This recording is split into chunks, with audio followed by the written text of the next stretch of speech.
Hey, let me hit the got it there. Done there. Hit the got it on the computer over here also. All righty, y'all. Peaceful greetings to you all. Namaste, namaste, namaste. I am, first of all, Islam. I am Brother Hasan Ghaziel Bey here at Morocco at Northwest of Mexham. How are you? All right, y'all. I am here also with my beloved brother in whom I am well pleased, and he is Islam. I am Brother R.I.C.O Bey, all rights reserved. Correcto mundo, yay, yay. All righty, y'all. Supreme honors the Prophet Noble Drew Ali, as always, right? So we're here simulcasting on both YouTube. Guys, you already know here on the Instagram, we're going to keep it short and sweet, right? We're going to go into our invocation termed the Moorish American prayer. We're going to do the 2 letters to be read in every meeting also. However, guys, you're not going to want to miss this is what we're doing. You know, we always continue on YouTube. We're going to go and analyze the RICO Act, all righty? We're analyzing the racketeering, right? Racketeer influenced and corruption organizations. And it's really coming from an inspiration. So first of all, being inspired by our jurisprudence gem community, honestly. So shout out to Mother Malika, Mother Sunny, and our sons Keith and Bobby. You know, shout out to you all respectfully as I'm saying that. And they've inspired us to analyze this Randy Erickson video. All right, so you guys aren't going to want to miss that because I'm going to screen share that once you get over there. So you guys want to go on over to 7 Hill Star after we do, you know, what we do here on Instagram. And like I said, we're simulcasting at the same time because people here on YouTube can actually see it. I have you guys on Instagram projected on the wall behind me. However, we're going to be going in on this video. This former judge actually calls to speak to a clerk near the Ohio State Corporation. All righty, and we're going to go and listen to this. And what struck me is what she says in the call, right? And again, this has been inspired by, you know, us going to the jurisprudence gem every Tuesday and Thursday. And just, you know, I stayed up till about 4, maybe 4:30 Eastern, just analyzing this video, rewinding it, just being like, wow, man, like, okay, like I really see it. Like I was telling Brother R this morning, I'm like, yo, it's just like being able to take something apart and putting it back together confidently without having to keep looking at the instructions to do so. So that's just really what that is. Peaceful greetings to all of you that came in. Spin City came in, Jameson, Brother Mikael, peaceful greetings. I am the Bone the Great. Peaceful greetings, beloved brother. Shalom to you, Jameson. Rudolph for all peaceful greetings. So yeah, guys, so look, let's just get right into this without being too verbose. We already told you guys, you know, some hours ago, we're going to be live again, which is now. So you guys can go over to 7 Hill Star. All righty, 7 Hill Star, all rights reserved on YouTube, so you can see what we're going to go in full. However, let's do what we do. Of course, you know, we do a holy day post all the time on Instagram as far as the invocation term, the Moorish American prayer, and the 2 letters to be read in every meeting. And then I'm going to yield from the Instagram, and we're going to continue on YouTube here. Any questions, comments, and or suggestions for me, Brother Ara, before we get started? No, I'm ready to dive in. Let's go. All right. You want to do the prayer? You want to do the invocation or you want me to do it? And we just alternate. Whoever just, you know, goes on the first one. Either one doesn't matter. You already know it doesn't matter. Yeah, I'll do that. You'll do the invocation in. Alrighty, sweet. So let me actually do the screen share here for everyone on YouTube, right? And keep myself in frame over here for you guys so you don't get bored, right?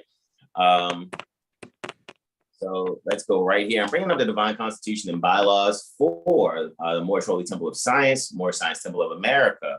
Alrighty, and really based on Prophet Noble Drew Ali's, you know, energy that we are inspired by, not anyone else that, you know, that has opinion, so to speak.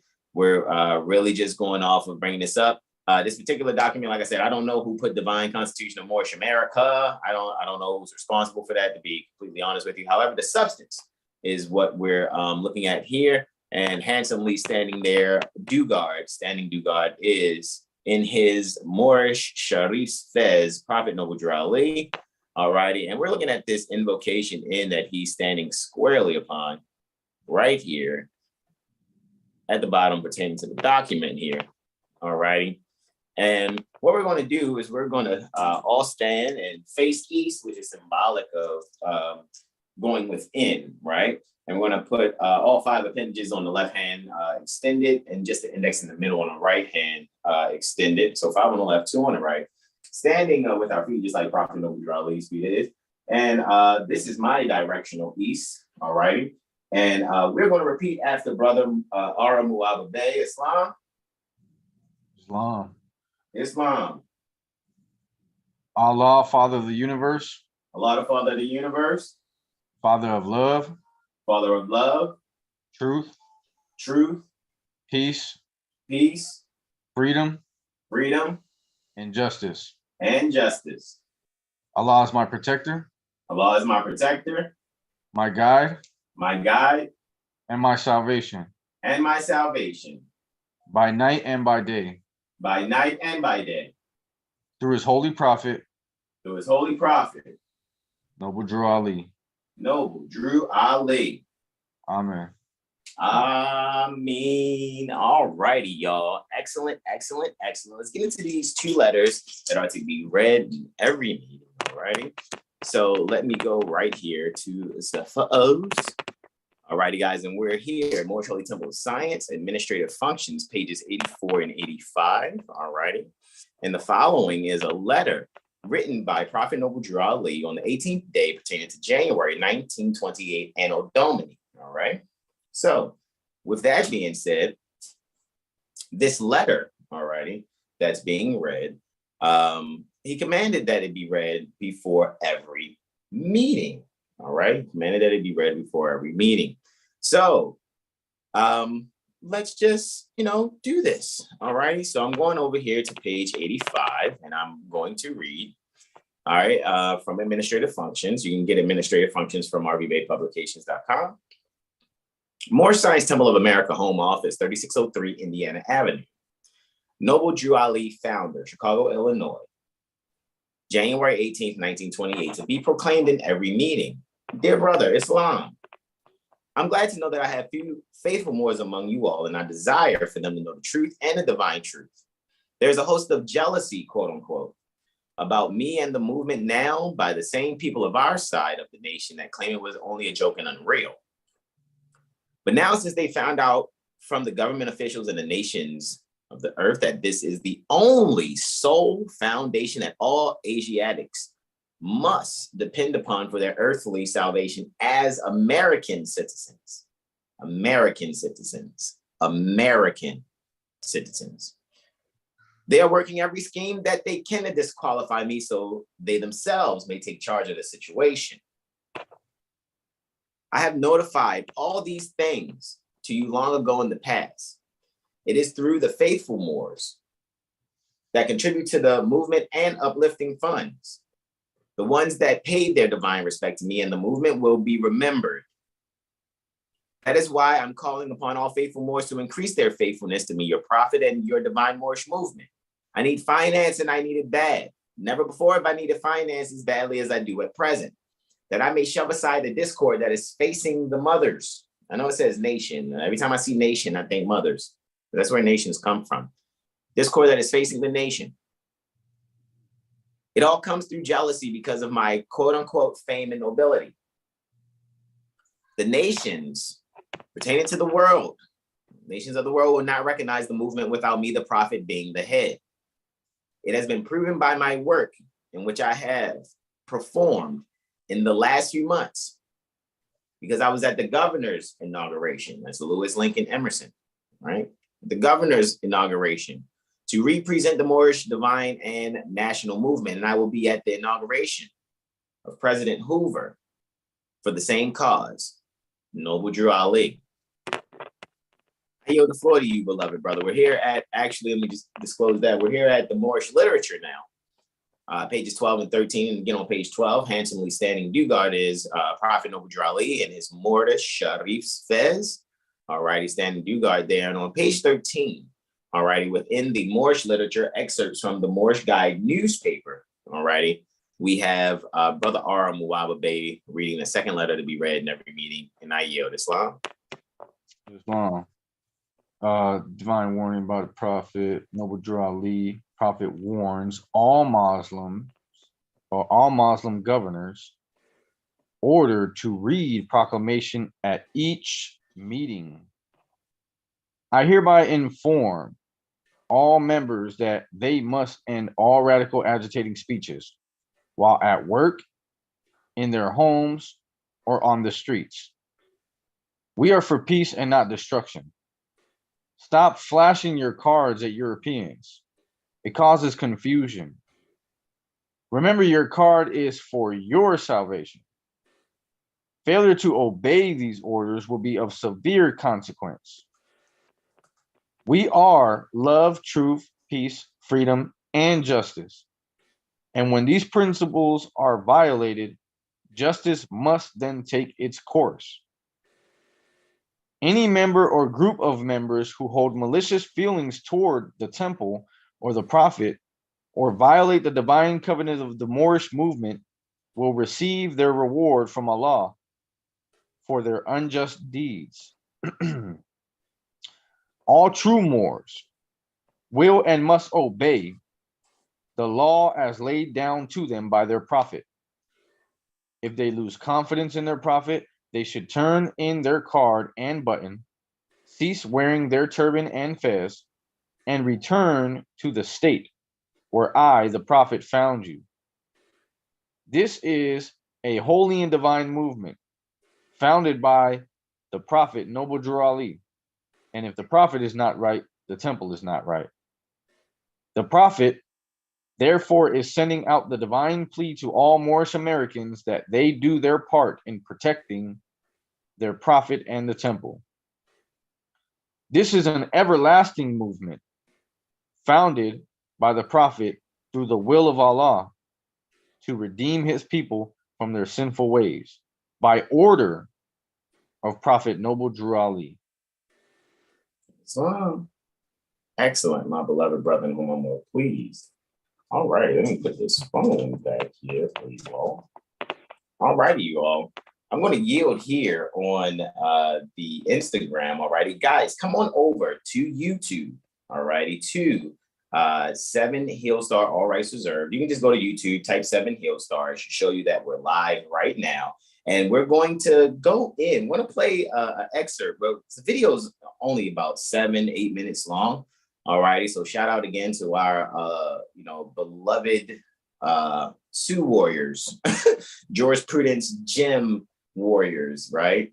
At the jurisprudence gym, all righty, and because that video was shared, so we figured we would bring it to our community here, those that may not frequent the jurisprudence gym like we do every Tuesday and Thursday. However, we'll bring it to you guys that do show up to our Instagram lives and our YouTube lives. So we're going to go in on the RICO Act, all righty. We're going to go in on the Racketeering, Influenced, and Corruption Organizations Act from 1970, put in by Richard Nixon, if I'm not mistaken. So I guess I could play that video too, right, bro? Like I could play that Red RICO Act video also, because that's only 2 minutes and 57 seconds long for people that may not know what RICO is, right? Yeah, and I'm just going to pay attention to the substance. I'm going to do pauses and be like, look, this is the only portion of the substance of this, or this is the substance that I think is the real juicy portion to point out. We're not pointing out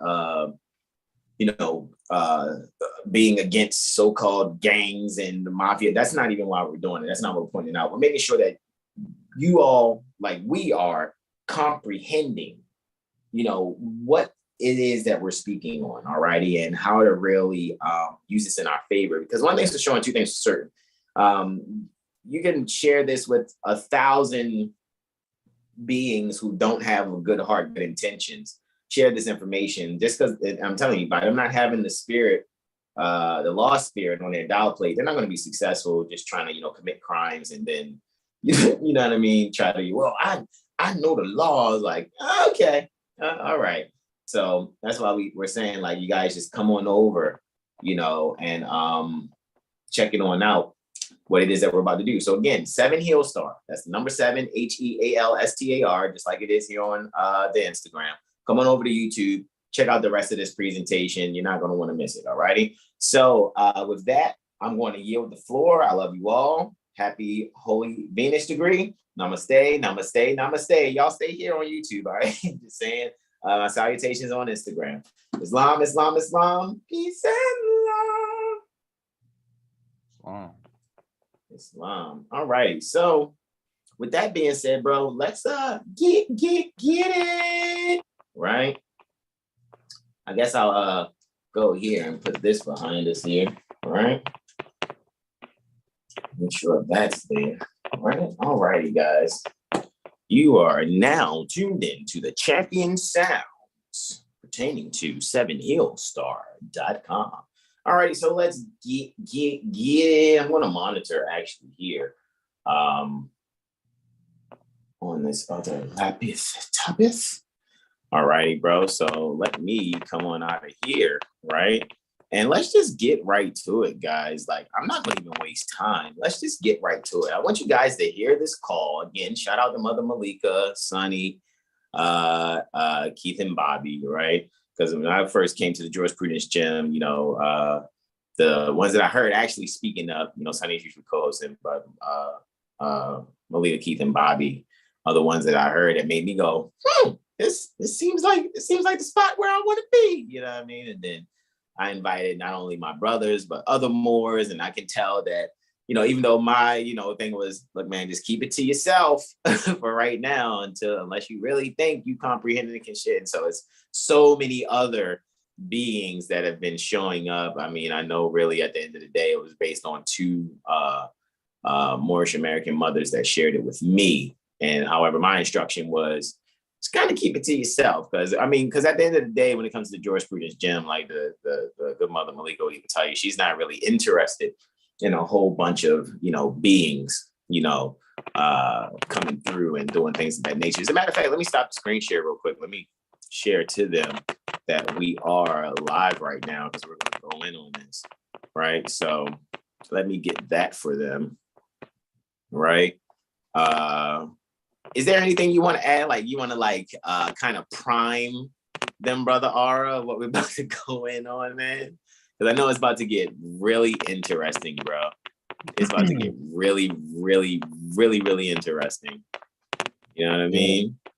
Yeah, we're gonna play this call. It's basically a former judge from one of the alleged territories, and she's actually making a call. This is not the only call she made, by the way, but we're just going to go over one of them. This first call is a call to a clerk, as those who study law and civics should be aware that the clerk is the one who files the documents and issues the writs, whether that be a summons, whether that be you know, a warrant. If the judge puts the order in, the clerk is the one who files it and issues it. Okay, so when a judge puts an illegal warrant out, there really shouldn't be any illegal warrants going out, because the clerk is supposed to catch it and say, hey, I can't file this, I can't issue this, I won't issue this, because this would be illegal, and then you'll be bringing me into that. So she's actually reaching out to the clerk, but she also reached out to other people. You'll hear in the phone call. And just pay attention to the specific request that she's making, right? The document she's asking if the clerk is in receipt of the particular document that is needed in order for certain entities to represent the state of, or the city of, or the Commonwealth of, right? So that's basically what we're about to get into. So stay tuned. Islam, bro. So I'm gonna send this on out to our loved ones at the Jurisprudence Gym. And like I said, man, the good mother, Malika, she has shared this at the Jurisprudence Gym. So what we're not doing is, you know, taking things from the Jurisprudence Gym and, oh, this is our stuff. No, man, we're gonna, you know, give credit where credit is due and be like, yo, this is where we got it from. You know what I'm saying? And make sure you guys know, because, you know, we don't mind citing our sources, like, seriously. And at the end of the day, like the jurisprudence gym is where it's at. You guys want to sincerely be a part of the jurisprudence gym, not just looking for someone to cry, help me with my case. No, this is for people that are sue warriors that know how to, let me analyze this law, let me make sure I get it and comprehend it, even if I don't right now, you know what I mean? I know that I got to be strong. Yeah, that's what it is. Got to make sure you're strong, right? So, all right, I got that there. Let's bring it back here, right? And let's just get this started, bro. Let me just do the screen share real quick, right? Screeneth, shareth, right? And I mean, even though she speaks to a clerk, the first video you guys are seeing, which I'm not gonna play, she calls the bar. And they kind of, gave her not the runaround, but the video ended with her really being on the see what it says, listen, former administrative tribunal judge calls Ohio bar judicial branch impersonating executive. She really gets a voicemail at the end of this video, which is 6 minutes and 51 seconds long.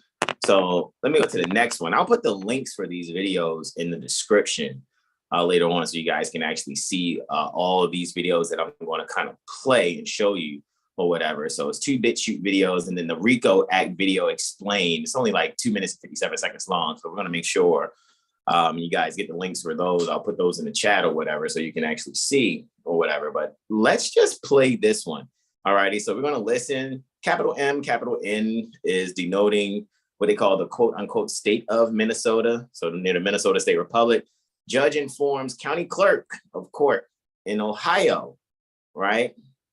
That the clerk is processing fraud and illegal claims. So why are we analyzing the RICO Act? This is where we're starting, because that's what, Randy Erickson in this video says. And I was just like, Like I said, I was up till about between 4 and 4:30 Eastern listening to this video and studying the RICO Act. To the point where we're going to analyze the RICO Act here. It's right here. All right. Racketeer influence and corrupt organizations. Right. So we're going to kind of look at that also, which I'm not mistaken is Title 18, Chapter 96. Right. So we're going to kind of look at that or whatever. Maybe Brother R, you can show us, when I let the screen share go, you can show how you will go in the Library of Congress and find this particular statute, again, for the record. So let me come back here to BitChute, right? And let's all take a listen, guys. All righty. And here we go. Let me know if you can hear it, bro. I can hear it. Sweet. Clerk's office, Glenna speaking. Hi, can I speak to Cynthia I don't know how to say it, but forgive me if I say it wrong. Frigiato? Frigiato. Oh, Frigiato. Yeah. Okay, can I speak to her, please? Sure, may I tell her who's calling? My name is Randy Erickson. I'm actually a former tribunal judge within the state of Minnesota. Okay, 1 second, please. Thank you.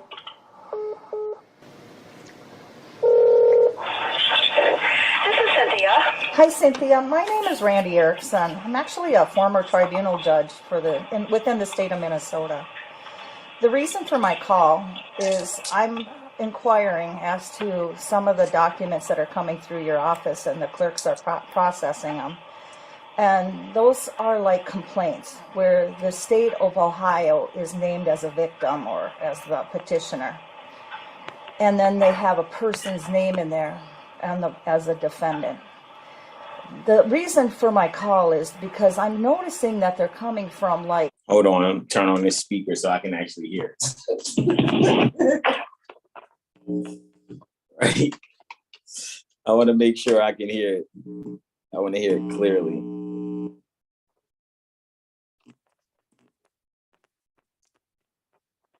All right.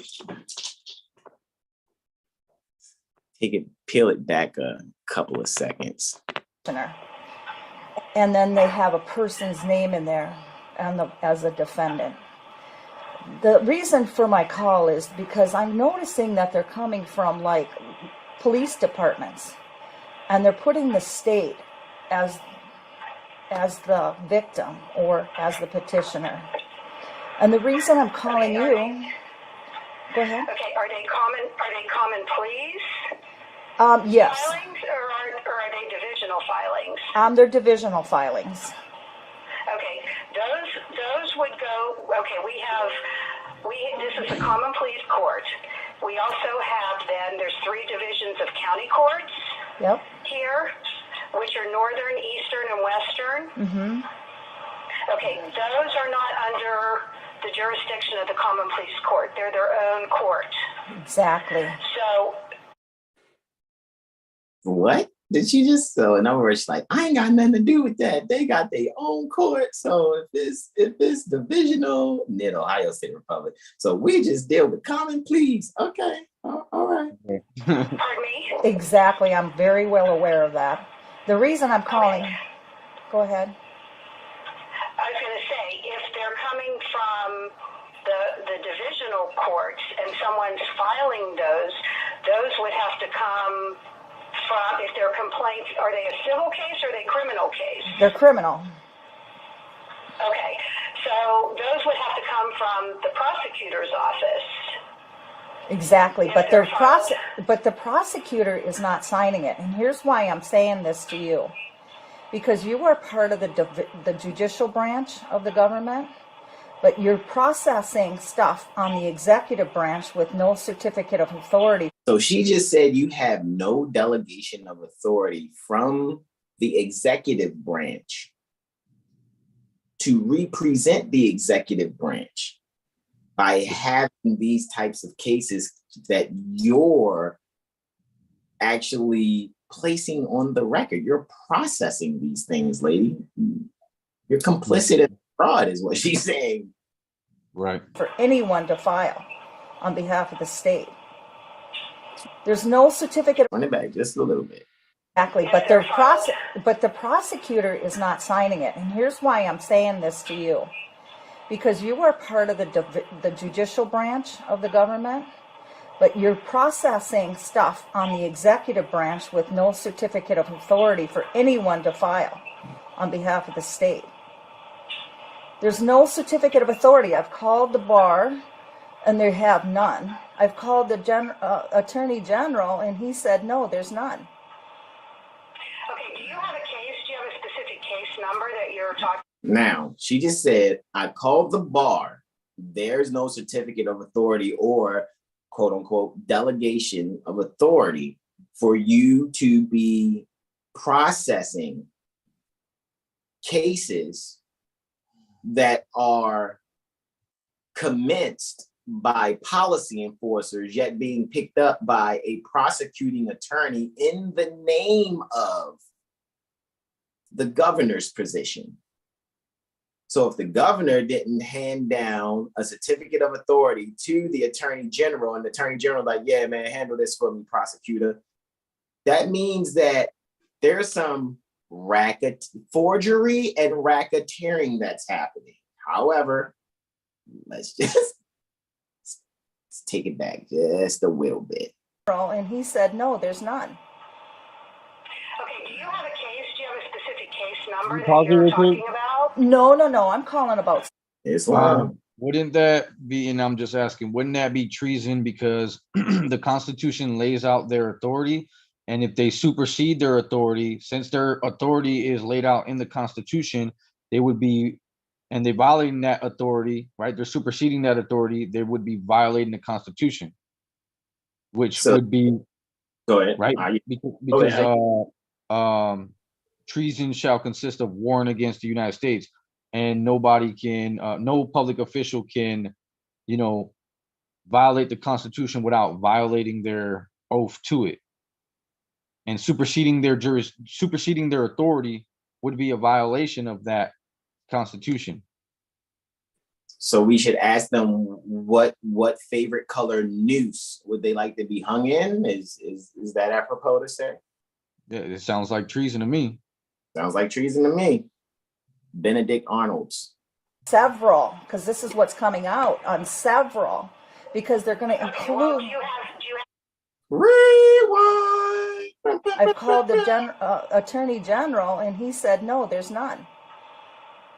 Okay, do you have a case? Attorney do you have General. a specific case number that you're talking about? No, I'm calling about several, because this is what's coming up. And this clerk lady, you can kind of hear, she's like, okay, is there a particular case that you can point this out? Like, she's in disbelief that she's been complicit in a fraud all this time. Like, and why is she saying, is there a particular case? Like, if you listen closely to what she said, it's every case. She called the Attorney General. Isn't the Attorney General the one who prosecutes all the criminal cases for the state? correct. So that means that there's a forgery and racketeering, which is bundling it all up to be a racketeering, influence, and corruption organization action that's taking place, which boils down to treason. All righty, I yield. And he said, no, there's none. Okay, do you have a case? Do you have a specific case number that you're talking about? No, I'm calling about several, because this is what's coming out on several, because they're going to Okay, well, include. do you have any case numbers on there? Do you have any cases? No, I don't want to. to. No, the only reason I'm calling you is because I'm asking you as a clerk, do you have a certificate of authority to process those on behalf of the executive branch when you're in the judicial branch? Okay, the executive branch would be, you mean by the attorney, or do you mean the prosecutor, or what do you mean? Like the governor would, okay, so like me, I'm a tribunal judge. A tribunal means that you're representing a government entity. Okay? Okay. So when you see the state of Ohio on there, the governor would point somebody to represent them. And that would come from the Attorney General's office. Exactly, and they said they don't have anything out there. And that's why, and then I ended up calling the Ohio B.A.R, and they don't have anything that they found yet either. And that's what's concerning to me, because the judicial branch is processing these complaints when they're coming from a police department. These complaints, and they're being processed. And you're issuing summons. We would not, okay, I mean, if it's the divisional, I'm not in, and you know, I'm understanding. So when she said, you know, you guys don't have this delegation, but you're processing them and you're issuing summonses, that's simulating legal process right there. Correct. Which would mean every single case that was, you know, that summons was sent or wasn't sent, or all cases initiated by the clerk without that delegation is a simulation, because it wasn't according to due process of law. So it's like all cases from, what's this? It says this was first published October 4th, 2022 to 10 years prior, pertaining not only to that tribunal or that quote unquote court where that particular clerk is. This is for 9 times out of 10, all courts on the planet operating in that way, especially here at the North Gate, being occupied by what people think is a country termed United States of America. No, it is a racketeer, influenced, and corruption organization. And many people are complicit in the fraud and are accessories to it. This is not a belief, guys. All righty, we're literally analyzing this. I was up till 4:30 Eastern, anti-meridian Eastern. All righty, back up on this again. I'm telling you, this is no joke. What you're saying, but the police departments are filing these complaints, which I can't say that I've seen a police department actually be the plaintiff. Is that what you're saying? They're the plaintiff? Well, they're signing it. She said it's the police department filing these complaints, but she's never seen the police department actually be the plaintiff. Exactly. This takes us to the rules of, the federal rules of civil or criminal procedure. Like, the real party in interest must be a party to the suit.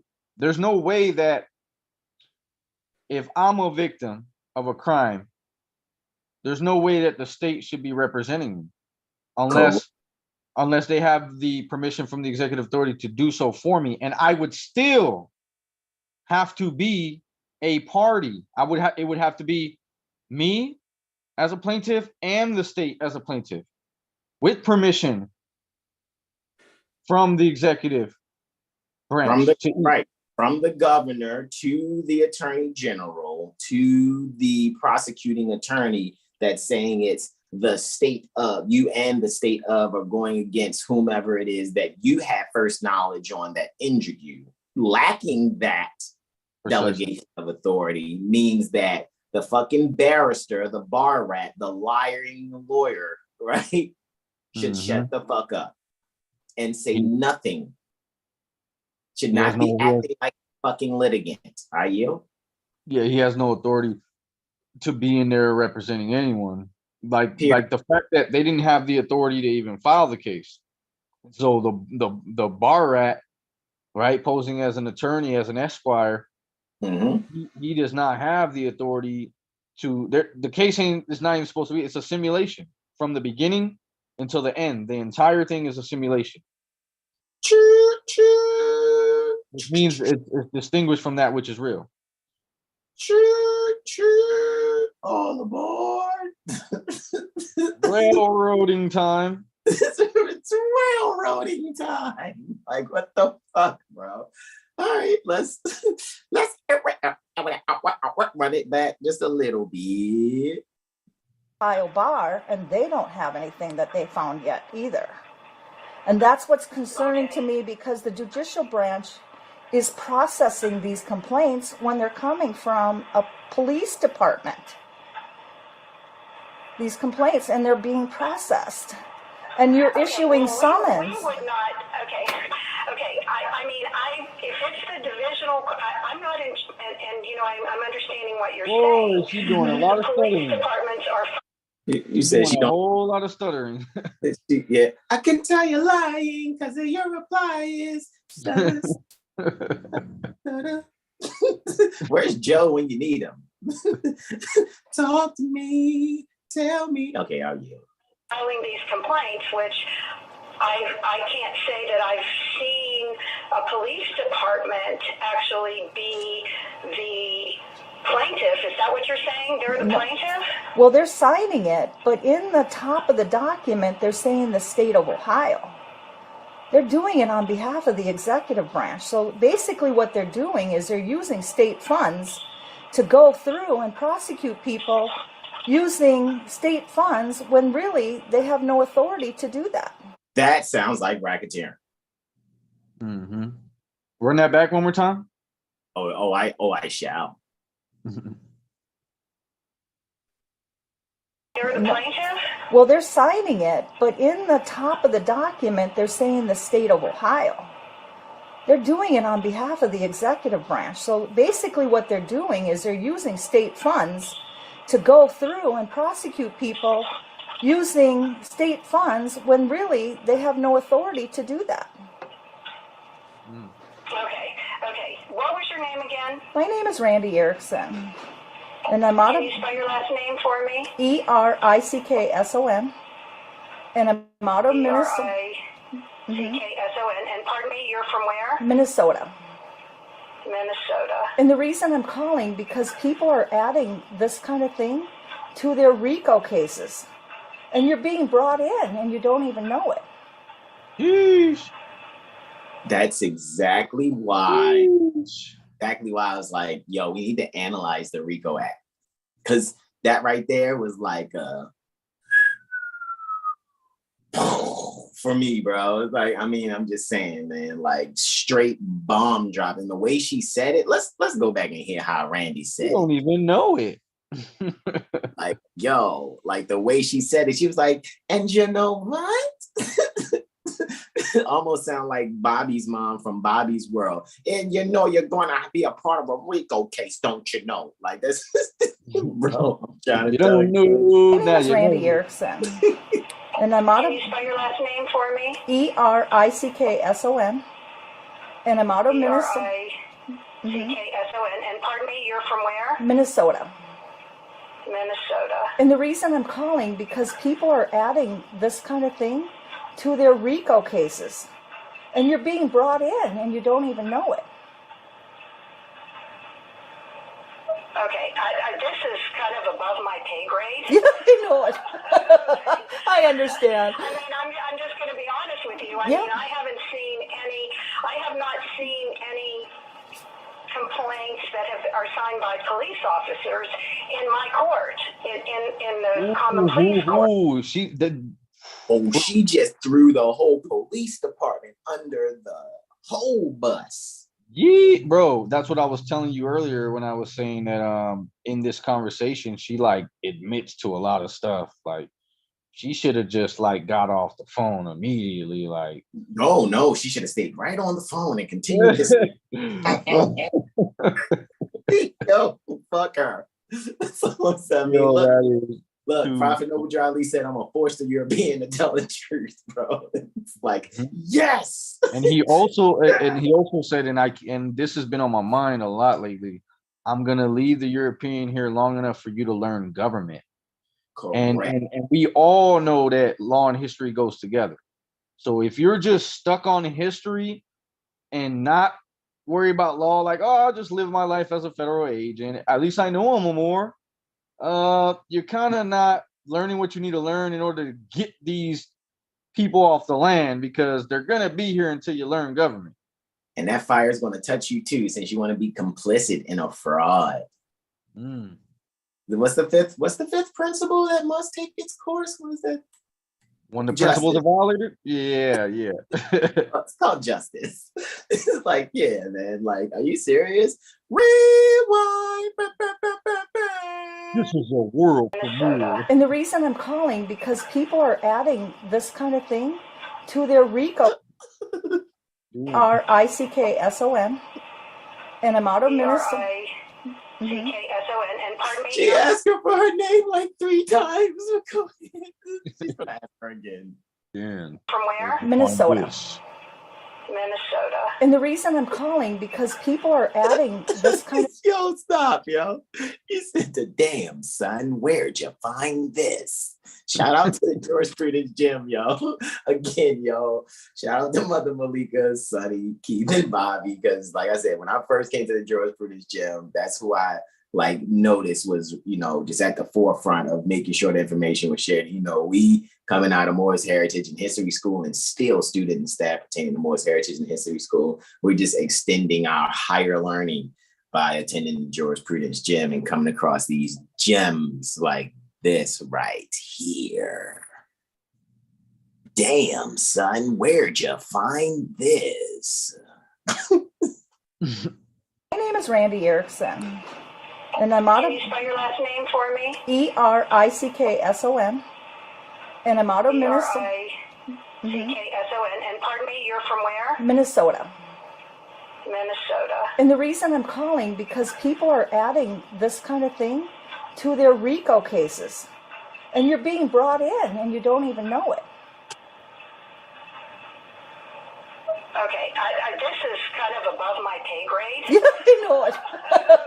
I understand. I mean, I'm just going to be honest with you. I Yeah. mean, I have not seen any complaints that are signed by police officers in my court, in the common pleas court. Now, if that's happening in the divisional courts, like I said, I wouldn't see those. Those are not under my jurisdiction. Exactly, So, but I I understand all that, but what my concern is that you're as a clerk are issuing summons based on it. You're issuing the summons and complaint upon the complaint. Okay. That's where I'm trying. It would be extremely helpful if you had an example of what All the cases you processed since your tenure there as clerk. of a case that that is involving this. I mean, that would be extremely I can't, helpful. I have a duty to the people that I'm working with. And that's why I'm calling, because usually, and this is how it is when I'm hearing a tribunal. You're no longer a judge, so are you representing some plaintiffs or defendants? Yes, or exactly. And I know that they don't teach real estate and real estate law, and they don't teach this kind of thing probably to the clerks. You know what I mean? They're kind of picky and choosy what they will teach. And that's why I'm asking, because I think that you need to get that advice. Should you be processing anything that's not certified, or you don't have a certificate of approval from an executive branch to process under the judicial? I think that's a big deal. Because me, as a former tribunal judge, I'm like, no, they have to, like, let's say it's a county. I have to get permission from the county commissioners to do it, to do the hearing. They publicize it.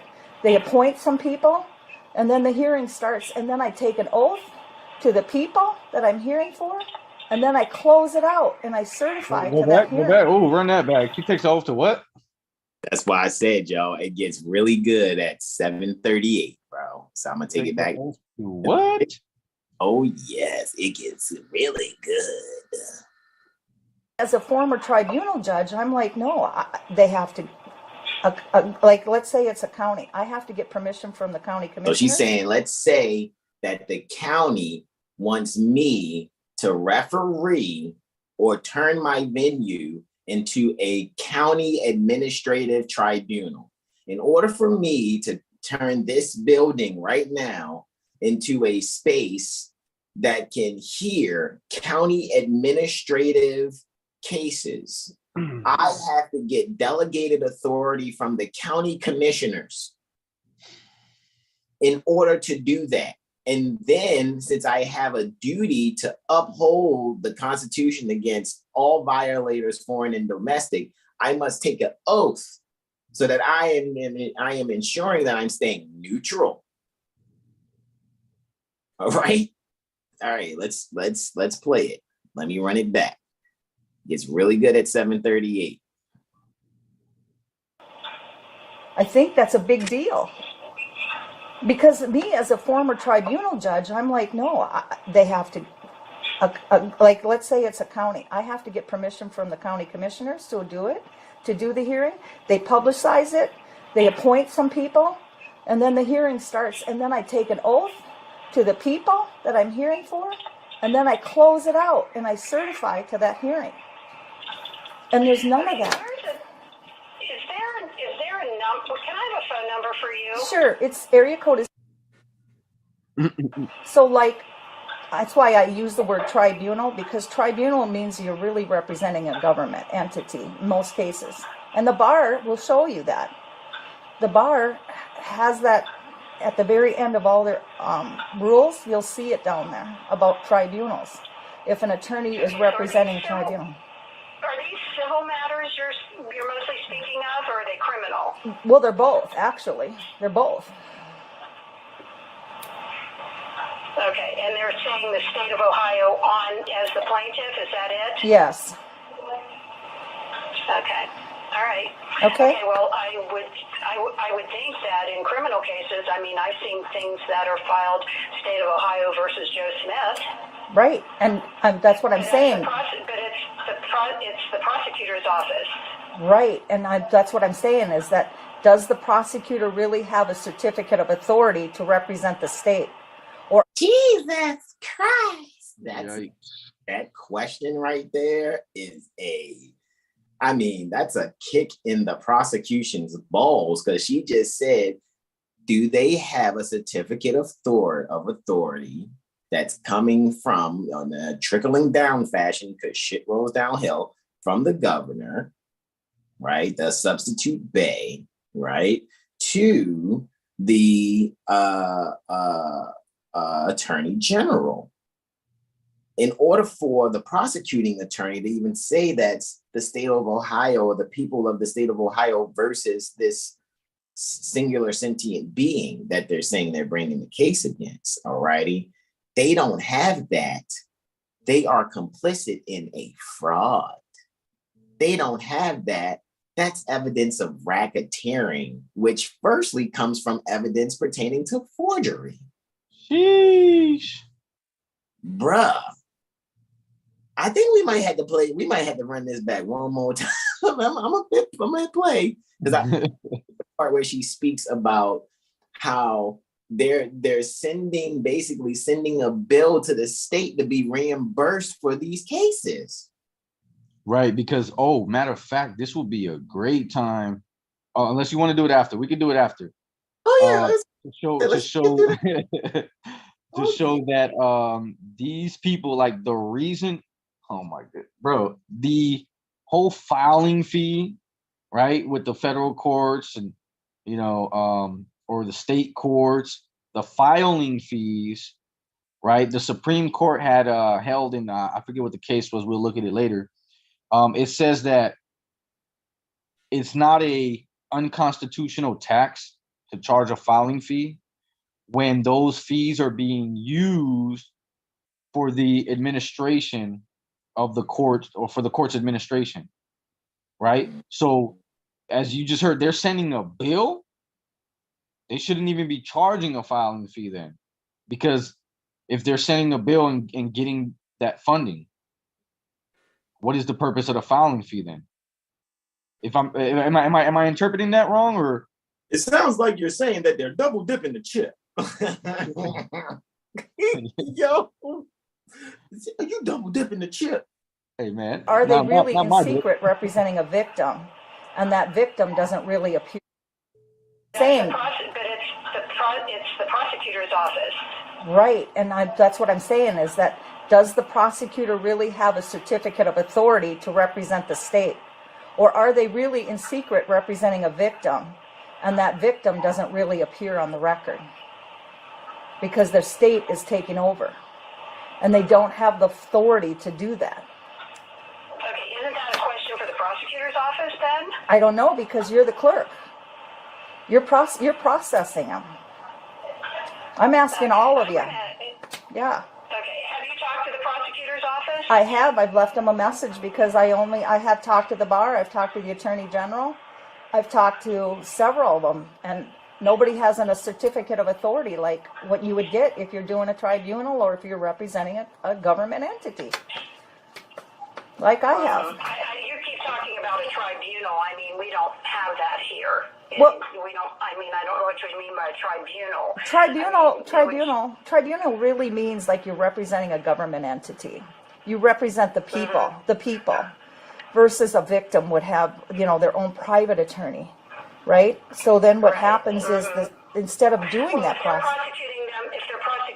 if the prosecutor's prosecuting them and filing charges as the state of Ohio, and there may be a victim. That's correct, but that doesn't mean that doesn't the prosecutors.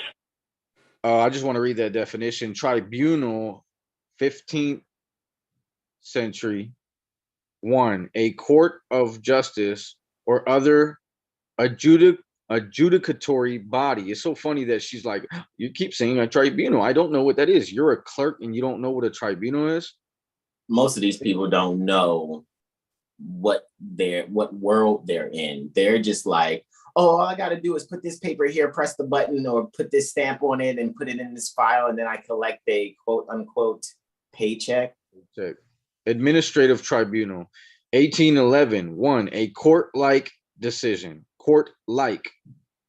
Okay, court-like decision. Making authority that resolves disputes, especially those in which one disputant is a government agency or department, an administrative agency exercising a quasi judicial function. 2, a governmental division established to implement legislative policy. Oh, it's policy now, huh? So the legislative writes it, the executive acts it out, and the judicial weighs it to make sure, did you guys actually perform like it was written? Yeah. Because it's accounting. It's accounting. Legislation is doing the data keeping and putting together the financial statement. The executive branch does the managerial accounting. And then who does the balancing pertaining to said books is judicial. That's how I see it. It's just like accounting. I yield. It is accounting. Let me say that. All right. Indeed, it's like also like it's an administrative. See, the first one says a court. The second one says a court like, because it's administrative, not judicial. 9 times out of 10, they're operating administerially, not judicially. Courts that operate ministerially lack grants of judicial power. Is that case law starting to make sense now? They lack grants of judicial power. Because they haven't been given the authority. They don't have a certificate. Where's the certificate at? Yo. Where is it at? Hey, and for the attorneys, we're not asking for no certificate. Where's your license? Because you guys want to monopolize the legal profession, right? So, and say that you must be licensed if you're going to do this as a bit. Okay, you guys regulating commerce, all right. But where's your license then? Where's all these attorneys' licenses? And who gave? When did the Hold on, give me 2 seconds. I'm trying to pause this joint. It won't pause.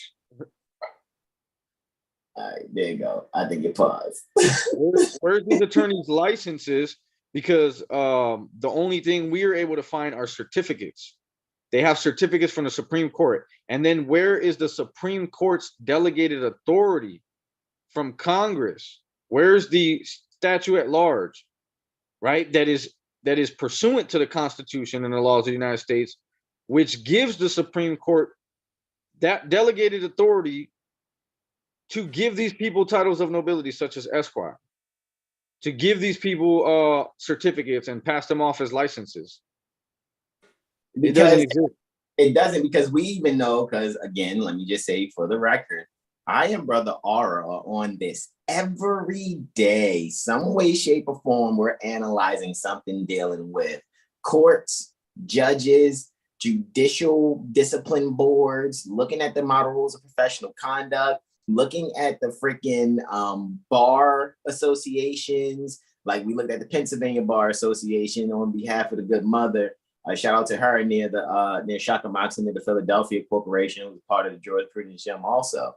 You know what I mean? And then which led us to what, the Supreme Court judicial discipline? Was that what it was? For who? Was that what it was, bro? Are you talking in regards to Pennsylvania? Yeah, what was it two? It was one was the Pennsylvania Bar Association, and they was the disciplinary board. The disciplinary board, the Supreme Court of Pennsylvania is the disciplinary board. So we spoke with both of them. You had called. I think they have an agency under the Supreme, like part of the Supreme Court.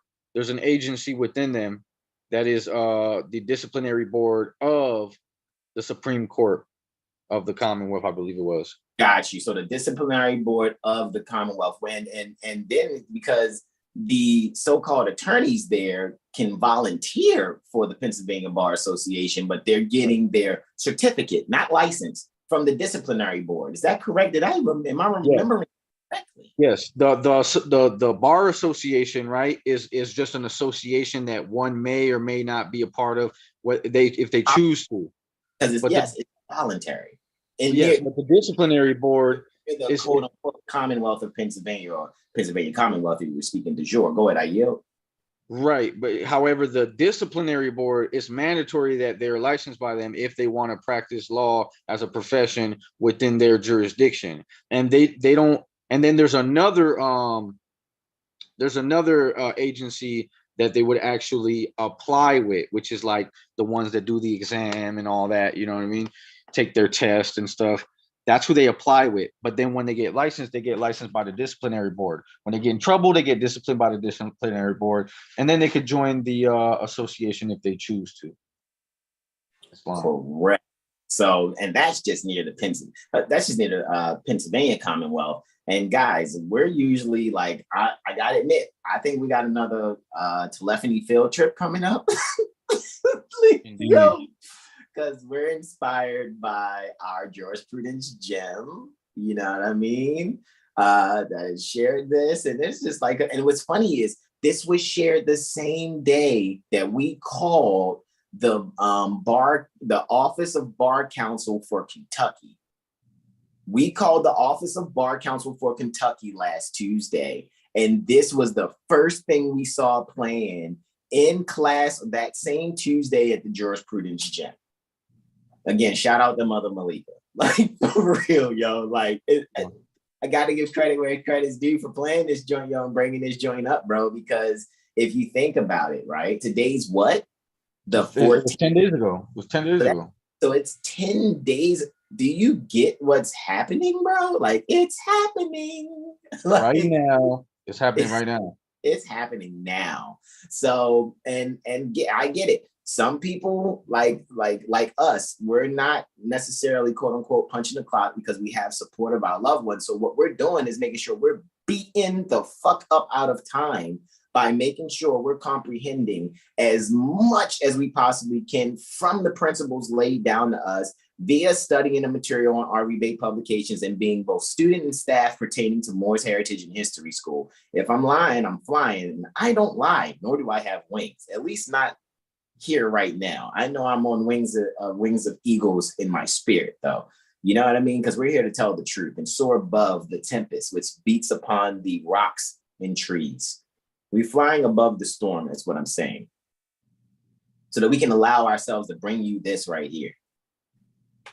Mm-hmm. All righty. So let's continue. Shout out to everyone that showed up in the chat. Halo City Young, that's Brother Al, Nor Latif L. All righty. Peace and greetings to you, brother. He says, peace and love to all the Moors, Islam nobles. Happy Holy Day, Muslim. He says, shalom. More Soul Knowledge TV, peace and love, Islam Moors. Malik Day says native Moor, I think. I'm not sure. Oh no, Malik Day native Moor just puts a Moroccan flag, pardon me, after Halo City Young puts 5 of them. Dark Sector says contract law is what they'll claim. IMF contracts, that's what he says also. More truth, more lies, says who is the woman asking the questions? Randy Erickson, obviously. Yeah, she's a former judge from Minnesota. Right? And then they ask, what is North Gate? Okay. We're here at the North Gate. King Solomon, brother Solomon, Jarrell, that's on the copyright with us, right? This copyright right here, right? Brother Solomon is in the chat also. He says Islam and happy holy honor ill Moors. He also says federal procedure. Derek Sexton says that he found a cooperative membership association very similar to the B.A.R incentives. Cool. Mother Sahar says Islam and happy holy day Moors. All righty, so let's do this, guys. Let's finish. Let's really go back in on this, man. Let's rewind. I want to take it back just a bit. Right, and that's what I'm saying. But it's the prosecutor's office. Right, and that's what I'm saying is that does the prosecutor really have a certificate of authority to represent the state? Or are they really in secret representing a victim, and that victim doesn't really appear on the record? Because their state is taking over, and they don't have the authority to do that. Okay, isn't that a question for the prosecutor's office then? I don't know, because you're the clerk. You're processing them. I'm asking all of you. Yeah. Okay, have you talked to the prosecutor's office? I have. I've left them a message because I have talked to the bar. I've talked to the attorney general. I've talked to several of them, and nobody has a certificate of authority like what you would get if you're doing a tribunal or if you're representing a government entity, like I have. You keep talking about a tribunal. I mean, we don't have that here. Well, we don't. I mean, I don't know what you mean by tribunal. Tribunal really means like you're representing a government entity. You represent the people. The people, versus a victim would have, their own private attorney. Right? So then what happens is that instead of doing that process. If they're prosecuting them and filing charges as the state of Ohio, and there may be a victim. That's correct, but that doesn't mean that doesn't the prosecutor's office, in a way, it represents the people of Ohio when there has been a crime or something done against an individual, and you do normally have victims in those cases. Exactly, but the defendant would have the right to face his accuser in any process. Did it end? Once you put the state on it, the actual victim doesn't have to do anything Hold on, let me more. read this. Pause it. They don't even. Sixth Amendment. You have the right to bulletin point 1, a speedy and public trial by an impartial, unbiased jury. Bulletin point number 2, face the people accusing you. Right. Right. Bulletin point number 3, get witnesses to testify in support of you. And bulletin point number 4, a lawyer to guide / counsel you through the trial. I wouldn't do that. Say anything. They can only whisper in your ear and be like, if you choose to have that there. Alrighty, that's only if you choose. Instead of doing that process. If you choose, not if the acting judge pretends to have power of attorney over you and appoint them for you, which is forgery. which there's no authority to do so. No, you would be pretending that a document exists for you to do that. Like, you would be pretending you have that power of attorney. So if produce it, anything you produce is a forgery, because that authority was never given to you. Unless you're saying I'm a slave and you could just command me, right? But since I know slavery is illegal, unlawful, then, and I know I'm not a slave, therefore produce that power of attorney that I never gave you, so I could charge you with forgery. It's fine.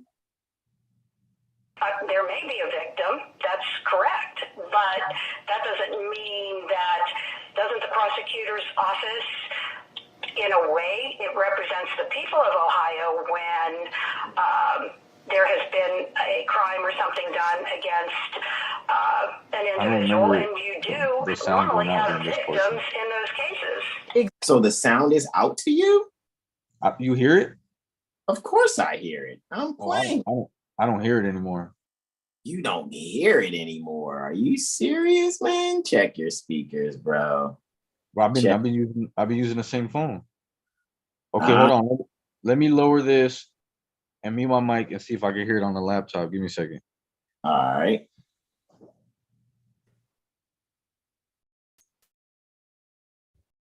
Okay, play it.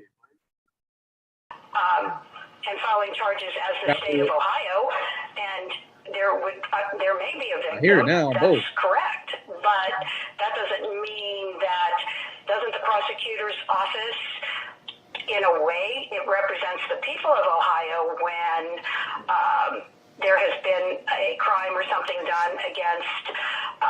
God, this clerk just needs to shut the fuck up. An individual, and you do normally have victims in those cases.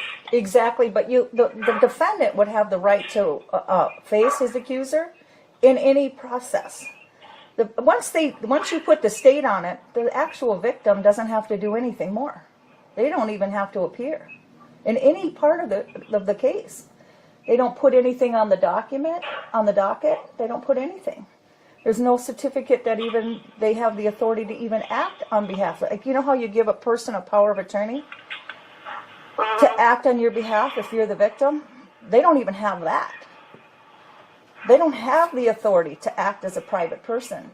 When you put the state on, it's supposed to be like kind hearing. So like if you're incorporated into the state like a corporation. Okay, so what she's saying is interesting because I just watched a video like a day or two ago. That man that's on trial for murder, I believe it is. I don't remember his name, but he's on trial for murder right now, I believe, is the charge. And he's bringing up the Sixth Amendment. and he's saying that he wants to subpoena the state of, and they're saying, the state of is an entity. You cannot subpoena the state. You've already been confronted with witnesses against you. And he's like, well, how are you not allowing me to face my accuser? The state of is the plaintiff, and I'm trying to subpoena the state, and you're telling me that I can't because it's an entity. But I have a Sixth Amendment. Are you telling me I don't have my Sixth Amendment right? And that's funny because that's exactly what she's bringing up right now.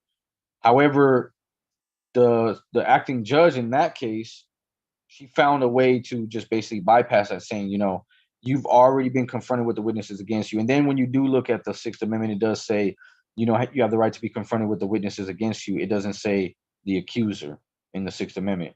So she kind of was like able to bypass that. Maybe we can look at that video after this. However, I digress. Go ahead. Yeah, no, it's all good. I was making sure it's the Sixth Amendment and not the Sixth Bill of Rights, actually. Oh, yeah. Well, yeah, of course. Because I know that some people will say, well, they are saying Sixth Amendment, right? But Sixth Bill of Rights, because I just wanted to just make sure. Okay, I think I'm good. I like to say Bill of Rights number 6.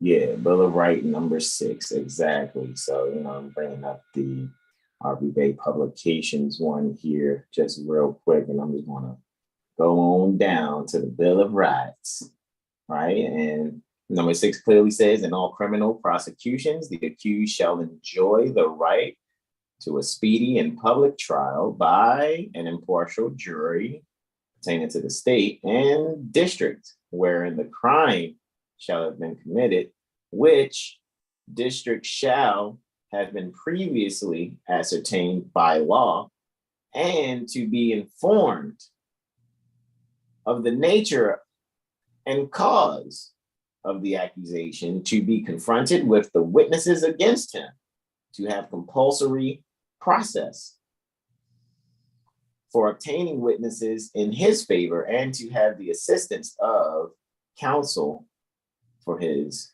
defense. All righty, so that just really seems about right, So all right, so I'm going to yield. That's a light kind. But to prosecute individuals, the case, they don't put anything on the docket. They don't put anything.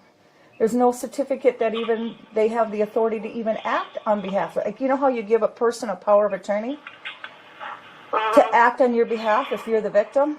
They don't even have that.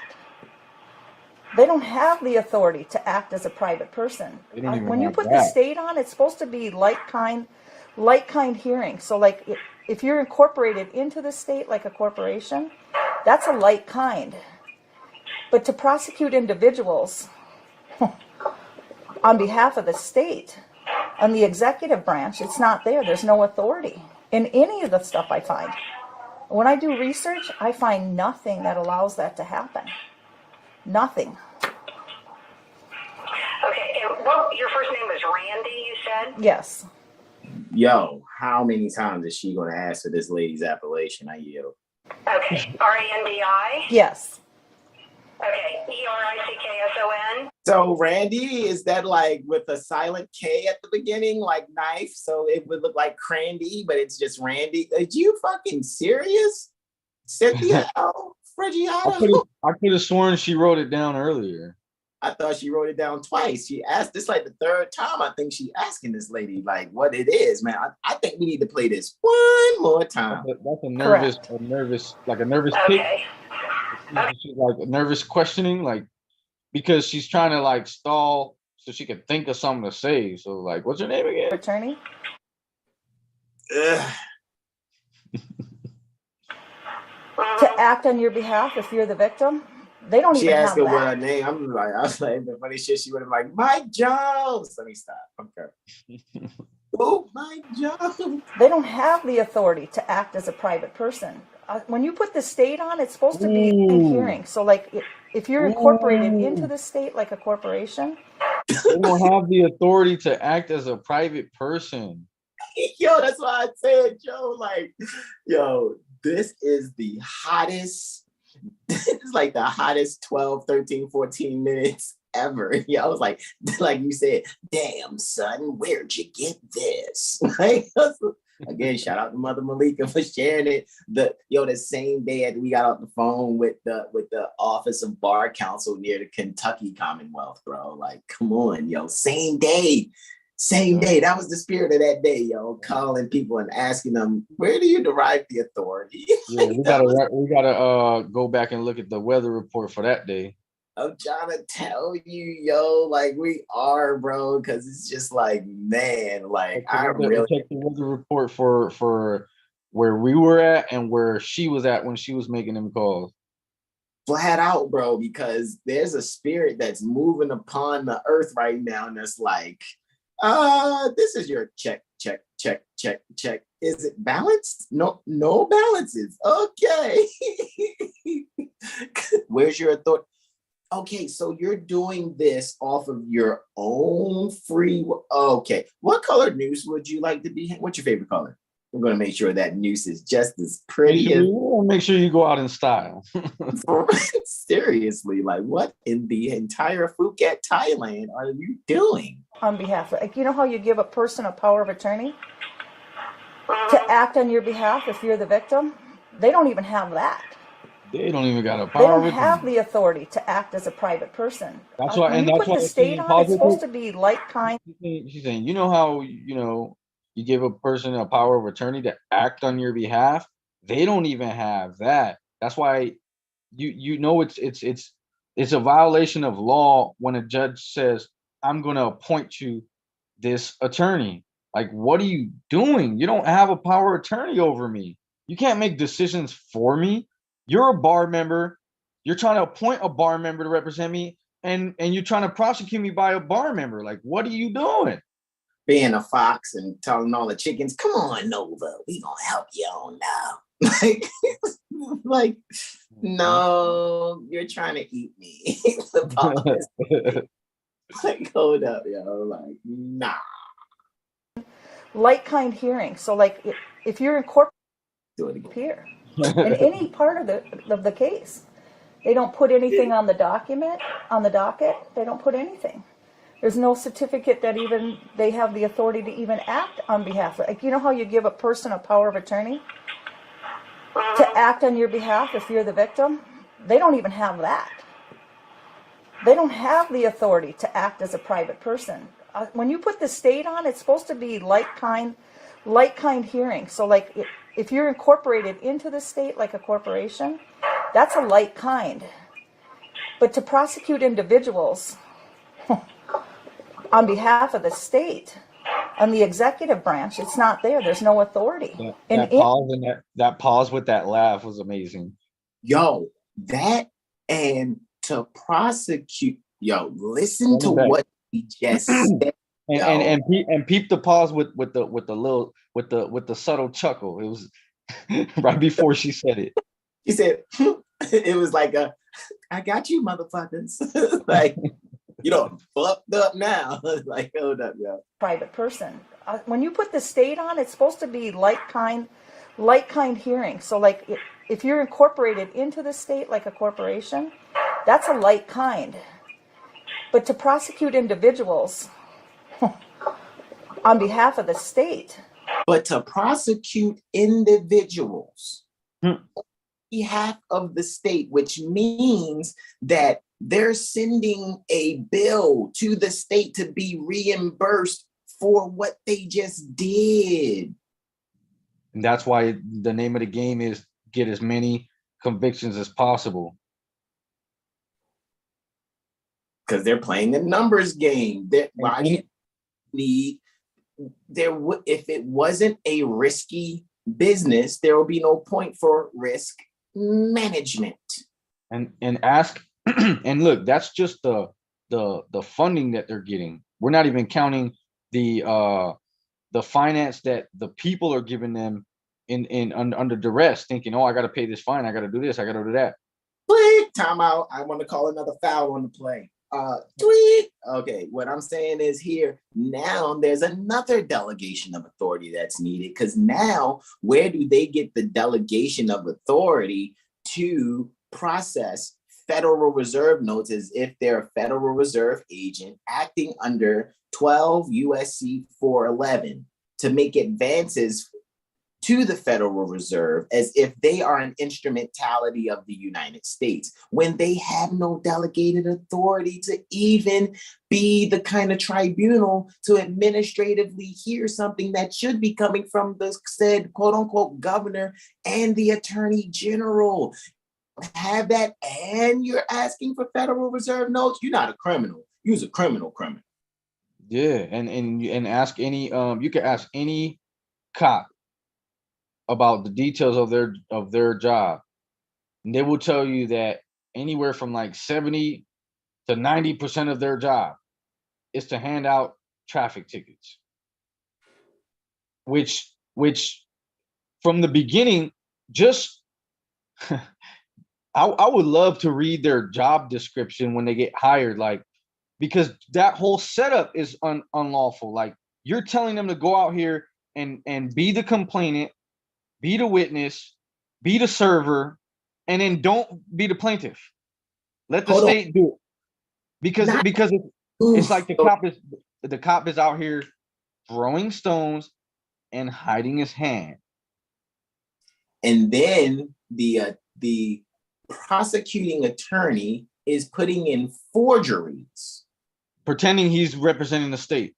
So not only is the cop initiating the entire thing, then he hides. Hold on, make the point that he's violating Rule 4 of the Federal Rules of Civil Procedure for summons. Indeed. He's violating federal rules of procedure. He's violating due process of law, constitutional rights of the people. And then he initiates the entire thing. And after he initiates the entire thing, he goes behind the curtain for a while. Now here comes this imposter attorney who's a foreign agent, right? With no authority, forgerizing, if that's a word, committing forgery, pretending that he's representing an entity that he doesn't represent, that entity doesn't even have the authority to. So you don't even represent that entity, and that entity doesn't have the authority to do what it's doing. So you don't have the authority to do it for them either. Even if you did have authority from them, you still wouldn't have authority to do that because they don't have the authority to do that. And so let's just say the prosecuting attorney did get delegated authority from the attorney general that did come from the governor. Still, who is being accused would have to have a delegated authority. They would have to have a delegated authority also that's been submitted to the tribunal or the said court to say, hey, I agree and consent to be sued this way. Even without that, these people that, let's just say they do have delegated authority, they still can't do shit because there's no mutual agreement. And the whole thing is supposed to get thrown out anyways from the beginning because the cop served him and he can't. That's violating Rule 4 of the Federal Rules of Civil Procedure. One who is party to the case cannot do process service. So he's sitting there running you off the road, violating Article 1, Section 10 by giving you a bill of attainder. Article 1, Section 10 pertaining to the North American Republic Constitution for the United States for America. With the intention of extracting Title 12, subsection 411, Federal Reserve notes. That's their intention when they stop you. So not only are they making a complaint, which is a bill of attainder because they're saying they're giving you a ticket or a citation. So they're converting. Okay. Not to cut your wisdom, to add to it, bro, before you finish that thought. So now it's going back even further before the police. It's going back to the legislature, even putting a statute together that allows the cop to do that.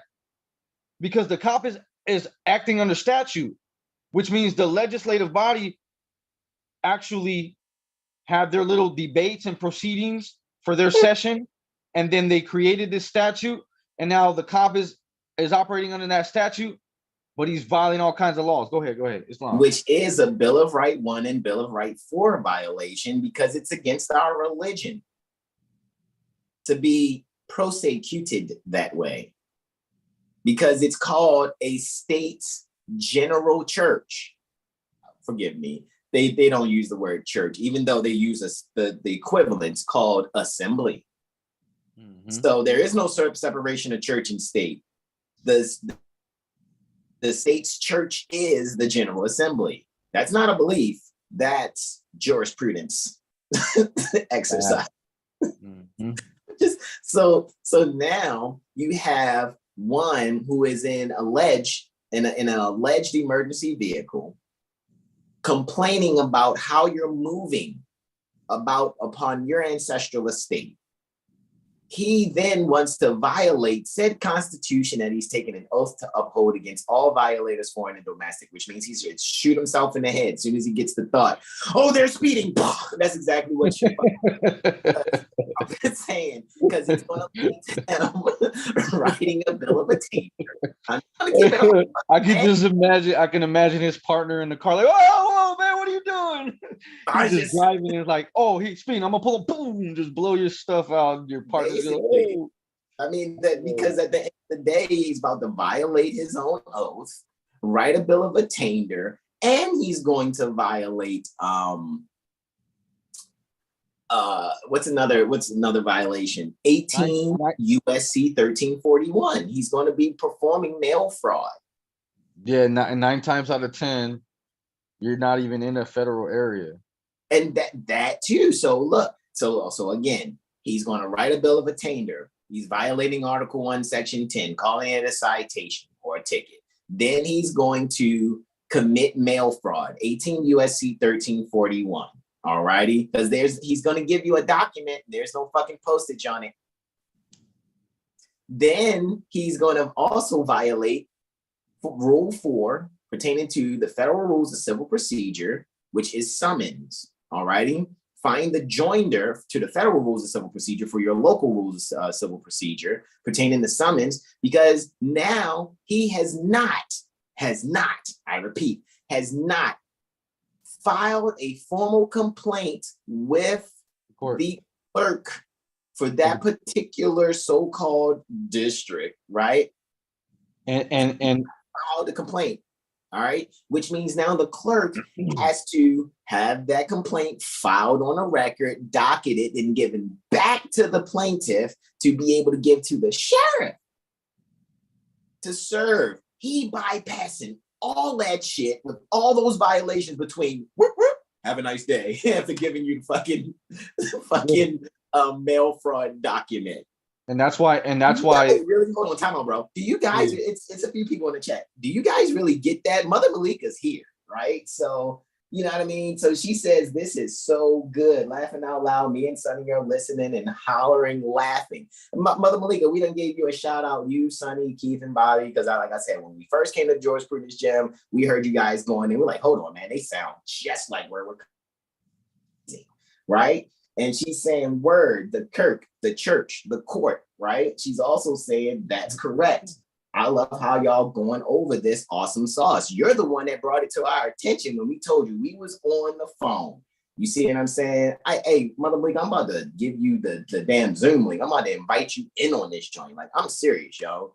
If she's really here, right, I'm gonna give her the link, bro. I'm gonna be like, yo, she can come in and really chat on this. I really don't care because this is where it's at, bro. You see what I'm saying? Like, I'll send it to her right now, bro. Like, let's see. Mother Malika. Yeah, and I was gonna say that's why there's the bill of attainders that they're calling tickets and citations. That's why they write them a certain way. If you look at them, they try to cram everything in one. They cram different jurisdictions on there. They put the summons on there. They put the penalty of perjury statement on there, and they put it like it says you're ordered to appear. Like, what do you mean I'm ordered to appear? You're a judge putting out an order. You filed this with the clerk, and she's issuing an order, or you're just a idiot on the side of the road violating the law. Which one is it? I mean, just think of Think of all the violations I and Brother R just enumerated. Mother Malika comes on and join us. Y'all think we going in? Like, bro, like this is why, you know what I mean? At any Tuesday or Thursday for about since maybe like April, the end of March, beginning of April, I've been going to the jurisprudence gym. You see what I'm saying? That's what we call it. You see what I'm saying? And Mother Malika tell you, she doesn't want a whole bunch of people coming. She only wants sue warriors who's going to come along and sue along. You see what I'm saying? So that we can be able to really analyze this and really know what we need to do. You can't be some criminal, you know, chopping up somebody, this murdering, killing and dismembering someone because they're giving you an eviction notice. That's no, that's not called for. All righty. No, you can't get and I know law. No, you don't. You don't freaking know law. Are you serious? Is that you, Mother Malika? It is I. D, peaceful greetings to you. All right, so look, guys, we're going to introduce you. I like, of course, you know, in my heart of hearts, I say Mother Malika L because you're definitely laying down the law, right? But you shared this video with us just last Tuesday. Right? Is there anything that we missed? We saw you commenting in the chat. Is there anything that we missed that we're going over here? No, you guys like are killing it because like I was up to like 4:30 Eastern listening to this, analyzing it, reading the RICO Act. We ain't even got to that part yet. We're still listening to Randy. I haven't closed any of those 2 videos since we went over them last week. Yo, I just don't even close it. And Sunny was actually laughing at me last night and she goes, "Are you going for a full dozen today?" You going for a full dozen before the next meeting? Isn't there a part even in, I don't know if we got to it yet or we might have missed it, but I could have sworn there's a part in this video where she was like, not only you doing it on behalf of, you know, you're prosecuting on behalf of the state though, or whatever, but it's like, she said something to the effect of basically they're sending a bill. Oh, yes. Yeah, I heard you say that. And you are correct. I'm not sure if it's in this one to the clerk or the one to the bar itself. But yes, she did say, you know, you're acting on their behalf. You're sending them a bill. And that's one of the reasons that I listened to it several times too, because of course we suspect that that's what they're doing, but to have somebody who is doing it confirm, you know, it really does hit different. Mm-hmm. Yes, I mean, just to hear, and you know, for our community, you know, because a lot of people that, you know, listen or will watch our YouTubes, you know, most people are Moorish American, even as you can see in the chat, and they know certain things and hear certain things, but people usually don't have the time that I, Brother R, you and Sunny have to really analyze this stuff. And you know it because people show up by the 50s to 70 every Tuesday and Thursday. In the middle of the day. Don't forget that part. You can be in there in the middle of the day, and even at night. I don't know if they take time off of work or what, but yes. Yeah. I mean, we do not stop. So that's why I was like, man, like we gotta really go over this. So you can stay with us as long as you can. Sure. Let's get that last minute or whatever is left. All right, let's see. On the executive branch, it's not there. There's no authority in any of the stuff I find. When I do research, I find nothing that allows that to happen. Nothing. Attorney? To act on your behalf if you're the victim, they don't even have that. They don't have the authority to act as a private person. When you put the state on, it's supposed to be like kind hearing. So like if you're incorporated into the state like a corporation, that's a like kind. But to prosecute individuals on behalf of the state, so right there on the executive branch, it's not there. There's no authority. So right there, she's saying if it's the state versus a corporation, which is actually what they're doing, because they're actually trying to treat you like you're the corporation. That's how they try to waive the whole service thing. Oh no, you agreed to service like this. You know what I mean? Because if it was you know, a non-statutory individual, then it's not supposed to be that way. They got to serve you the right way. You have to consent. You have to be a part of their administration, so on and so forth. If it's a like kind, it's different. That's what she was saying. Basically, like, you can't be Goliath picking on David, or he's gonna throw a fucking rock at your forehead. That's what I hear too. It's like, Goliath, stop being a bully, you uncircumcised Philistine, you. That's what I also hear. In any of the stuff I find, when I do research, I find nothing that allows that to happen. Nothing. Okay, and well, your first name was Randy, you said? Yes. Okay, R-A-N-D-I? Yes. Okay, E-R-I-C-K-S-O-N? Correct. Okay. Okay, I mean, I'll look into this and see what I can find. I'll contact the prosecutor's office, but you said you've already called there? Yes, I have. I've left a message. So, all I'm looking for from you is that you have a certificate of authority from the executive branch when you process those claims or those complaints. Okay, so Okay. a certificate of authority from The state. executive branch? Yes. Yo, The state of. she just schooled this lady on her position of what she needs to lawfully play her position. Am I off? I'm open for correction. That sounds about right to me. I'm so You okay. see, that's what was going on too. So I am seeing that correctly. I'm comprehending that correctly. Y'all both She even say, told her- Or maybe all of us are comprehending it wrong the same way. But yo, she even told her before that. She said, you know, they usually don't teach these type of things to the clerk. yeah, just like they don't teach law in law school or actual medicine in medical school. Real estate, they don't teach them real estate laws, and she mentions that as well. Yeah, because apparently she's also a realtor, and I got her email address. Wow, you got Randy Erickson's email address? Oh yeah, and I already emailed her too. She- I emailed her to ask a clarifying question. Let me tell you guys what it is, because if she gets back to me, I will absolutely be sharing. Hey, yo. Because That's what I said. Go ahead, I yield. I'm listening. what she said about the suit of like kind being a former judge herself, that really again confirms what we have all been reading from our perspective, that this is what is required for their job.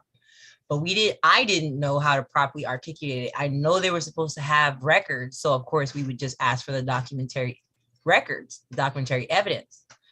But now we actually know what specifically those documents are called, and that is that certificate of delegation, right? Of authority, right? So now we can be more specific, but as Brother Hasan just pointed out, they're still clueless. Like, this is a superior court clerk, and she's clueless. But at least if we say the name of the document specifically, like if we ask for our delegation of election for them, I heard Brother Hasan say earlier, you know, even if they had all their ducks in a row, you know, we still need our delegation to them to say, yes, I'm going to be bound to your form. So let me see. The question I asked her was, wouldn't the relationship of being not of like kind, if the defendant is not an agent, member, employee, or contractor of the corporation, and there's no other real party in interest named in the caption as the plaintiff? So that was my question to her. Read that one more time. Read that question one more time. Wouldn't the relationship be, quote, not of like kind, if the defendant is not an agent, member, employee, contractor of the corporation? Let's say a corporation was trying to come against us, you know, Ford Motor Company, eBay, whatever, right? You know what I'm saying? People have people suing them, MasterCard or whoever, you know, Discover, whatever, suing them, right? It seems I'm asking this judge, wouldn't that same delegation of authority be required, and that same type of internal relationship of the defendant and the plaintiff? You see, because When the defendant, I mean, the plaintiff is the state, only an agent of the state could be the plaintiff. So an emotional outburst question. Yeah. So, okay, let me see if I'm seeing this properly. You just said, I like to like turn it around and make sure I'm even comprehending. Yeah, I'm going to copy paste the 2 questions. So No, because I think that's a perfect question, because it sounds like you're saying that, hey, Randy, you said you're seeing these complaints coming from police, but the police aren't signing on it. The policy enforcers aren't signing on these complaints, saying that they're the ones initiating the complaints, but it's coming from the policy enforcing department. However, the defendant isn't a policy enforcer either. Correct. Policy enforcers are supposed to be bringing suit against other policy enforcers within their precincts or districts. So that's what you're saying, right? Mm-hmm. And so I'm just saying because it should be the same thing for the other corporations, not just the government corporation. If the government can, just like with the when we researched the mortgage stuff, you realize that in order to be a borrower, you still had to be a director, a shareholder, or other type of bank employee.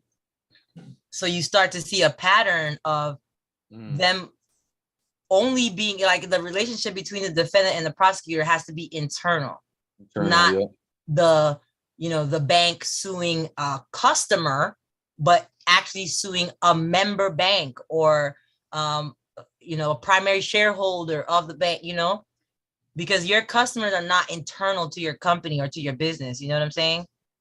Technically, the customers aren't even supposed to be going in there. Well, yes, that is correct. That is correct. Correct. Yes. That's what was brought up in a few classes, maybe a moon cycle or 2 ago. It's like you said, when people go into so-called banks, they'll go into Bank of America, the freaking teller and the bank manager should be like, hey, go away, get out of here. You don't belong here. Yeah. Like or they should be asking you, are you a Federal Reserve agent as soon as you come in? Yes, that's what I was saying, Arya. I was like, they should be qualifying yourself, like, hey, do you qualify to be here? Yeah, can I see your Federal Reserve agent credentials? Yeah, when you walk into the bank, they're supposed to be like, let me see your employee badge. Right. No, but they ask for that state of identification. So I'm putting the 2 questions that I asked Randy in email in the Yahoo, I'm sorry, in the YouTube chat. Oh yeah, it says, would not the clerks need the same delegation to process service for the alleged private corporate entity? Right. So in other words, like Randy said, when she was the tribunal judge, she would have to get delegated authority from the county commission to even be, it's just like, okay, you guys are having prom for your high school.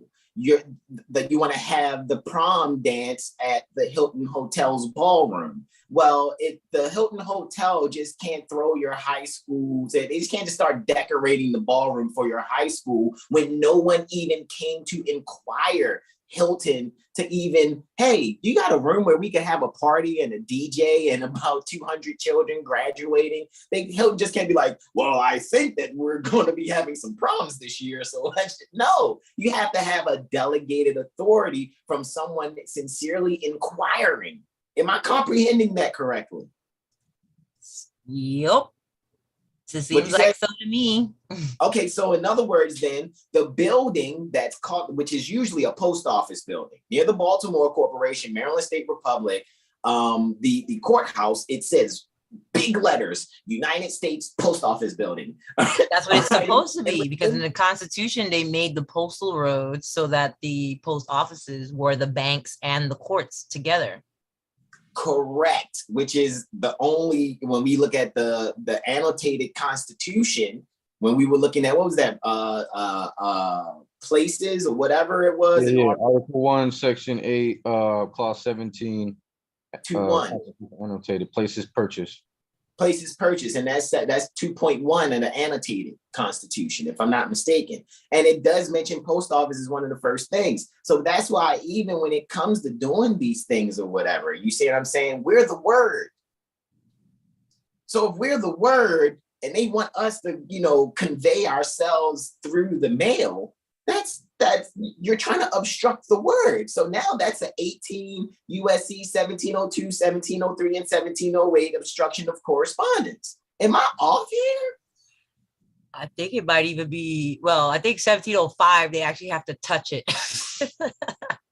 So as soon as they touch the word, let's say we're the logos, right? As soon as they touch the word, it's like, you violated. You violated, right? So, all right. So now I'm gonna say this to bring it all. Okay, so 1705, it's them destroying it. Of course, well, they're destroying it as soon as they place you under duress to not be able to correspond where you want to correspond, going from quote unquote post to post. They're forcing your correspondence to go to a post, like you're going for a quality control check. Like you're some fucking package at UPS. It's like, oh, I think the corners are busted. We need to put some tape on it. Nobody told you to do that. I'm just saying. So now the whole delegated authority, comparison coming from a high school. There's some high school SGA student, isn't that? See, I said SGA student. So the Student Government Association, the student body president from some high school with whomever else, you know what I mean? They're going to find some hotel to hold prom. The same thing is happening when the substitute Bey termed governor gives an order of some sort to the attorney general for them to go to Randy. Hey, Randy, I see you got a building here. It looks like you have it set up. You got a bar that can be crossed. You got pews for the peanut gallery. You got a few boxes over here, one for jury, one for a stenographer and reporter and for a witness and a banker. Cool. Hey, I like this court here that you have. I was wondering, could you hold for us an executive branch hearing? Isn't that what's supposed to be fucking happening? Please correct me if I'm wrong. Yes. And there was a question Arya had asked. It was basically about we were all going in the right direction, right? Mm-hmm. Before we heard this call. Mm-hmm. And when I say going in the right direction, I mean, even when people were asking for the FARA, right? And the anti-bribery statements and stuff like that people have asked for before. In essence, we are asking for their delegation of authority. We're just asking it from a level that you have to pass the initial one. Like that's not the gate, is what I'm saying. You know what I mean? Correct. Like we're asking them these things, but the gate to even start the conversation is where I think what we are going over today, it's really taking us to the front door so that we're not fighting them in the kitchen, right? When we're asking them for their FARA and anti-bribery and their proper oath, etc. That's like you in the kitchen already, And when we asking them for our stuff, we might be in the living room. We're getting closer to the door, but I really feel like this is the door. Who invited you, is what you're saying. Yeah. You got an RSVP. Yeah, I mean, seriously, like, hey, man, I know the list says 200 people. I counted 202 heads. Where are these extra two come? Yeah. What y'all doing here? Basically, like, who invited you? Like, so, all right. I did a consultation today. A young lady suspected pedophilia going on next door to her in a hotel. Wow. And even hearing like children crying, seeing young children leaving. Okay. Mm-hmm. And she was so convinced that she actually attacked their door with the fire axe. Okay. Wow. And yeah. And the suspected pedophiles called the policy officers on her, and they arrested her and charged her with obstruction under RCW 9A, blah, blah, blah. And gotcha. One other charge under the same 9A, some other part. And she wants to tell me the story. Like most people want to tell me the story, or I shouldn't say just me, but us, right? When we try to help people, they want to tell us a story. But my question is, who is the plaintiff? And where are you working? Let me stop. But who's right? No, that came later. But yes, who's the plaintiff? The state of Washington. Is there any other plaintiff named? No. It's dismissed because now we're back at this conversation with Randy to Cynthia. It's Yes. where's your Failure to join an indispensable party. Oh. wow? So she's like, she just texted me, do you want me to send you all of whatever? No, you could just send me the signature page because I want to see who signed this, who signed this crap. Correct, because at that point, that's where business starts, at the freaking signature line, right? So-called alleged signature line. So when Arya was talking a few minutes ago before I got on, he was literally describing what was happening in that situation, and that's why I was on a device that wouldn't let me comment, and I actually had changed it over so I could comment at that moment. That moment, because I was like, this is exactly what I just hung up the phone, about, We've been in sync. I'm telling you. Yeah, like I know that day that you guys called the same time we broadcast this, I was like, wow, that's serendipity. Yeah. We're not playing. I'm telling you, like, I guarantee, like, and people within our Moorish community really know that we don't fuck around. We're all feds, no cap. And when we find a place, I'll quote even Mother Ras Mariah V. Bay. When you find a table that's prepared for you, that's your table. Like I said, our table is the jurisprudence general. That gives me goosebumps. Wow. Hey, check this out. On a side note, I just got a notification on my phone that says DMV closure. Nevada DMV offices, as well as other state agencies, are closed today because of a major internet outage. Mm-hmm. Interesting. I'm sure. How is it? Is it a major internet outage, or what they're trying to do is revamp their stuff? Because I think it's way more people speaking up, way more people challenging jurisdiction, whether they know completely how to do it or not. Because technically, when you read spelling in Henry Campbell Black's Law Dictionary, intent supersedes spelling. So just off the fact that you go, hey man, I don't know this motherfucker. As soon as you do that, you're saying, I don't agree with you. We don't have a contract. There's no mutuality between you and I to interact or to have any kind of intercourse. Yeah, right. I was just thinking that like a day or two ago. I was thinking, when a cop pulls you over and he asks you to identify yourself, he's admitting right there he doesn't know who you are. So he shouldn't be stopping you, because he should only be stopping someone he has an indictment for. Exactly. Right? Like, it doesn't make sense for you to even, why are you asking me? You should know. If you don't know who I am, you need to get back in your car. Exactly, brother. That's why when I watch those YouTube videos and the people, the especially the auditors, the First Amendment auditors, when the policy officer, first thing they do is, let me see some identification. And I always I'm screaming on the inside, even if I don't say it. If you don't know me, get thee away from me. Mm-hmm. You're not supposed to tell me to identify myself. You're supposed to have a description of me. Mm-hmm. Right? Mm-hmm. And it's supposed to be accurate. You're supposed to have an accurate description of me already. You're supposed to know my name. You're supposed to be like, Malika?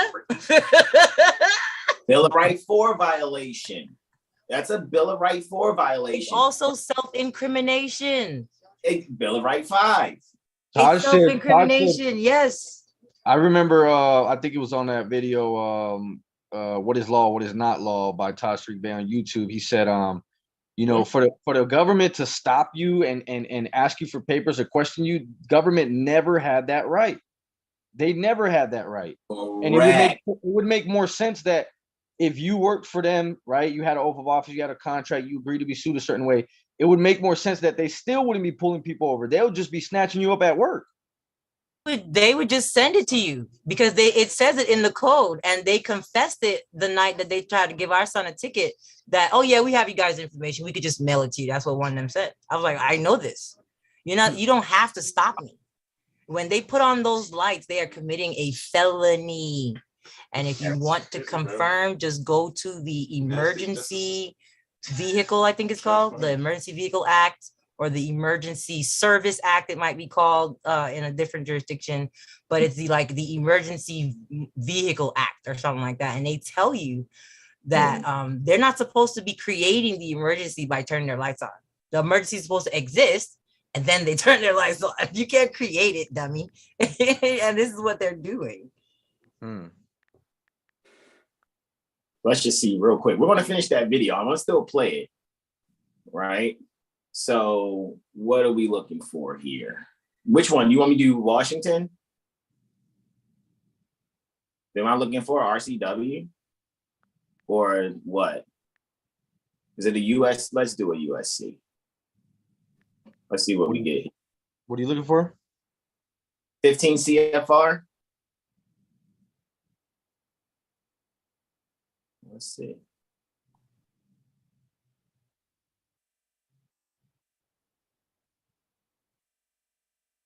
Are we getting close? Is it the 15? I'm over here talking and y'all I'm on mute. I don't think we found it on the federal level, but it might. It's definitely going to be under that emergency vehicle for Title 49 because that's the Interstate Commerce Act. It's not going to be in the definition section here. Got you. Then let's do 49. It's either going to be the Emergency Vehicle Act or let's do 49 USC 32902, or is that just, matter of fact, let's just do USC. It's the state one. It's a state level. They usually have it on a state level. I'm not sure what, I've never actually even looked at it on the federal level, fun enough. And authorized emergency vehicles. Now you're gonna make me look for it. Either one. I mean, you can. I got an open screen share, so it doesn't matter. If you want to look it up and bring it up, you already know. When I find it, I will bring it up. You go ahead and continue the call right now. All right, let's do it. Of Ohio, Attorney General, to prosecute. Run it back just a little. SON? Correct. Okay.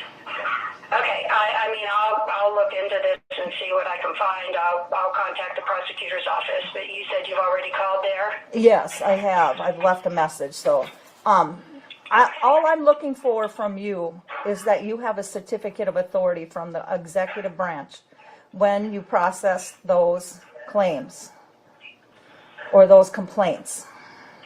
Okay, so Okay. a certificate of authority from The state. executive branch? Yes, the state of Ohio, Attorney General, to prosecute on their behalf.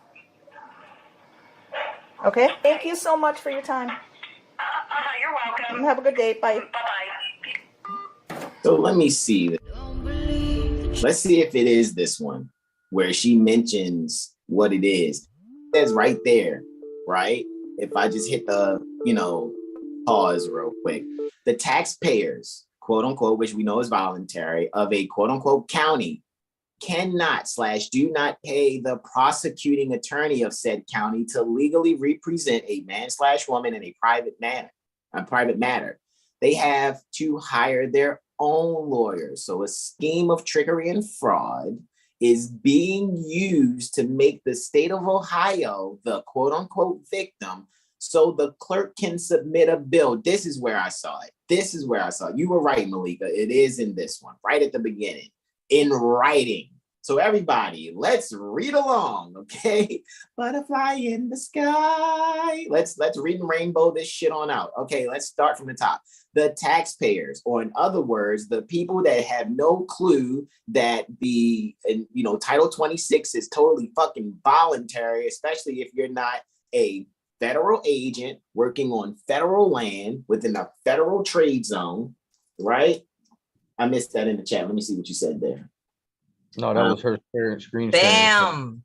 It's ready when you. Everybody can just take a screenshot or whatever.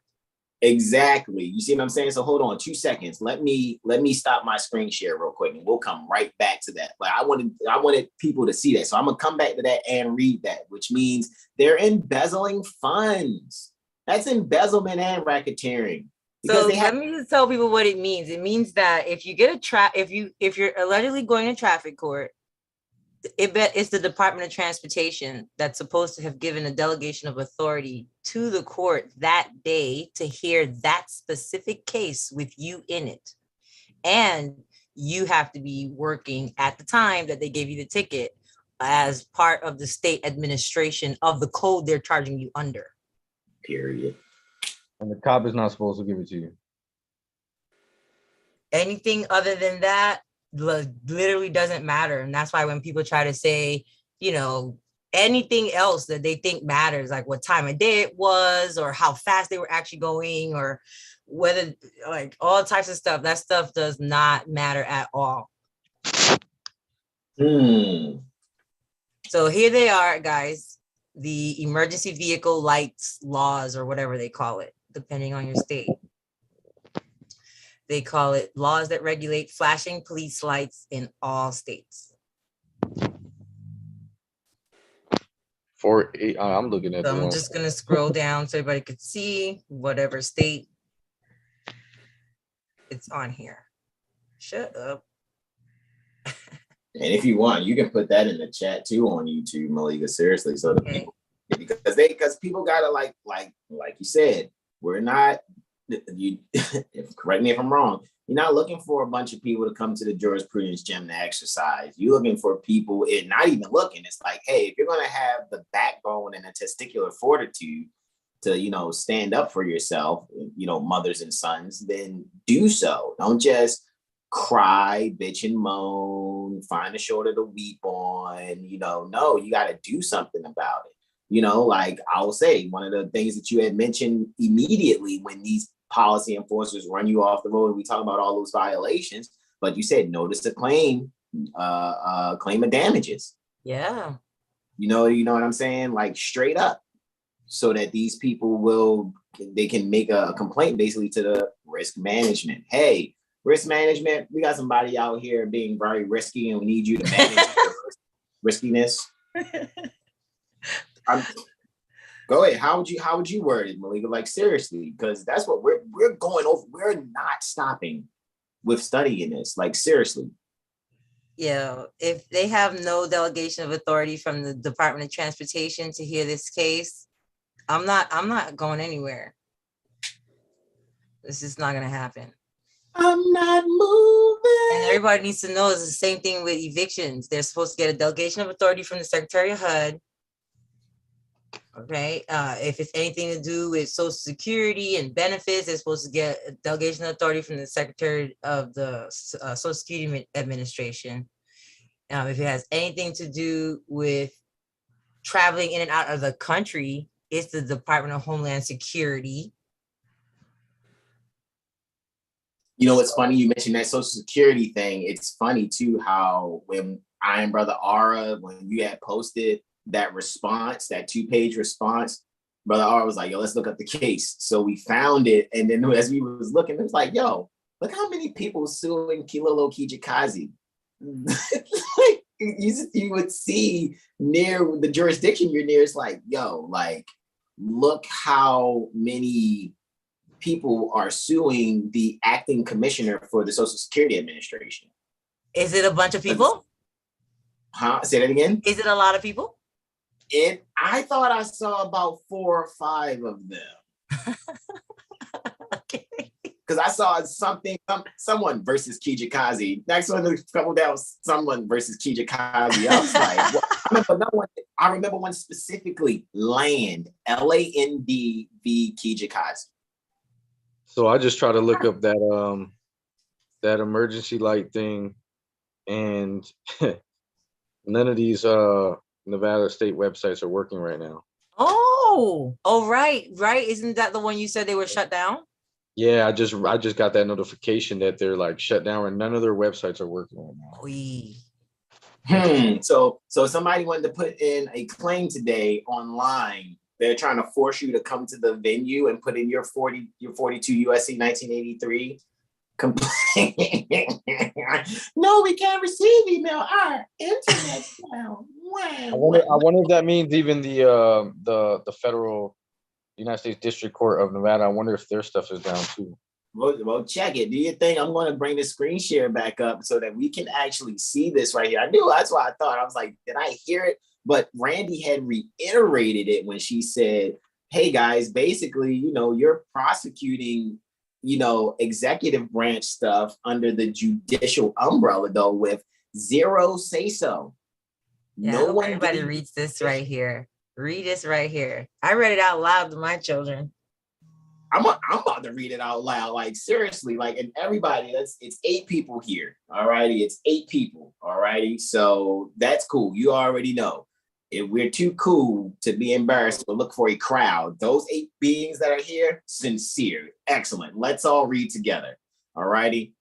The taxpayers pertaining to a quote unquote county cannot / do not pay the prosecuting attorney of said county to legally represent a man / woman in a private matter.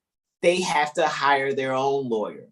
So a scheme of trickery and fraud. In order to prove fraud, we already know, you shared with us the elements, the cause of action elements. Fraud has 5. Not 1, not 2, not 3 or 4, but 5 elements for cause of action for fraud is being used to make the state of Ohio the quote unquote victim. So the clerk can submit. So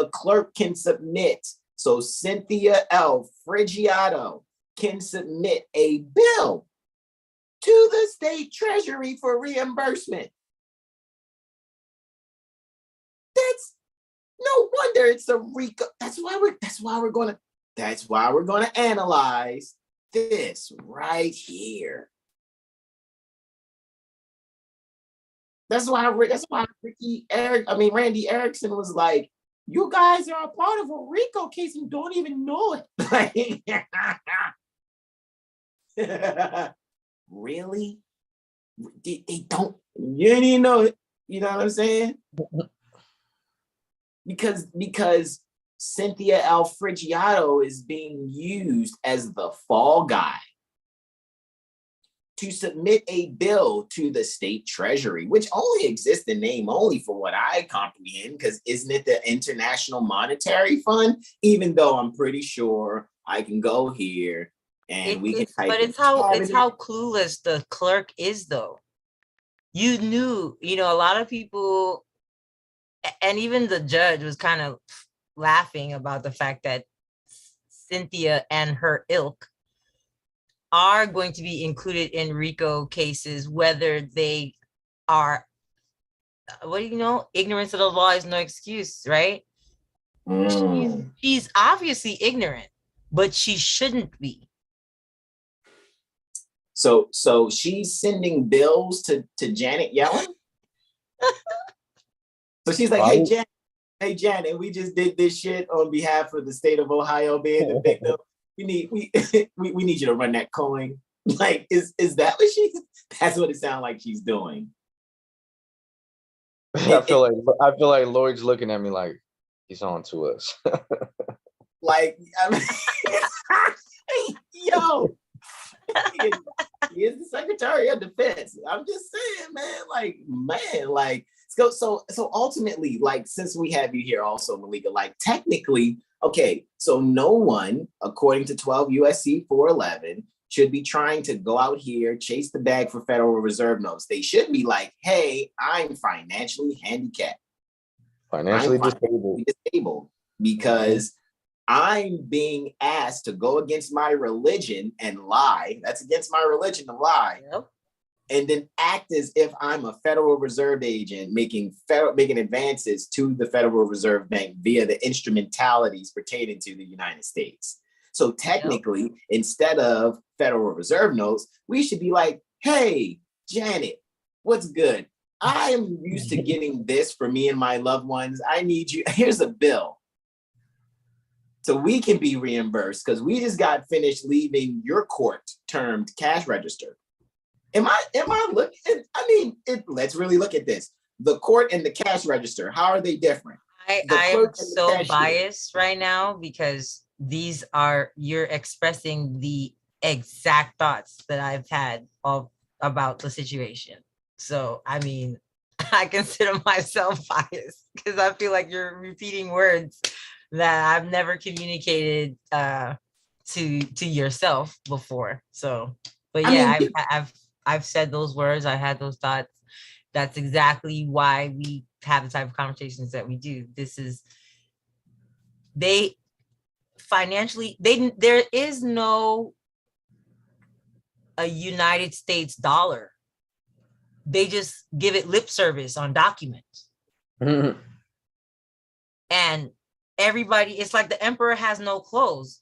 And everybody's just like, keep your head down and get the bag. And I'm like, this is not even a bag of shit. If it were, then it would actually be useful.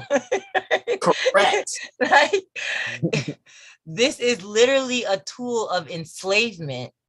Right. And because those who get the bag get a reward of trinkets, they're petted, they pet them. And I'm just like, this is ridiculous. We have to start coming. We have to start coming with authenticity of real common sense. This whole keep your head down and get the bag nonsense is what's making people. I mean, we just saw this disgusting, I don't even know what it's called, news presentation about a tent city going on just a few miles from us, where people have been made homeless when it's an impossibility to pay rent.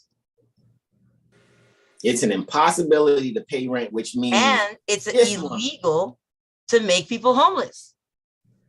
Which means Marsha Fudge has no fucking clue, or she's complicit in the fraud as well. Yes.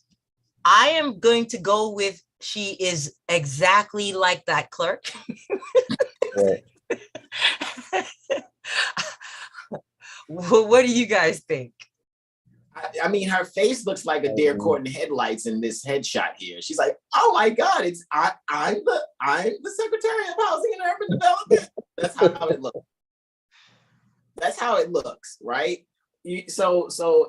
I'm just saying though, how, not to be mean, just to make sure what we're saying to the people that do not roll this over in our heads. See, look, guys, what you need to comprehend to our loved ones in the Moorish community. I don't know how more plain we can say that they have to have simple things in place, basic things in place to have authority.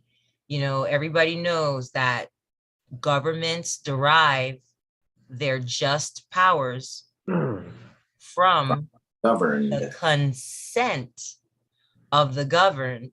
Correct. Which means that consent has to be documented. Are you talking to me? You know I'm not the governed, right? Right. I mean, we don't even have to say it like that. We could say it just like in a form of a question. Do you have consent? Do you have proof, documentary evidence of my consent to be governed? If government derives their just powers from the consent of the governed, then any presumed powers are illegal and unlawful. Therefore, you got to provide that documentary evidence, or thou shalt draw out thy sword. I mean, what else are we about to do? So to continue to adding to that wisdom, what I was saying, guys, in our Moorish community, recognize that Mother Malika is making sure her children comprehend what we're just having fun hacky sacking in the spirit right now. Like, can you imagine us right now with like jurisprudence and law? Just look at it like we're just kicking a hacky sack around right now for just for the heck of it on YouTube. I'm gonna get off. I'm gonna get off of here, and I'm gonna drink some attorney tears because. Oh, I have a question real quick before you go.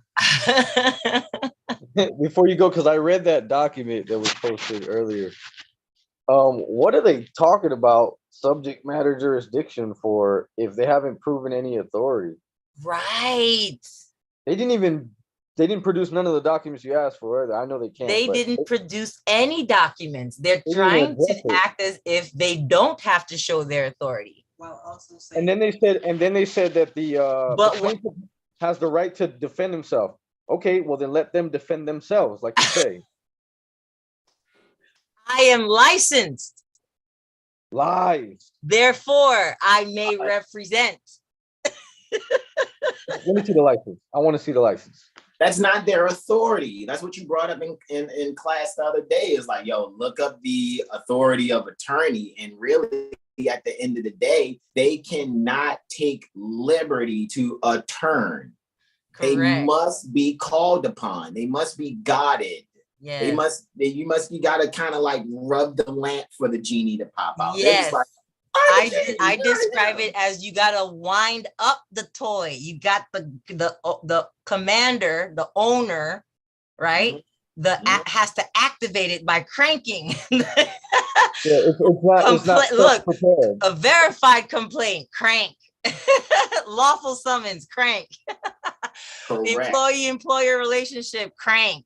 At work, on the clock, crank. I mean, all of those things, they gotta crank in order for that officer to start going, you know, and start activating. And that's the part they don't get that. And we got to hammer it home. And while most other people are thinking, they got to argue like other things. You want me to relieve the screen share real quick so that people can actually see what we're calling a jurisprudence gem before you go? It's up to you. I don't have a share. I'm not sharing the screen. Am I? No, you can. And I'm just saying, you can show people what we're calling the jurisprudence gem. You want to show them who you are and what you do, just very briefly. Sure. Shameless plug and endorsement.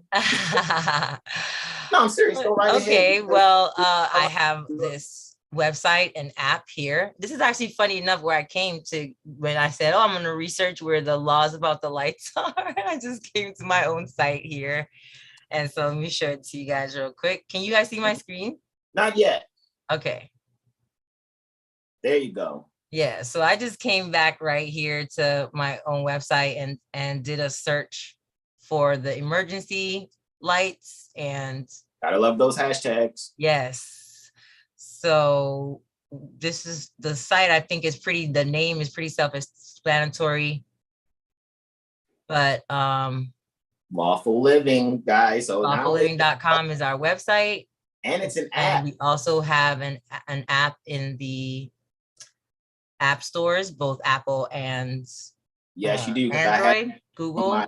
I have it on my Chrome, and I have it on my iPhone and my iPad here. So now you guys like, what's the jurisprudence gym? Like, now this is the jurisprudence gym. We have some classes here across the top where we go over I don't know if you want to say different topics. We kind of do build a foundation of several different topics that are most pressing, I think, on most people, taking care of their shelter, their conveyances, you know, being able to house and clothe and educate themselves, etc. And so we broke it down by different topics. But when it comes to protecting ourselves, when it comes to, even if you want to call it defending for ourselves, right? It includes knowing what the offense, especially when, you know, when they put us as so-called defendant. It's important to know, the best thing for you to know is the limitations of people coming against you. And I mean, hence the name here, for example, Pigpen, one of our classes, where we go over things like the powers of a county, the actual jurisdiction of a county, not just what we imagine it to be when we think we know what a county is, right? The actual powers of the sheriff, that, you know, or constable, or whatever it might be in different jurisdictions. And you'll be surprised. They're not doing things correct. And of course, everybody knows that, but we don't exactly know what like I said, the gate is what is the foundational relationship that has to exist between when they're trying to engage us. And because we don't know that fundamental thing, we usually make poor arguments. So I created this site to help people comprehend the foundational elements of the relationship that's supposed to be between themselves and whoever, Inc., corporation, whatever, Inc., LLC, or all the different versions that they kind of come off at us as, what it's supposed to be, and how to move the court, which is why our logo is what it is, chess pieces, because it is a chess game. And they show their hand, they show their weakness, but when we are, I guess, distracted by our emotions in the throw of things, when we think we are debtors, when we think we are mortgagors and other type of financial positions, and we start arguing things like I paid, or even to say things like there's no money. You don't even have to say those types of things. It really comes down to you're not supposed to be talking to me. Period. There's no delegated authority that says I consent for you to intercourse with me. So guys, that's a part of our Moorish community, all righty? We're not saying throw away R.V. Bey publications. That's your start, your foundation, your launch pad. For us, myself, let me speak for myself, 8 years in after declaring, proclaiming my nationality, I gotta admit that even though I have my brothers, it's great to find 63 other people every Tuesday and Thursday that actually go over and think how Brother R, and Mother Malika are there. I know Sonny's there with you too. What's good, Sonny? You know what I'm saying? But like, you guys are fucking active. So when you posted that in Telegram today, I was like, hey, Ara, look at this. I posted the link to our chat, our group chat or whatever. And immediately, Ara does that thing he does. Hey, let's look. And next thing you know, even though I'd be like, half the time I'd be cooking or doing whatever, but I'm still tuned in to the point where once Ara brings something up, it's like, now I got to sit down. click, click, click, click, click, click, click. And it was like, hold up, man. So then that made me, as he brought it up, that's what made me respond to you in the Telegram. Like, hey, yo, because we see the timeline of the events of how it happened when those bar rats entered their appearance and all of that, which reminded me of when the post, about maybe 2.5 weeks ago, when Sonny was like, hey, look, 2 people had just raised their heads up. It's like, okay, it's whack-a-mole time. That's right. So she's working on the next whack right now. Question, Malika, in regards to that notice that you guys put in that second one. It wasn't an IFP form, but it was like a request to proceed. What was that? The request to proceed without prepayment. Correct. Yeah. Would you guys just send them on the regular notice or something with the law on it, or? Yeah, I think didn't we put it up? It's the second. It's like the second or third one, I think. Did they ever respond to that? Hold on. What's Sonny say? Respond. They just file it and accept. Yeah, once they hit file, I don't know if you guys remember. Anwar had come on and he had said that they put filed on the notice, but they put received on the actual complaint because they didn't want to put the complaint in as filed until they got approval. But once they put it in as filed, that's the presumption that it's been approved. They won't just mark it as received. You see what I'm saying? Gotcha. They'll put it in as filed. So once you see it actually say filed next to it, that means it's been received. And then once the attorneys have started responding, yes, I know that we're proceeding and it's already accepted. Right. So I was wondering, like, why did they? Because I saw you guys also did a affidavit of service or something like that. And I'm like, how are they serving the complaint if there was no response from that notice? So it was presumed that you guys are proceeding. So because remember, I showed you the document that I was, I used their form and I filled it out honestly. And wait till you see what that magistrate judge said. Like, he's very disrespectful. Like they, I mean, Very they, I disrespectful. was like, Wow. man, he didn't even Very have disrespectful. You know what he's trying to say? He's also saying you must fill out the long form now. He thinks I'm lying, right? Then he says you must fill out the long form. You must use your real name that's on your birth certificate and your social. I also note that R. Bey is a frequent filer in this court, and all his cases were dismissed, and that just all the that sounds like bias and prejudice, which is grounds for recusal and disqualification. yeah. Correct. So goodbye. You are the weakest link. He called him a vexatious litigant. No, yeah, he said that I am cautioned that if I continue to file frivolous or what do you say, frivolous or repetitive lawsuits or something like that, that I could be sanctioned and or found to be a vexatious litigant. And I just let him know for the record, I've never filed a case. I've never filed a lawsuit in this venue until now, because all the 3 previous cases that I did have in that venue were removals, and a removal is not starting a case, it's moving a case. So he was incorrect. I said other things, in my response, but I'll share that with you guys later. Yeah, wow. Well, thanks you for sharing that. And I'm going to say 2 things. One, of course, we know they're full of shit, right? And he's displaying bias, and like I said, that's grounds for disqualification and recusal, bias and prejudice.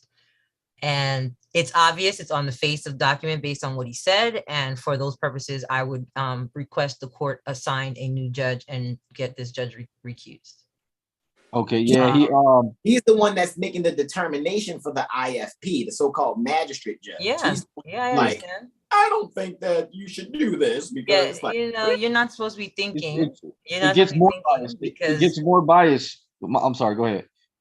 Yeah, he's not supposed to be thinking. Is all I'm saying. He's just supposed to be like, this man is exercising a right. Let's go ahead and do this. Correct. You're not supposed to be thinking about anything else. Yeah, he went on to say that just because I have Bey on the end of my appellation, just because he saw Bey, he brought up a case Bey versus Mower. Correct. He said that more members of the Moorish sovereign citizens are known to affix Bey and L to the end of their names, and that because I stamped the document where the signature goes without recourse, and I figured this whole thing out. You know how they use citizen, what again? What the fuck? he said, and they're known for using the phrase without recourse. No, he said Moorish what? He said Moorish sovereign citizens. Yeah, I don't even know what that is. I don't even know what that is. That's I know, right? I mean, show me where on this doll the word Bey hurt you. Please show me. Can you point to where on this doll the word Bey harmed you, sir? Yo, you know what I realized, because dealing with 12 subsection 412, the applications, right? Remember how we were saying maybe they want your application for that IFP so that they can do 12 USC 412 on it. Yeah, but I stamped it. Correct. I stamped it without recourse, and you look up without recourse. It says you're not responsible for any financial anything if it comes back. You see what I'm saying? So they're like, we can't send this to the. We can't securitize it. We can't securitize it. So he's like, I want you. He says he wants me to do the new form, the long form. He wants me to use. He says use your real name per the federal rules, and doesn't quote a rule. Then he says, and you got to use your real name that's on your birth certificate or social security. There is no birth certificate or social security on the record. Why would you even make the assumption that I have? Because he's trying to shove you back in the state. Yeah, this dude is nuts. He got to get out of there. Yeah, sounds like bias and prejudice to me. But the other thing I do want to say, and this is just me being objective and a realist, That's one of the reasons why I don't put up those types of barriers. I don't wish to encounter those types of things. So although like you said, correctly said, there's what am I confirming a so-called birth certificate, etc., other government agent document, if that is not the capacity under which I'm moving, right? It's none of that. That's not on the record. I didn't even say Right? anything about being a more period. He just went off None of that. He's making assumptions, obviously, which is showing his prejudice and bias. And that's why I don't, even though like it's tempting to come back at him saying anything other than this is obvious. The judge is just like we did the comeback for Am Woman the other day, where it's basically like they are making assumptions based on facts that are not in evidence. There's nothing on the record that bro, the only thing on the record is my complaint. But you have to stick it to that instead of trying to defend yourself, is what I'm saying. Like how we're saying, oh, well, what exactly the fuck is a sovereign citizen more, or whatever whatever slanderous comment. He has no evidence to back up his assertion. Instead of arguing that perspective, you see what I'm saying? Just use it as an acknowledgement that he's biased and prejudiced, which is grounds for dismissal. You know what I mean? Instead of trying to defend yourself, like I never filed in a case, or those weren't me, and this case is bullshit, right? This is irrelevant drivel, right? I would just say that his bias and prejudice evidence on the record, because he is making a legal determination based on facts that are not in evidence. That point alone is enough to disqualify him. So I wouldn't get into the other stuff.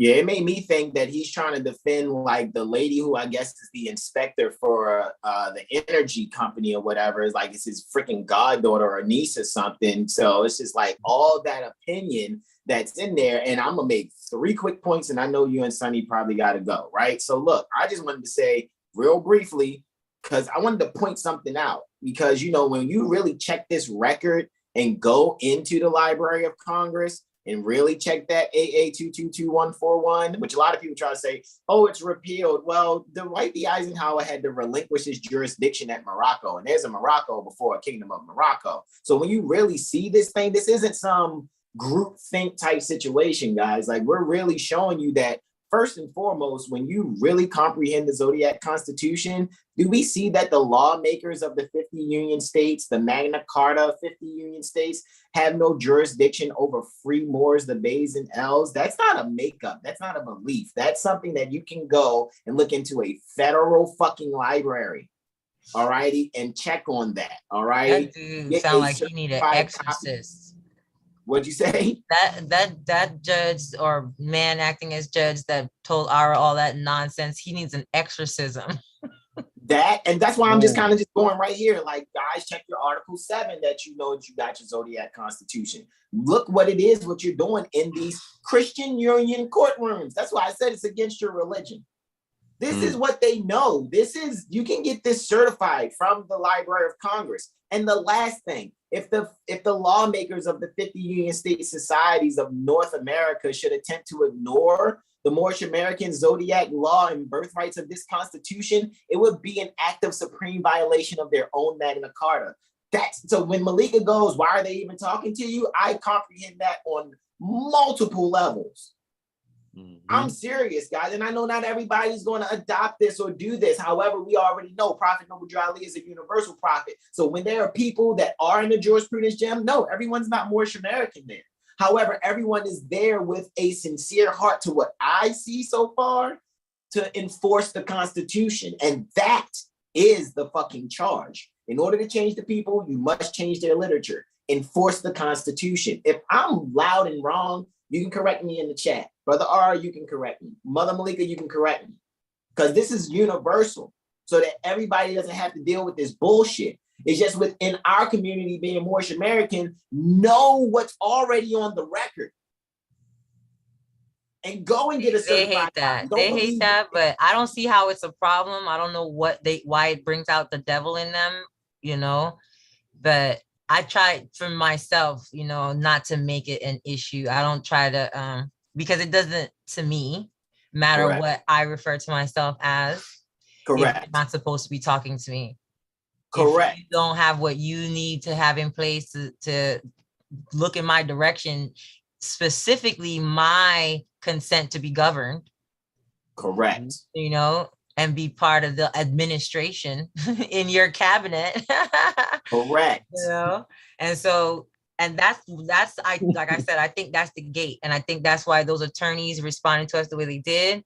But what I'm gonna do in a bit, after I do some work on some paperwork, I'm gonna make a video and share going over what I asked earlier about the, you know, what's going on with our case. We filed, I'm gonna show what document we filed, what they filed, our attorney to show authority notice to them, and then leading up to today with their stupid response. Yeah, we got the Ara sent us the Pacer link, so we all in the astrology see it, as well as to let you guys know what Mother Malika is ultimately saying. She's also saying is it doesn't matter if you're Moorish American or not. At the end of the day, on some realness, if you didn't consent to be sued this way, if you didn't consent to these people running you off the road,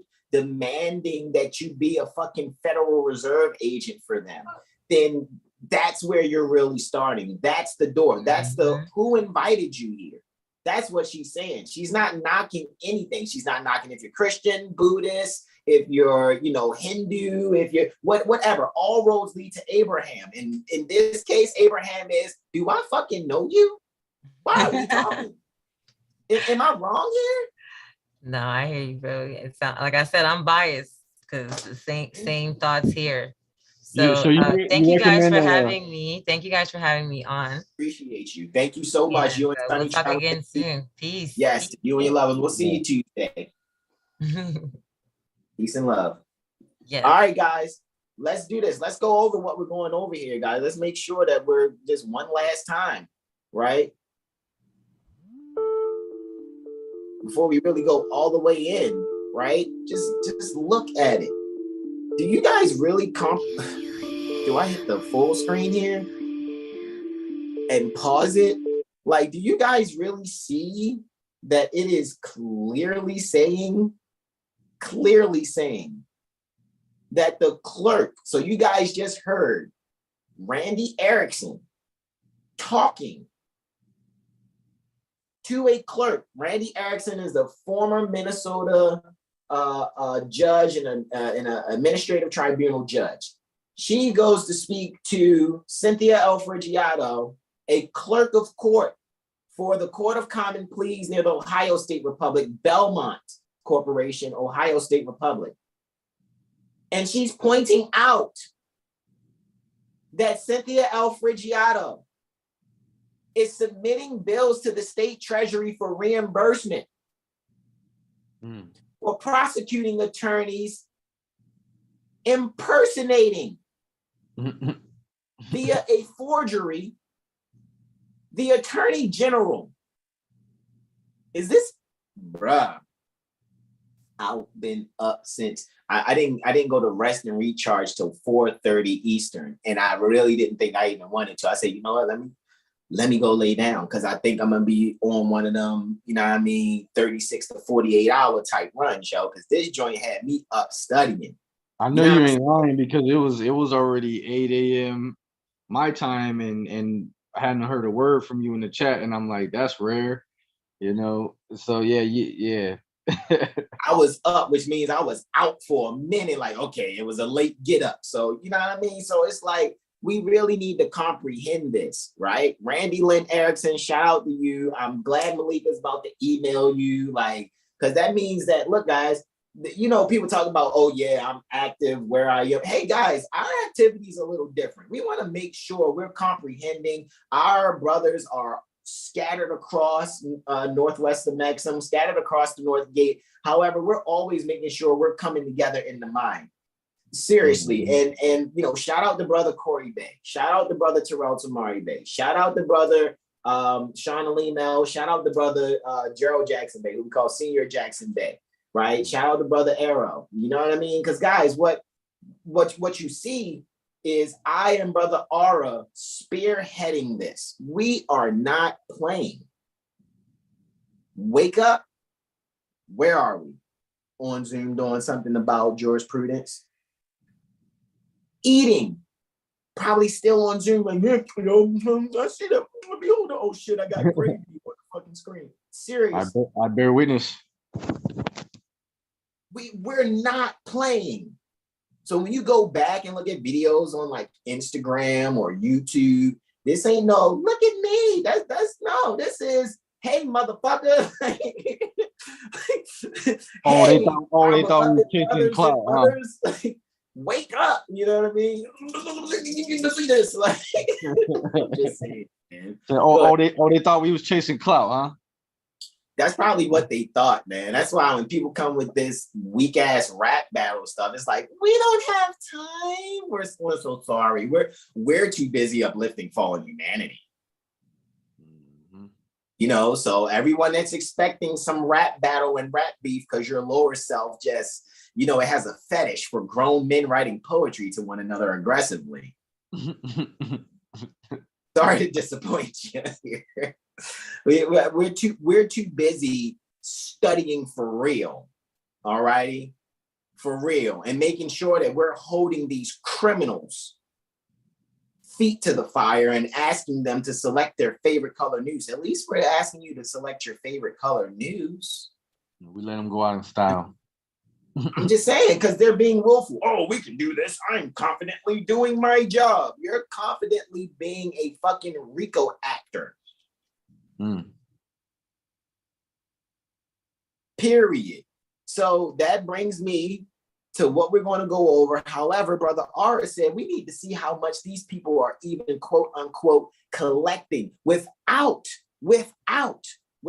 delegated authority from the International Monetary Fund, from Dr. Janet Yellen over the United States Treasury to collect Federal Reserve notes. That means a delegation has to come from the Federal Reserve for them to be a Federal Reserve agent, right?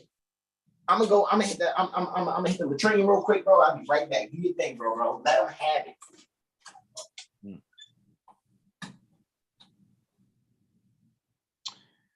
Well, it says in 2008, the legislature appropriated at least 50 million of the amount generated from the increased civil filing fees. That's just from filing fees.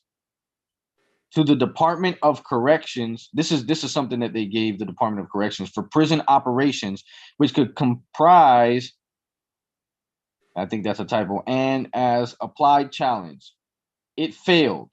The court said because while 186,961,960.23 of civil filing fees went into general revenue, the legislature appropriated over 433 million that same year, right, which is about a little over double that same year for the judicial branch alone. Thus, the statutes do not constitute an unconstitutional tax.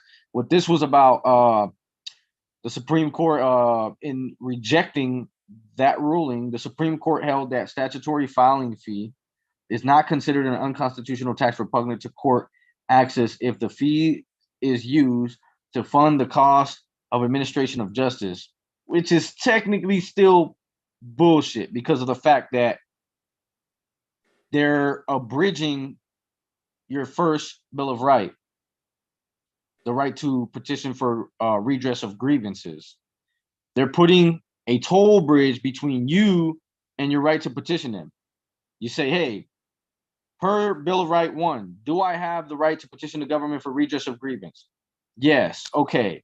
Is me filing a lawsuit against somebody, right, a petition for a redress of grievance? You say yes. all right, is a filing fee an abridgment? Is that something, is that a requirement? You're putting something, you're making me jump through this hoop, which first of all, you're asking for Federal Reserve notes. I do not qualify to use them. I'm financially disabled. I cannot. That's an inducement to fraud. That's an inducement to fraud. They won't take gold and silver coin, but they're not supposed to ask for anything anyways because I'm exercising a right that you took an oath to uphold. So another thing I wanted to show, right? We're just showing you like the type of the amount of finance that these people are working with. Not even being Federal Reserve agents. This is in regards to the traffic tickets. Hold on, look at that question you typed in. Show them, show the search question. How much is made from traffic tickets in the United States annually? Just 1 year, just 1 year. Not even in the last 10 years, just 1 year. 365. 7.5 to 15 billion. It's not an M, that's a B. That's a B. They should have put a big, they should have put a big B. Is this where we do the Dr. Evil? $15 billion. In total, we're talking about $7.5 to $15 billion annually from tickets for government agencies and insurance companies. That's more money than several states take in from all taxes. With no delegated authority to do so, which means it's RICO acting. And guess what? And this is the funny part. Oh, they're saying, yeah, we can do, it's not an unconstitutional tax, to charge you a filing fee if the filing fee is being, if all that money being collected is going towards the administration of justice, right? To operate the administration of justice of the court. But hold on. According to whose delegated authority? Exactly. And on top of that, you're already making 7.5 to 15 billion. That ain't enough. Just off tickets, that ain't enough. You got to charge filing fees. Are you charging the police? Because you see, I have a record when I did a records request to the records request department and asked them, what has the attorney filed in this case? And they said nothing, not even a complaint. And I'm like, well, hey, how in the world did you get a hold of the bill of attainder, referred to as a traffic ticket citation? How'd you get a hold of it? If the attorney that's representing the state hasn't filed anything? Oh, it was provided by the police department. Did you charge them a filing fee? Brother Arabu Ababel, we are vampires and we count. That's 7.5 billion. Yo, that's bananas, man. The people are enslaved. We're showing look at this. Look at this. Enslaved. It gets worse. It gets worse. Still. Wait, it gets worse. They're like that total. Let the boys be boys. Okay, but wait, it gets worse. Okay, I hear. It gets worse. That total does not. You know what doesn't mean? You know what doesn't means? We're not talking donuts here. Not doesn't. We're saying does not. It's a contraction. It does not even. Does not. It does not even include, enclose. It does not. This means only. Go ahead. The quote unquote money that traffic schools, attorneys, radar detector manufacturers, and scanner procedures make. Producers, but yes, we're there with you, bro. Correct. Apologies. So what does that mean? People, you're being extorted through racketeering practices based on forgeries that people are impersonating the freaking attorney general. Sounds like a RICO act to me. Racketeer, induced, and corruption organizations. No wonder Randy Erickson was like, you guys are being brought up on RICO charges and don't even know it. They're lying right here too. When they say a lot of this money goes to new road construction, that's a lie. Bullshit. Bullshit. Okay, I'm sorry. If it was supposed to go to that, then you could just say they ran off on the plug. Because that's not going to that.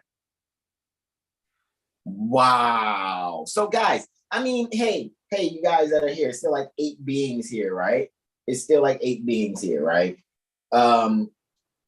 Oh yeah, you guys want I mean, hey, you want to be a part of the jurisprudence gym, it's not even hard. Mother Malika already told you it's lawfulliving.com. You know what I mean? And it's an app. We just been saying a jurisprudence gym because we recognize that it needs to be the least amount of bullshitters coming as possible. You guys think we're tough? Malika will fucking kick your ass out of the nest. I'm telling you, she will do it. Oh, you're on some bullshit. Okay. like seriously. Remember we used to play hold up paper in a triangle and play paper football? Yeah. Kick the field goal. You know what I'm saying? So I'm just saying. So guys, I hope you guys can clearly see, again, we're not trying to get in your vagina and we're not trying to get in your pockets or purse. Again, we keep sharing with you. We keep every Monday, Wednesday, and Friday, we're on this YouTube and still have yet to ask you for anything. All righty. And it would be cool if you came and got your astrology done because we know what the fuck we're talking about. I wouldn't be an international certified astrologer if I wasn't. However, I can't just do astrology. We must do what we are meant to do. Did you see the Zodiac Constitution? You see how we're dealing with? Let me bring it up again, man. I need to bring it up again, Brother R, and then we're going to continue, man, because we're going to read some of this RICO stuff. All righty. Share this on out, y'all. Seriously, share this to your people. This is the one time I'm going to be like, yeah, share this.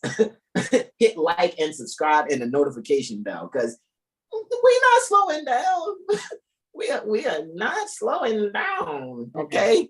So guys, let's just look right here, man. Like, you know, shout out to Brother Tariq Bey, right? So let's just really comprehend Article 1 pertaining to your zodiac constitution. All righty.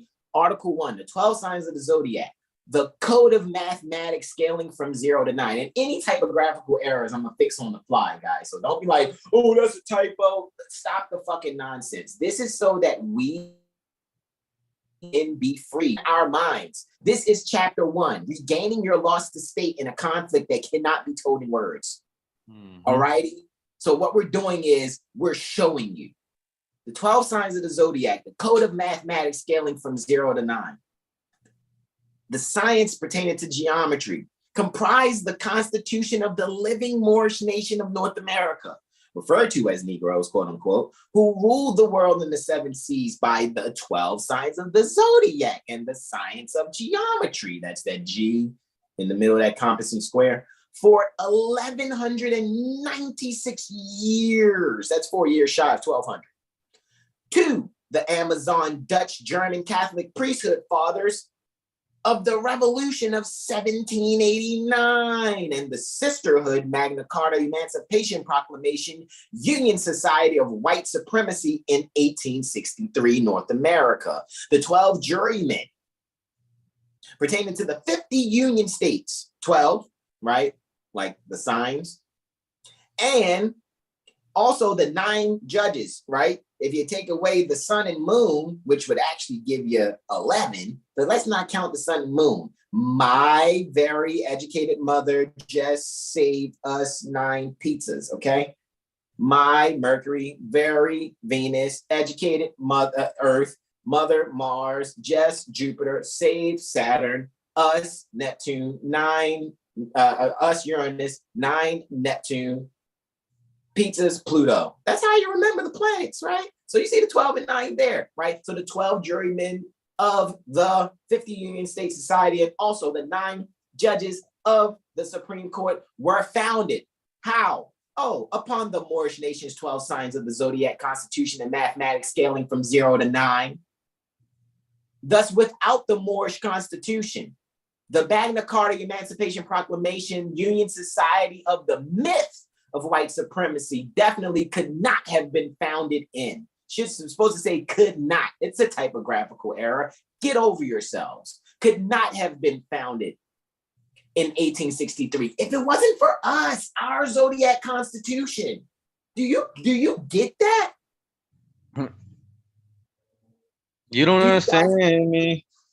What you say, bro? No, I had this old, I think one of my first songs that I wrote was like, you don't understand me. Period, bro. And then look. So Article 2, Zodiac Constitution birthright pertaining to the Moorish American, the Bays and L's. Since the 12 jurymen of the 50 Union States Magna Carta. Hold on. My apologies. Did you say birthright or did you say privilege? You didn't say privilege, did you? I didn't say privilege. I said birthright. And again, people can go to the Library of Congress and get a certified copy of this book that we get from R.V. Bay Publications. Do they even know what the 3 certificates are? Should I show them the 3 certificates they would like to get? Let's show them the 3 certificates that they would like to get. Let's see. What happens when I type C.M. Bay? Do I need to make like spacings? Let's see if I do spacings. What happens when I do a space? Do I have to do GGF? GGF underscore. What happens there? No. It's not mathing. It's not mathing. Let's see. C. Ooh. Do I have to go to, you know what I'm about to do, right? You know what I'm about to do, right? Try it together one time. You already know, bro. Let's do it. Let's do it. Let's go into the drive that we get people free access to, right? That's within Prophet Noble Drew Ali University, right? Okay, boom, shakalaka, right? Prophet Noble Drew Ali University. There you go. Right? Second from the bottom, right? Uh-oh. Click on that is, right? Let's hit the search. Let's just type in C. M.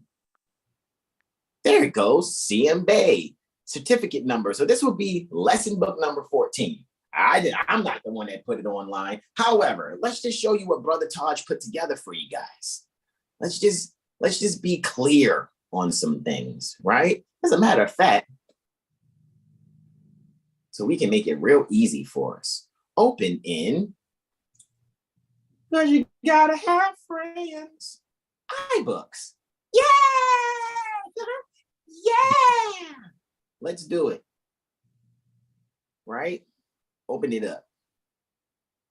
Right? Let's see what the 3 certificates are. You want to call bluffs or whatever the case may be. It's not really even hard to see what the 3 certificates are. All righty, let's show you all 3 of them, right? I said, here they go. There they go. Moorish Americans, Al-Moroccans who have become conscious of the true history and hidden science / culture in the Americas, Al-Morocc, will usually become civically active and pursue their Moorish science and birthrights. That's what we was just reading. Yay! For those who do, this information is a key to bringing all parties to the law of the land, constitutions, and treaties, with proper jurisdiction and proper venue, which is what we've been talking about all day. Moors, initiates, and doctors of the law, that's civilians, review these facts. C.M. Bay's 3 copyright certificates referred to in this article have the following registration numbers.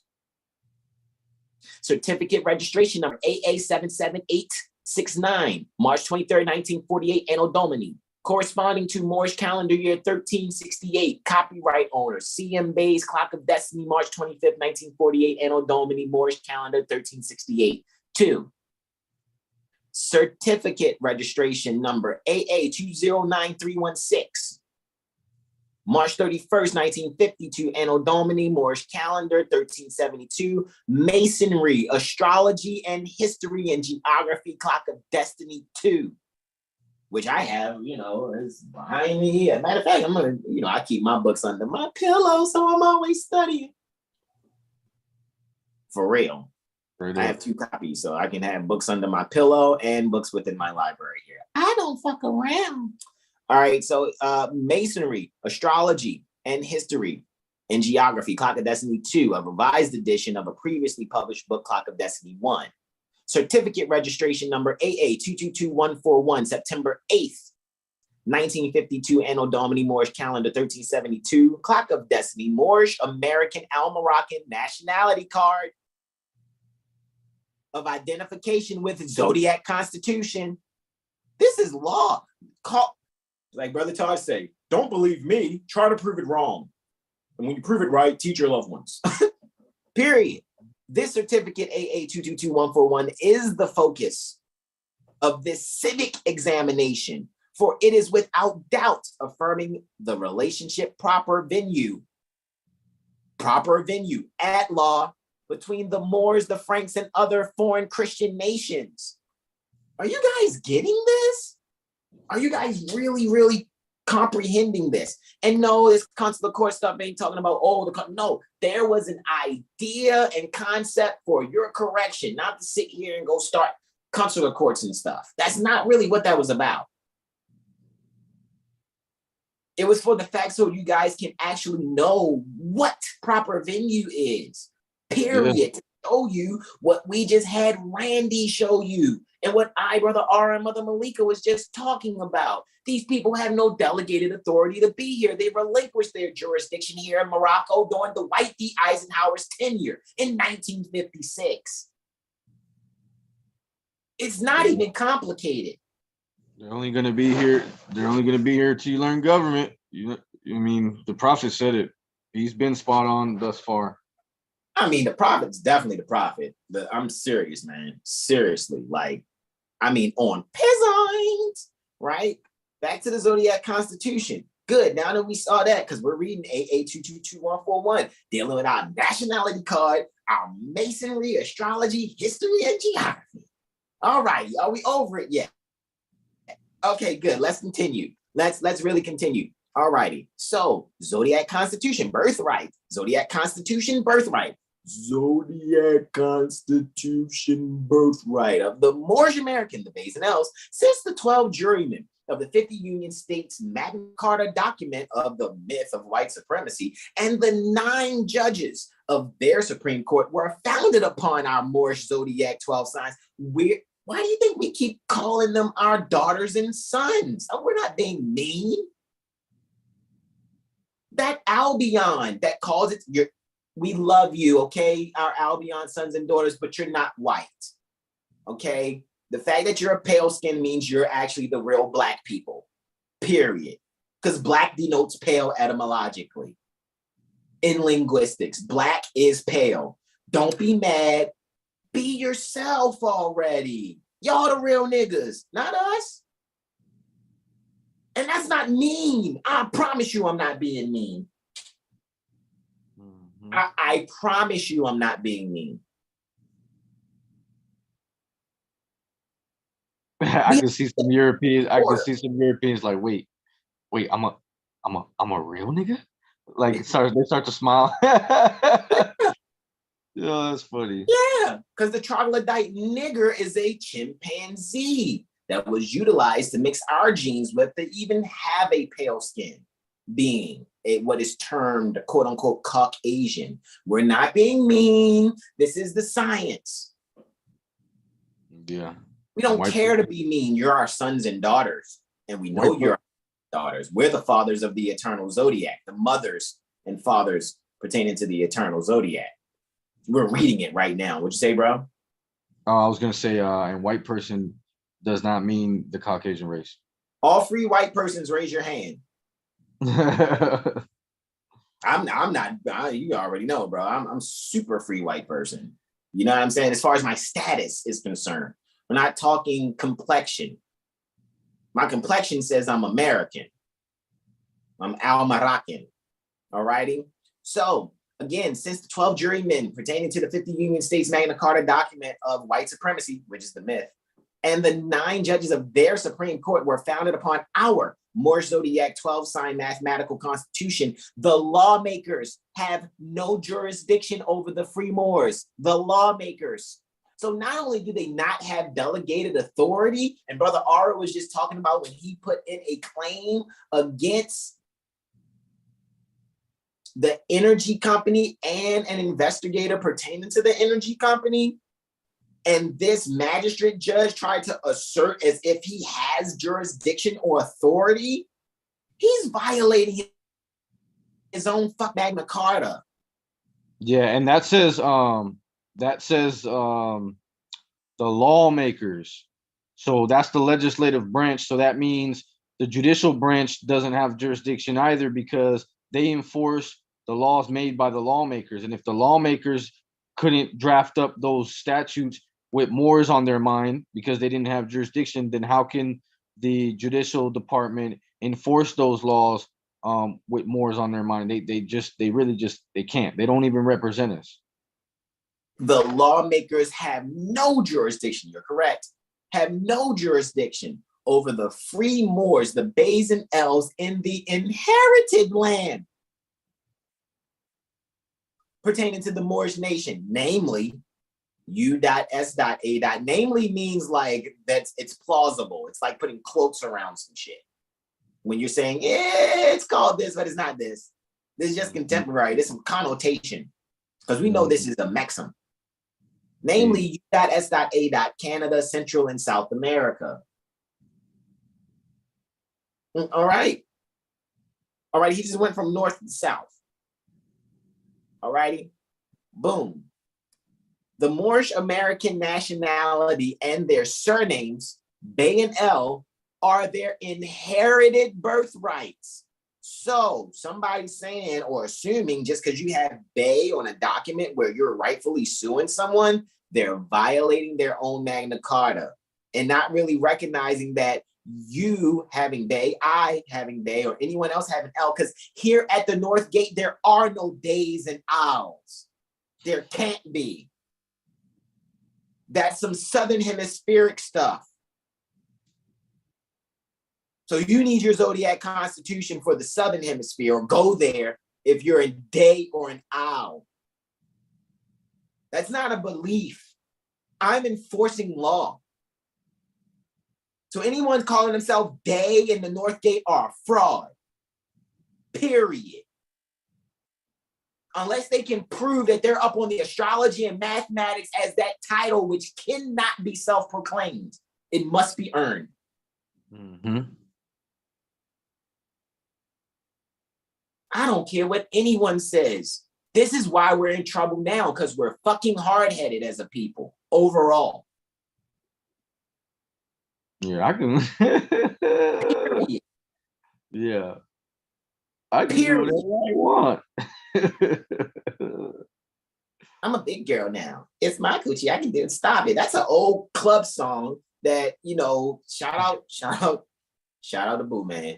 You know what I mean? However, it's just so funny how a lot of stuff from the Baltimore Corporation that used to get made fun of is just, including myself, it's just like, you see where we at now, right?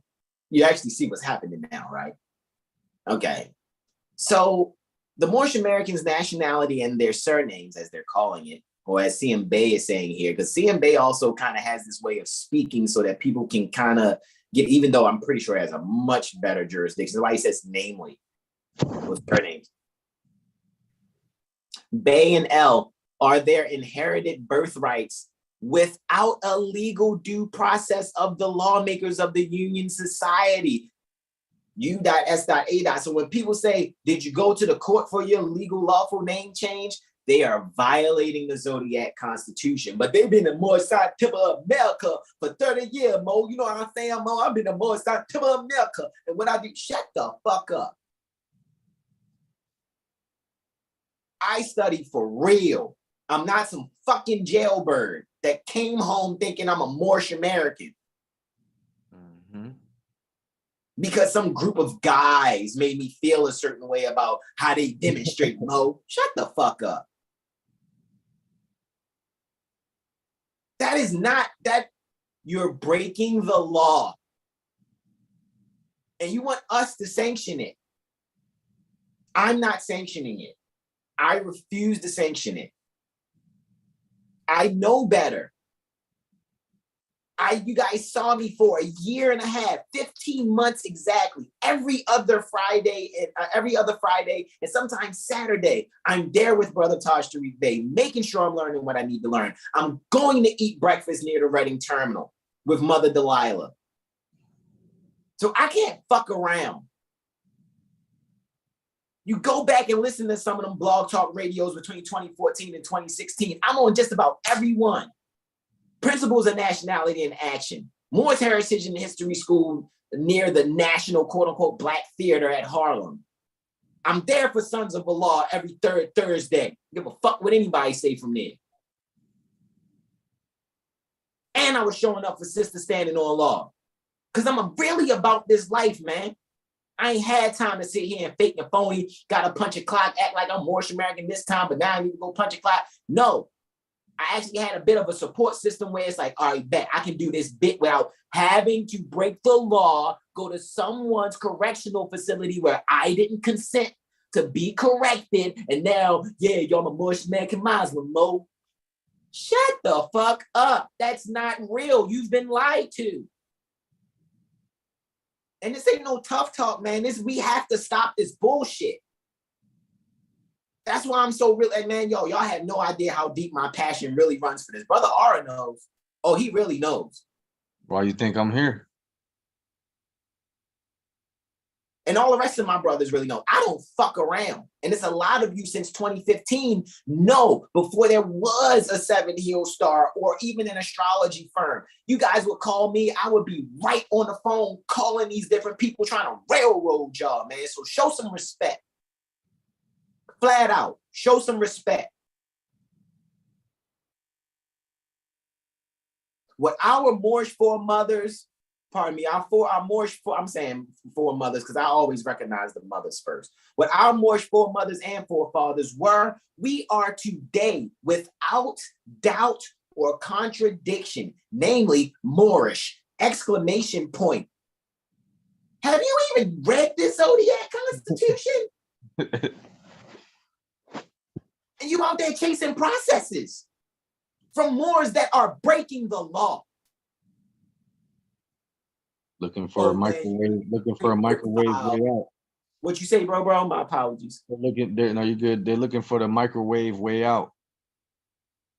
What? And they hold on before I get the 3, because they don't want to deal with the so-called courts. Look at this shit. The Moorish Article 7, the Moorish Americans' freedom and legal in the Christian Union courtroom. In the Christian Union courtroom, the Moors cannot be forced to remove their red fez or their black fez or whatever other national headdress, their national Moorish national headdress that they have on from their heads, nor can they be forced to raise their hand to take an oath over the Christian Bible. Y'all better go. Y'all don't listen to me. Don't believe nothing me and Brother R is saying. Go and get a certified copy if you want to, right? Because I know sometimes some people just, bro, sometimes we just way too handsome and telling the truth. So motherfuckers be jealous. I trust that they not. I'm not going to say anyone here that's joining us is jealous. You're our loved ones. But we know there's other people out there who are, they're not really studying. They only know how to complain about how I was locked up, man. I had to free myself. I had to draw the flags at the top of my red. Whoever done that? Whoever been against the colonizers? You shut the fuck up. Because you're holding us back. We could be working together. They worry about the wrong shit. We could do so much more together. Too busy beefing, having the same Are You in Denial of Your Ancestry, Volume 3 on the internet. Too busy calling people children. From R.B. Bey Publications. But if you want to see Are You in Denial of Your Ancestry, Volume 3, just follow some Moors online and be disappointed like we are every fucking day. Yeah, they're too busy calling people children with a appellation that denotes a child. The Albion is our son and daughter. Right. Period. Crazy. I don't care what an embryo says. Because we got to stop this shit, man. This ain't WWE. This ain't wrestling. This not no scripted fucking fight, yo. We not for that shit. And I'm a Cancer for real, yo. So I will defend any of my loved ones that's within inside my claws. That's from my beloved mother, mistress, consort, our children, and my brothers as part of Seven Hill Star Astrology Firm. I don't fuck around. And I'm not talking shit. What I'm saying is, yo, we got work to do. And we just showed y'all today the work we doing. And we still sharing this. So don't say this is a rant and a rave because you hearing me turning up on you real quick. I'm turning up on the spirit because I know what's going on in the spirit. It's passion, bro. And you don't know who we are in the spirit. They really don't. Don't let the pretty faces fool you. Seriously, don't let it fool you. Because what would, boy, if our consorts weren't the one that's like, no, I don't want to be on camera, just, we got your back. I'm trying to tell you, y'all wouldn't want it really with our consorts. I'm trying to tell you. You don't want it. Not really. If they could express how they feel about, man, anyway, I know my baby don't play. I can't speak for your baby, but I can tell. You already know, bro. You already know. Bro, like they don't know, man. Anywho, neither can Moors, the Bays and L's, employ quote-unquote white or quote-unquote Negro lawyers to represent them. Are we seeing this? Are you guys seeing this? Are we clear on this? Just want to make sure we're clear on this.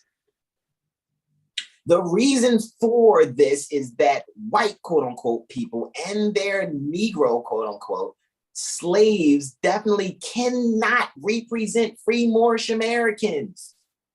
Mm. Do you guys get, hey, put a 1 in the chat here. I see it's only 6. It's been going from 8 to 7 to 6 to 5. Now it's back up to 6. Put a 1 in the chat if today you actually comprehend fully that we pointed out with the assistance of our Albion daughter, Randy Erickson, with the assistance of Mother Malika sharing that for us to even go over this. Do you guys get that we're pointing out that these people have no jurisdiction over you? And now we're bringing you back to your Zodiac Constitution to point it out even further, which actually backs Prophet Noble Drew Ali. Mm-hmm. Are you guys really recognizing this? And then you have to know how to be assertive about it. Keep rolling it over in your mind. That's why we call it jurisprudent exercise. We go to the jurisprudence gym and we exercise this. You can't just be like, oh, I heard some slick shit. It made me mentally masturbate. Now I just busted a mental nut. Oh, and it felt so good to hear the brother speak. Shut up. And don't forget that. And help us work out over here, man. So you can get strong too. What you say, bro? Don't forget that Negro is the Morse Latin word for black. Keep that in mind when you read that next sentence. The Negro or the black is the property of the Union slaveholders. The Moors must respect. The Moors must respect. The Moors must respect the courtroom by saying, I affirm, like astrology firm. Okay, so I affirm. Here, the court has no jurisdiction over them. That's why I said I affirm at the end of my writ. That's why Vincent Cam Fehrenbach lost his motherfucking mind. Like Malika said, he needs an exorcism because his motherfucking head started spinning and he started spewing green shit in that piece of shit ass response.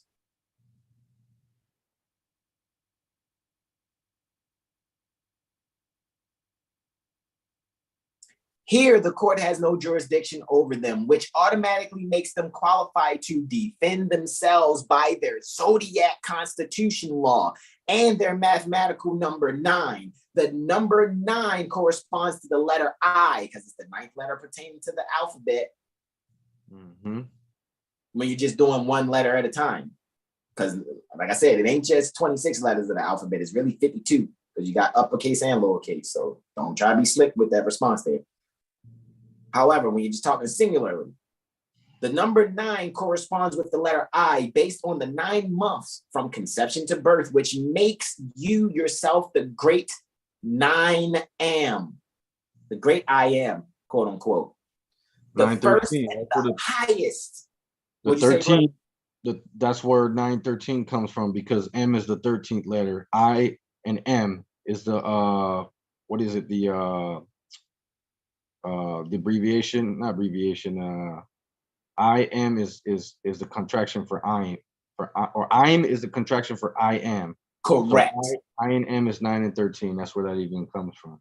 Correct. Which is the first and highest law. Who's the first and highest law? I am. Therefore, I affirm.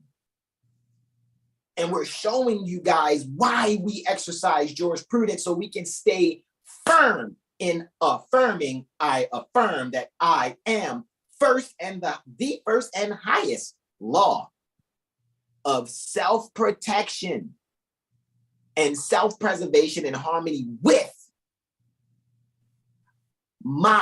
our zodiac 12 sign unchanged.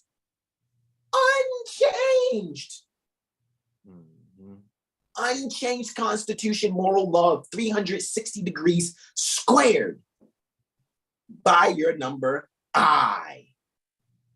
Number 9. The Moorish zodiac constitution is referred to in the Christian mythology, as, quote, the Holy Koran, or, quote, Al-Quran, end quote. Meaning the earth, the moon, the sun, and the 7 planets, or the chronology zodiac record of the Moorish nation of the North Gate, North America. The name Muhammad, quote unquote, prophet, religion, God, church, temple, and mosque were established by the Dutch Anglo-Saxon priesthood Franciscan fathers of North, who overthrew the Moorish Society of Islam between 1789 and the Union of 1863. Do you get that? Don't forget Ben Bey gave them that. Of course, that's in the circle of mothers and sons. Oh yeah, guys, we don't just have, we're gonna pick. No, we could actually, we could really go in, because I have the documentation. That's why my bros are my bros, the way that my bros, way we be broing. Because it's like, yo, look, check this out. Yo, look, check that out. Do you see how now we have now smushed this 200 some odd years to show like, damn, yo, I can really see 200 some odd years in a glimpse. I can see how it all happened. In under 300 years, y'all, I see how it happened. Okay, good. Now we don't go back on that. Now we got to push forward. We got to push forward. Right? The Moors, the Bays and L's must never attempt to teach or lecture in the Christian institutions, namely church, temple, mosque, school, and hall. Oh, see, nah, Mo, CM Bay got kicked out the temple, Mo, because he said don't teach in the, y'all don't teach in the temple. I have never gone to a temple and heard civics talk. My couple of, journeys to a temple, it's bang a tambourine to hymns, church hymns, replacing Jesus with Prophet Noble Drew Ali.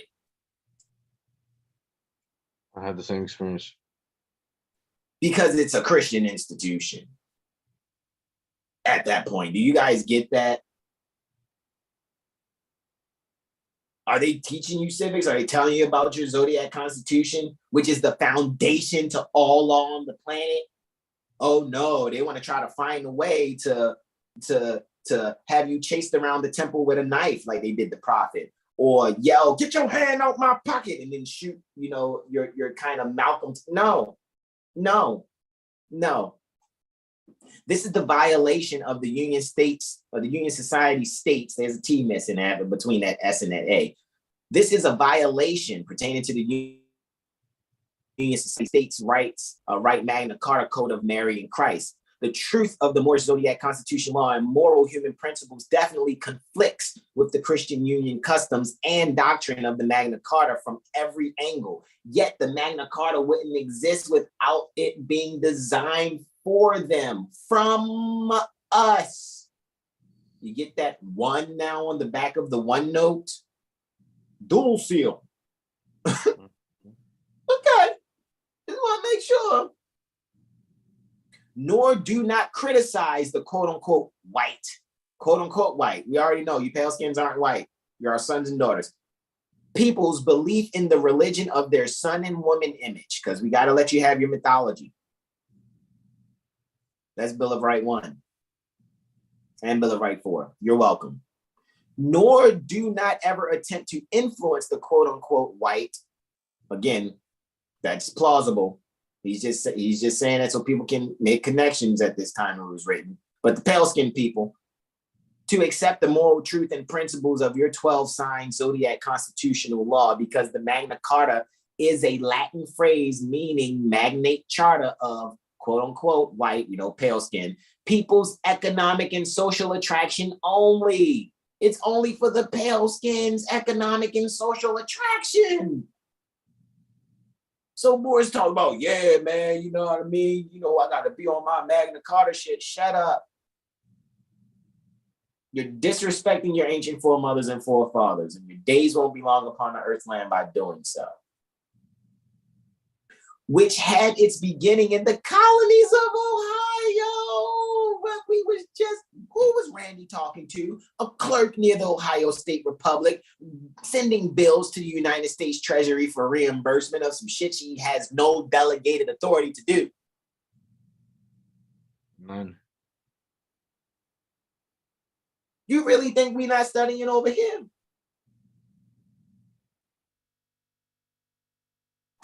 You said a group walked by hearing this. What happened? In the chat, the YouTube chat. Very interesting. We're very happy that you all. They say who walked by? They said a group. Sunshine L says a group walked by hearing this. So they must got a speaker on or something or whatever. I guess that's what you're saying. However, what we're pointing out is, and we're going full circle here. We started out with a recording, kind of analyzed that. You guys that are still here, thank you so much. You're warriors, all righty? And now we're still showing you see how Ohio came up again? Mm-hmm. But it was already there in your zodiac constitution if you're really studying. Really studying. Okay, if you ain't got time to study like me and Brother R and Malika, cool, that's fine, that's fine. Guess what? Don't be against us. Let us share stuff with you. But even if they don't got time to study, as long-winded as we go or whatever, even when I was punching the clock, even when I was catching the bus with tools, I made sure I had a backpack with books in it. I was reading on the bus. I was coming to work 1 to 2 hours early so I can study before work. When I got to a certain point in my studies, I just stopped doing certain things that I just knew I wasn't supposed to be doing. It didn't sit right with me. My spirit won't allow me to do, like, for example, I used to show up to their Christian courtrooms. I used to. Islam. It doesn't sit right with my spirit anymore. You won't catch me there. Islam. Lastly, in this Article 7, if the lawmakers of the 50 Union State Society of North America should attempt to ignore, the Moorish American zodiac law and birthrights pertaining to this Constitution, it would be an act. It would be a RICO act of supreme violation of their own Magna Carta code. Man, I keep getting goosebumps every time I read this, boy, because I fucking get it.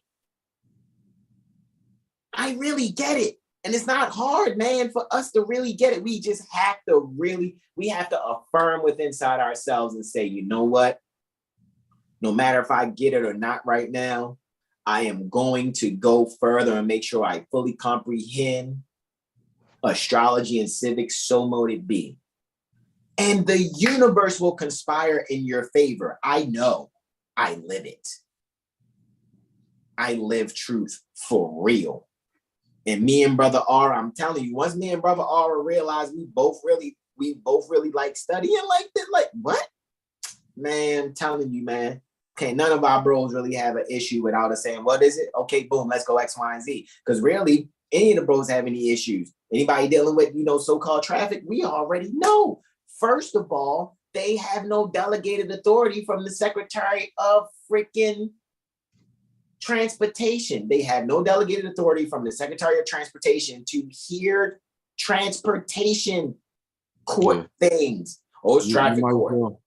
If it's traffic court, then there must then please show us the delegated authority for you to even hold these kind of hearings from the Secretary of Transportation,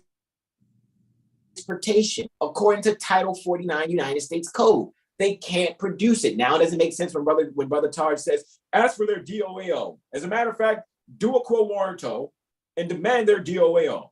Does that make sense now? Yeah, they might as well start preparing their notice of claim and claimant damages while they wait on that records request. For real. Talk to the like I said, that's what we're gonna be doing. We're not just telling y'all stuff. Be like, it sound like a great idea. Y'all try it. We're gonna see what happens. No. We're actively in some way, shape, or form, and I'm making sure I stay involved. Just because it's not directly happening to me, I like to do some things though preemptively. That's why I said I smell a telephony field trip happening. I'm ready to call every fucking court. At least starting here at Northwest of Maxim, wherever the brothers are, wherever we are, when I'm traveling and when I'm not, I think we should just have fucking museum. Let's really check out the courts. Hey guys, hey, how you doing? Doing great. I'm Brother Hasan Ghaziel Bey. Pleasure to meet you. Do you got a case? No, I don't have a case. I'm just curious. Can you show me where your certificate authority is to what kind of want to know what kind of cases do you hear here? Oh, well, we do traffic, according to transportation. Oh, that's great. Well, let's just stop right there before you tell me any others. Can you please show me the certificate authority? Where's the delegation? Where's the delegated authority document that you have from the Secretary of Transportation to hear Title 49 cases? It's just that fucking simple. It's not even complicated. It's really that simple.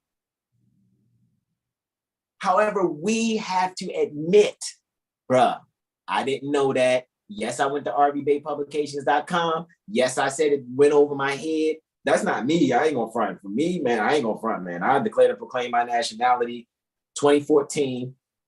I think, even though I got my documentation back, I think June 2015 or whatever, because I was already sure inside my mind, sending papers off or whatever, what I did. However, I know my first writ went in to Frank M. Conway on January 29th, 2015, near the Baltimore Corporation, Maryland State Republic. And about 2 weeks later, he died of a heart attack, because I know what I put on my writs. I don't fuck around. Be honest or bye-bye. I know. It's like, man, how you just came in and you was able to do that? What if the brother already had a fucked up heart? Didn't matter. I know he saw that. Man, what I put on my wrist, I don't fuck around. Because I make sure my zodiac constitution is well pronounced in my wrist. Seriously. You're going to definitely see celestial longitudes before you see a fucking date.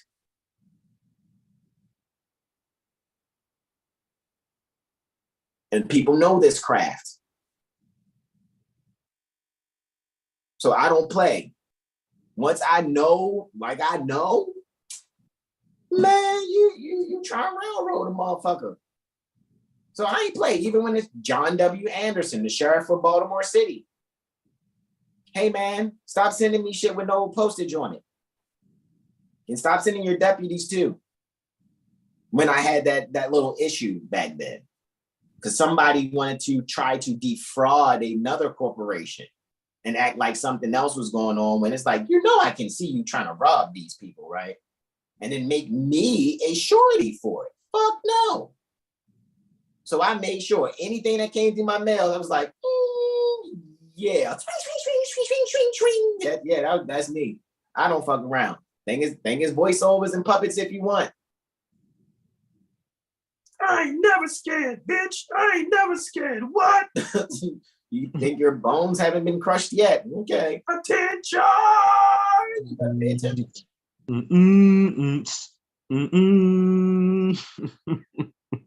I don't fuck around. So I'm outside of the court and they think I'm a pawn. I'm trying to tell you. I'll make it clerk have a heart attack. The fuck anyway. So anywho, Article 3, guys, make sure you go and read that. If you don't have access to our library where you can access these things, because you saw me go on Google Drive or whatever, guys, to retrieve the CMB certificate. All you gotta do is go on Instagram, man, and just message 7 Heelstar, direct message, hey man, can I get access? Or you can just go click the link in our bio and we give access already. The link's already there in the link in our bio. Once I get the email that somebody wants access, I always approve it. Why? Because Prophet Noble Drew Ali is a universal prophet. And he came to us more as first. His philosophy is universal. He came to us more as first because we need him the most. All righty. And with our free national press is how we're going to shovel ourselves from up under our free national press is the strongest weapon in our hand to be utilized to shovel ourselves from up under the avalanche of lies heaped upon us annually. And I'm going to paraphrase here, if not daily. Right? So make sure you check that out. So let me just get over here to this RICO thing, because that's what the title is. However, we did so much lining up like a fucking shape up in the barber's chair that right now it's just like, dang man, the motherfucker still ain't getting my haircut yet. No, but we gonna make sure you ain't twist my locks yet. We about to. We about to. We just needed you to be able to see all the ingredients before we make this beautiful dish come together. Indeed. 8 years. I haven't stopped. I don't chase the bag, and I'm thankful that I had 2 very special women, from my mother and my beloved mother, Mistress Consort, that really see what it is that I'm doing until I make it so that they don't have to do anything. And my beloved mother, Mistress Consort, she actually comprehends very well. I and Brother R are making it so that no one has to punch a fucking clock to have food, clothing, shelter, utilities, or anything. When we say utilities, we're talking about phone too. Because we comprehend what these people are supposed to be doing.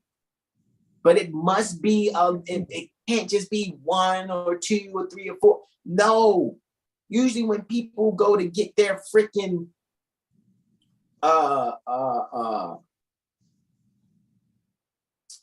resources pertaining to their ancestral estate, a lot of times these people, and they shouldn't be asking, but they'll be like, where's your temple?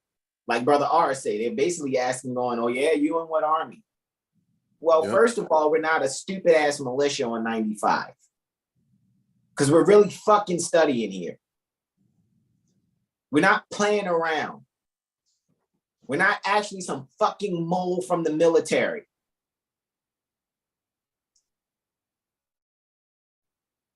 Disrupting the movement. Mm-hmm. And I really trust that you people eventually get eyes to really see. And ears to hear, because it seems like they can't hear either. Bro, eyes to see and ears to hear, because you guys are being forced, just like when the policy enforcers run you off the road.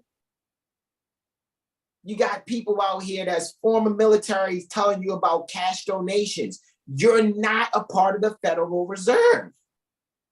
Oh, well, you take Cash App for your readings, Hasan, so wouldn't that make you, doesn't that Cash App say all rights reserved?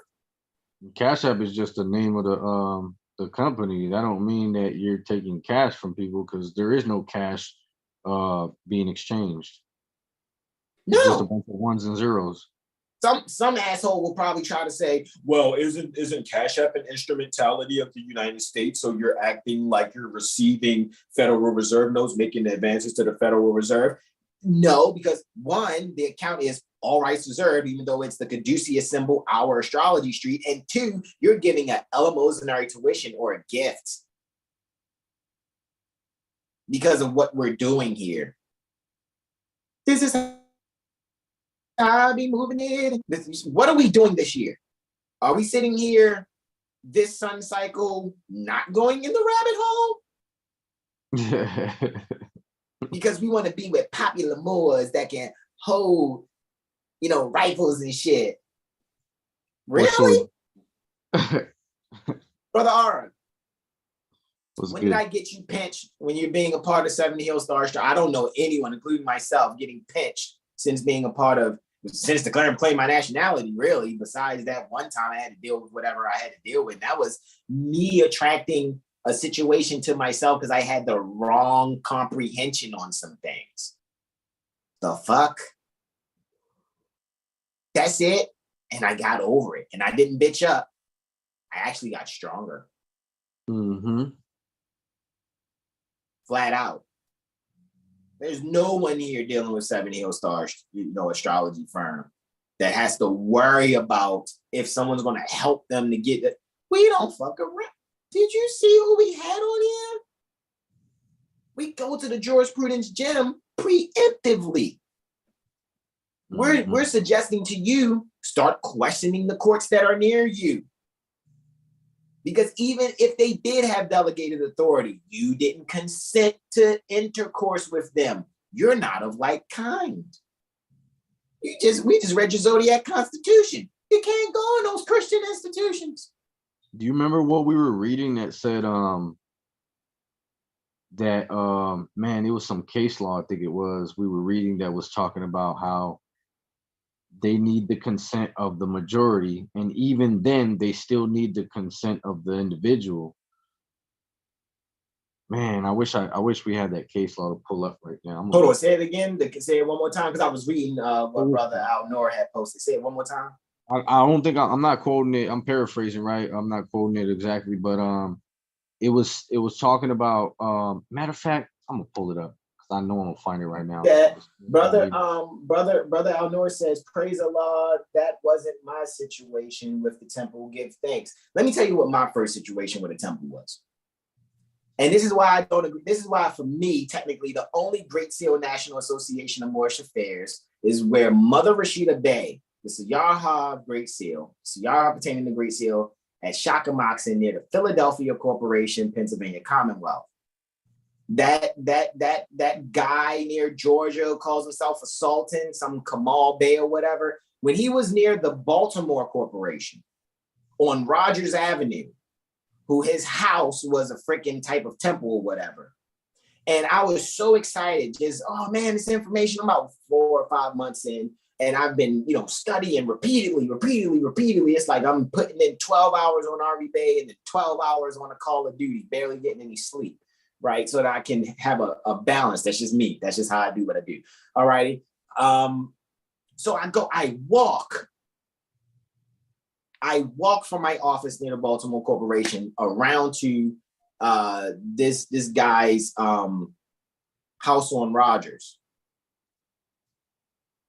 And I mentioned what I'm doing with RV Bay, and I enjoy watching Brother Taj's videos. I'm thinking that he's going to be like, oh man, that's so great. This man earned 3 strikes in one conversation, besides the cigarette that he wanted to smoke in front of my face. I don't give a fuck if they're, well, we're talking about the Great Seal National Social Moorish Affairs Sultan. Fuck him. Because my first temple experience was horrible. The temple is right because the prophet is right. There's people that's doing maladministration though, however. And so with my first temple experience there with this cat, he goes though, as I'm mentioning these things that I'm happy about studying, he reaches for a dagger out of his desk and says, this dagger, if it comes out of its sheath, it cannot return unless there's blood on it. Strike 1, 2, and 3. Who the fuck are you threatening, bro? I really came here to really, and that's when I realized, okay, I gotta be just how I was in the Nation of Islam. I was a top bean pie cake salesman, got the most donations for the Muhammad Speaks newspaper. Not the final call because I wasn't under a hypocrite. This was the Caliph of Islam, Emmanuel Abdullah Muhammad, the Honorable Emmanuel Abdullah Muhammad. But when I took my Kalima Shahada, they brought out a beautiful portrait of Prophet Noble Drew Ali. When I took my Kalima Shahada. A remnant of that temple is Supreme Oasis Bakery and Deli near the Philadelphia Corporation, because it was two portions. It was one near the Philadelphia Corporation, one near the Baltimore Corporation at the corner of West Forest Park and Garrison. They done knocked down that whole block at West Forest Park and Garrison, and now it's a motherfucking Family Dollar. So yeah, I didn't have the best experience. I actually stayed strong through a lot of shit that most people would have quit. It would have been like, man, fuck Man Wash America, man. Nah, I actually saw what the Prophet brought and immediately realized, because of my experience in the Nation of Islam, for Muhammad's Temple of Islam, number one, it was Muhammad's Temple of Islam, not a mosque. Temple is where you go study. Mosque is where you ask. And this particular temple, there was teaching happening.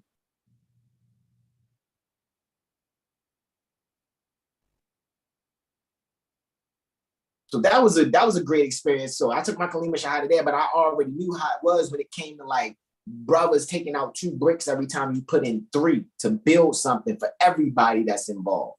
So when I had that little experience with this bullshit ass Sultan thinking, oh, I'm a Sultan. Man, lose some weight. Have a vegan diet. Stop smoking Newports. Stop trying to convince brothers coming home from jail that they need to protect you a certain way because you done use some type of hypnosis over them. Stop it. People need to really start seeing people for who they really are. And I'm just telling you my experience. I'm not speaking badly, making negative assertions against anyone or violating Act 3. This is my experience. And if he want to refute it, then he has the right to face me, not anybody else. Mind your motherfucking business. I'm just sharing exactly what I need to share. If this dagger comes out of its sheath, it can't return unless it has blood on it. Who are you talking to? Like, you must ain't check my stamp and seal. You don't know who my peoples is, bro. And I don't talk like that because I don't want to glorify the hood shit, the street shit. That's not me. So I just laughed it off, stayed there. I was like, okay, still talked a little bit. Never came back. Never saw that brother ever again. Except maybe on the street when he was walking with another brother. I think it was Brother Rami at the time before Brother Rami had transitioned. They was walking around the Baltimore Corporation, around Park Heights. So that's my first experience, Brother Alnor. You see what I'm saying? That's my experience.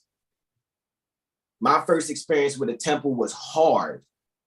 And then I went to subordinate temple number 19 on Rock Rose off of Ricestown Road under Matthews Bay, where I got a nationality card from there. Now I'm not gonna front. Kamal did stamp my papers with his little stamp or whatever, because I told him, I had some documents or whatever. I think I made a little donation to his temple. But I mean, strike 1, 2, and 3, man. You talking about daggers and shit, bro. Like, what principle is that?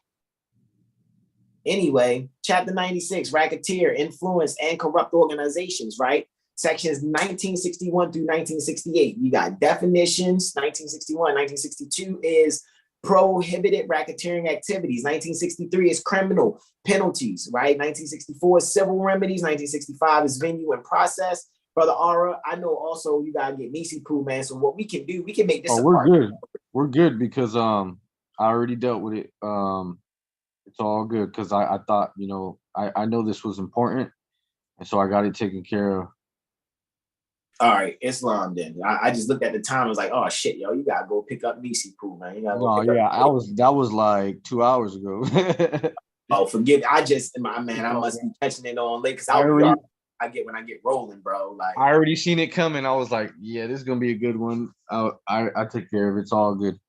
All right, Islam. 1963 criminal penalties. 1964 is civil remedies. 1965 is venue and process. 1966 expedition of actions. 1967 evidence. 1968 civil investigative domain. Right. So this is according to public law, you know what I'm saying, and all that. But Brother Aura, do you want to do the screen share and show them how you do the Library of Congress thing? Because I'll look at it again too, man. Even though I got the document here, would you like to do your thing with how you do with the Library of Congress searches, showing the statutes and navigating the statutes? Yes or no? Yeah, we can. All right, let me relieve this so that we can find, this is Public Law 91-452 for Title 9, subsection 901A for Title 18, Chapter 96 for RICO. All right, racketeer, influenced, and corrupt organizations. All right, so let me come back here to the Zoom. Stop the screen share, beloved. It's on you, bro. Let me see what they say in the chat. Yeah, Mother Sahar, that's what happened. You know what I'm saying? Like, seriously. Real quick, I'm gonna read this because I didn't find exactly what I was looking for, but I found something that actually is was on that same page. I can't find that exact page I was looking for, but I found something similar. It was Cruden versus Neal. There, every man is independent of all laws except those prescribed by nature. He is not bound by any institutions formed by his fellow men without his what? Consent. Without his man, yo, blow that up, yo. You can zoom in a little further. Let that take up the whole screen. Y'all get a screenshot of that, y'all. For those that want a screenshot, Cruden versus Neal. All righty. There, every mind is independent pertaining to all laws, except those prescribed by nature. You ain't got no choice there. What'd you say? You ain't got no choice there. Allah got jurisdiction. Period. He or she is not bound by any institutions formed by his fellow man without his consent. Period. So you can't be like, oh, well, the Morse Sign Temple of America, if you try to do this, then you got to do it like this. No, I don't. I read the 805 ILCS. I know what governs you. As soon as you say something stupid that remove yourself from office, you've been pushed to the back. There's an election that happened just by your behavior. That's why I said our highest title is brother and sons. And for mothers, it's just mother and sister. Mother's the highest title, son is the highest title. That's how I see it. The second highest title is sister and brother. All right, so we're gonna do what are we gonna do? Statutes at large. LOC.gov. And thank you all in the chat still interacting. Yes, and thank you, brother Alnor. He's being honest. He said that link in the chat is fire. You guys already know. With a 7 Hill Star Instagram. You know, on Instagram with a 7 Hill Star, click the link in our bio, either 7 Hill Star or our Astrology Street. I have the link tree in both of them. You know, I probably got to, you know, restart the campaign for the clothing or whatever, you know what I mean, which would be nothing, just be a click once I get off of here, click of a couple buttons. However, the first link there is Prophet Noble Drew Ali University. Once I'm finished this, I'll just go to my email and add you in. I yield, beloved brother. You looking up stats, everything, stats. He went to LOC.gov for the Library of Congress. He selected everything and he clicked stats. I yield, bro. Yeah, it already says everything once you go to LOC.gov. You just want to type in the search bar stats for which is short for statutes at large.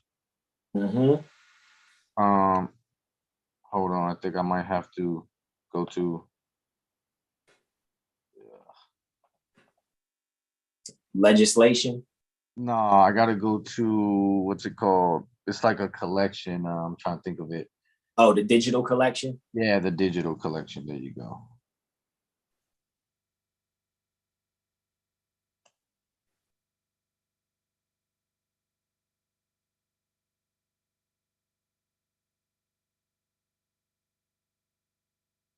Yeah, I could have. Let's try this one more time. Yes, sir.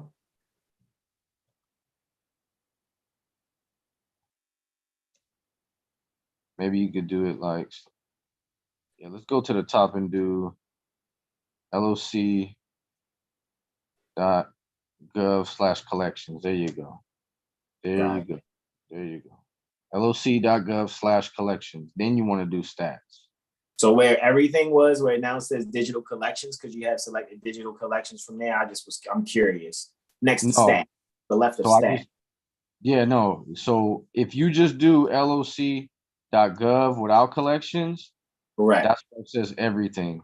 But so if you put that, it says digital collections there is what I'm asking, if you don't mind. Say that again. But it doesn't have it. It doesn't have it there. That's why it's kind of tricky. Wow. Yeah. That's why it's just better to just loc.gov/collections. Got you. That's how I know to get to it now. And then we just do stat or stats. I think stat will pull it up too. Let's see.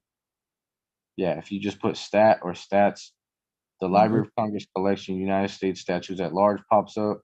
Remember that the collection is only volume 1 through 64. What are we looking for? We're looking for 91 stat 452. I think. Oh. I think it was 91 stat 452. Let me double check. Yeah, 91 452. Pardon me. 84 stat 941. Pardon me.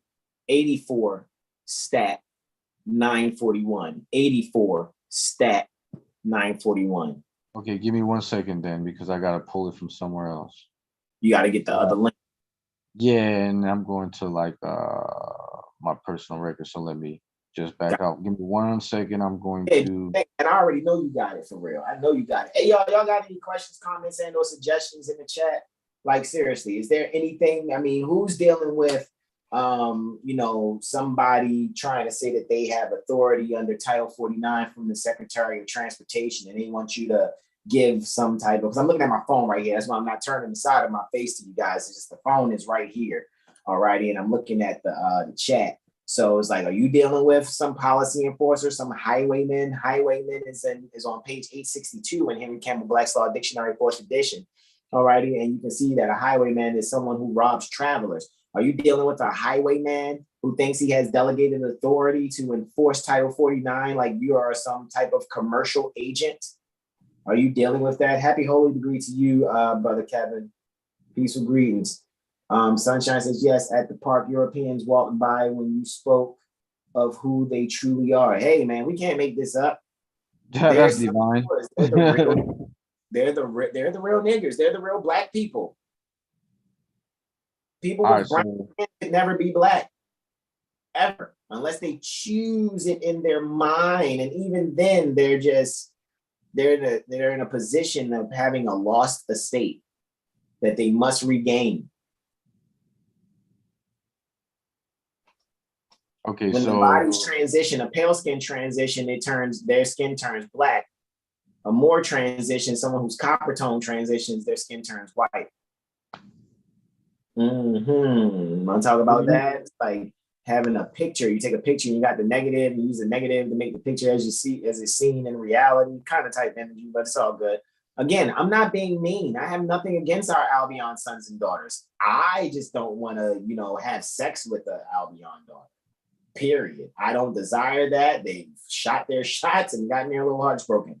Nor am I looking to, see and trust an Albion son and then see that they obviously have some psychological issues or not solving chapter 9, being an embryo in their mind.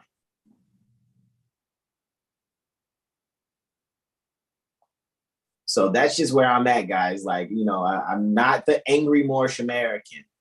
As much as I think it's just like, man, 8 years consistently and not capitulating to go, work in some school somewhere, which is saying federal agency.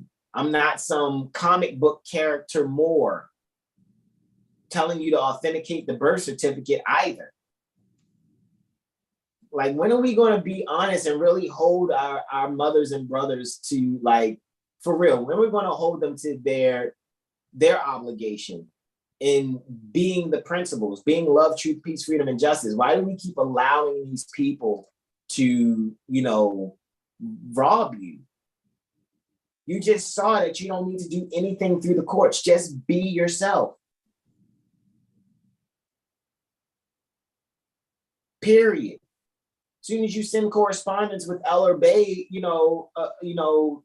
as you proclaim your nationality through the mail, through the post, not mail, through the post, guess what? That's technically a court correction document because it's already been processed through the post. It's really that simple.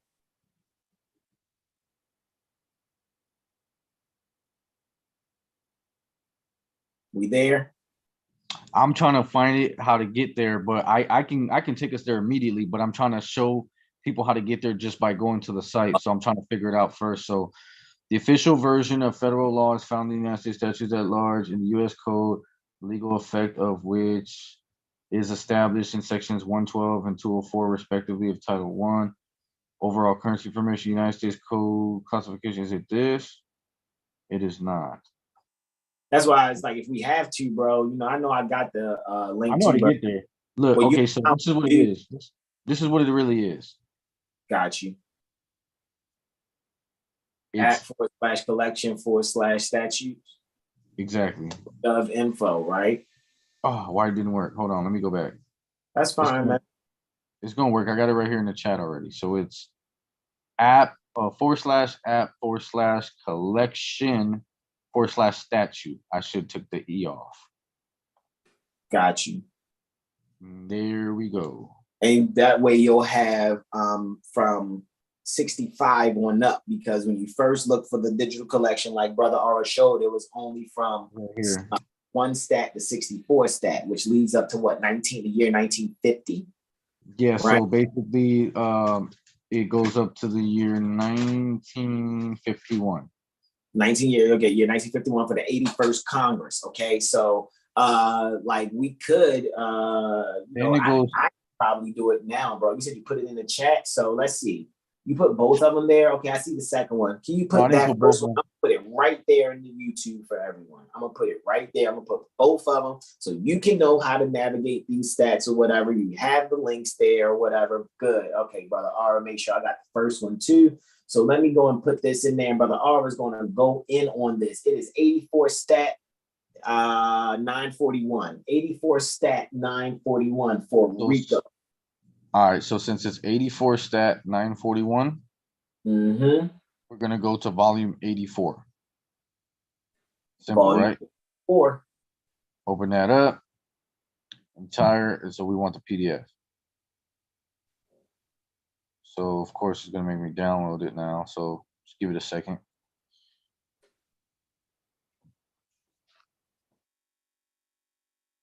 Loading it on up.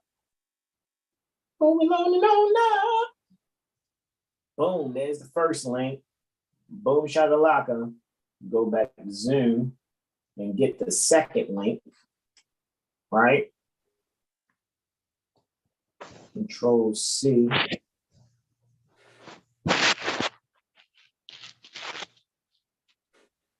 Control V. Boom, shakalaka. Right?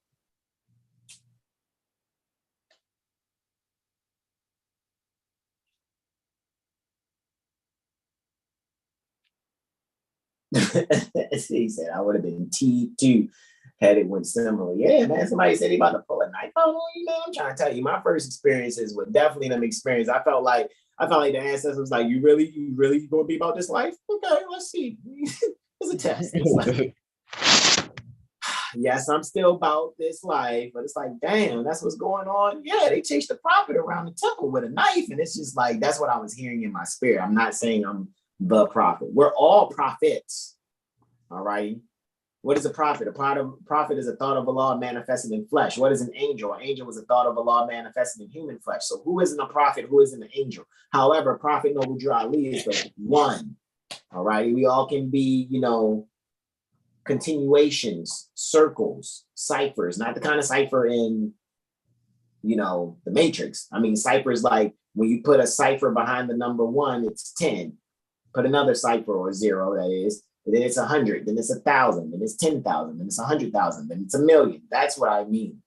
All righty, where we're increasing what the prophet has brought, enforcing it, so to speak. All right. And if you haven't subscribed, guys, go to 7healstar.com and subscribe, all righty, to our email list or whatever, or really to our email list. And we, I've kind of slowed down on sending things out or whatever. However, sign up for your Mirror AstroLiteracy session. You will not be disappointed. I'm way different when I'm doing the Mirror AstroLiteracy sessions. When you get the Astro me, it's one thing. When you get the Civics me, it's another thing. It's no split or multiple personalities. But I'm just saying that, you know, I know how to conduct myself accordingly in the right venue. When it's football, it's football. When it's basketball, it's basketball. All righty. So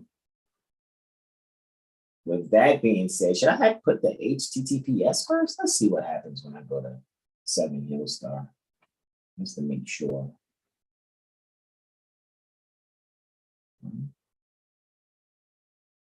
All right, bro, it's on you, man. I'm here with you. Just let me know when we all the way ready. And then we'll go in a little on this RICO. And like I said, we gotta do a part 2, bro. Bro. It's a large file. So if you want to play that little short clip on RICO while we wait, because it's like 5 more minutes left. All right. Yield the screen share and I got you. All right. I got you immediately. I will straight bring up the RICO Jizzle. Let me actually, boom, click the link already. Open it up in the app. So what is RICO, guys? All right. Now, of course, they're going to show you Godfather from 1972 or whatever, but I really want you to pay attention to the words that they flash, right? So let me actually come back here to Zoom, all right? And yes, Cruden versus Neil. I think Neil had an E at the end too, beloved, but it's all good. Yes, Cruden versus Neil. Just not to, you know, try to show anyone up. When I correct my beloved brothers and mothers, I'm just making sure that you're accurate so you can actually have, you know what I mean, the accuracy for yourself when you go to defend yourself. If you need to defend yourself, utilizing that. That's it. That's what my corrections be about. I sincerely want to. You feel me? So that's all it is. Neil does have the E at the end. All right, Islam. So let me share the content here, share the screen, start the broadcast. All right, so boom, right? Let's do this. All right, so the history of the RICO Act explained, right? Y'all see it's 2 minutes, 58 seconds, right? Shout out to Brother Chi-Bay. Rough ends too. It's funny, his picture right there. It was a really awesome live the other day on Mully Man's live on Instagram. So shout out to you know, the brothers from near the Baltimore Corporation.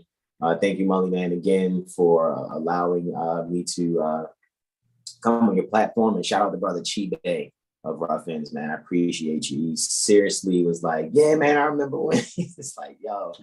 Yeah, man, that's amazing. You know what I'm saying? And I remember when we actually was like, because I was in the R&B group and I was singing a lot of Rough End songs. You know what I mean? I think a lot of the songs I was actually singing was Brother Chi's part. So shout out again to Brother Chi-Bay, all righty, of Rough Ends, Islam. So here we go. In the 20th century, mafias were ruling the roost, engaging in high-level corruption, bribery, and violence. While they were able to apprehend enforcers, they couldn't tie kingpins to the crime. Al Capone, for instance, was taken down by tax laws.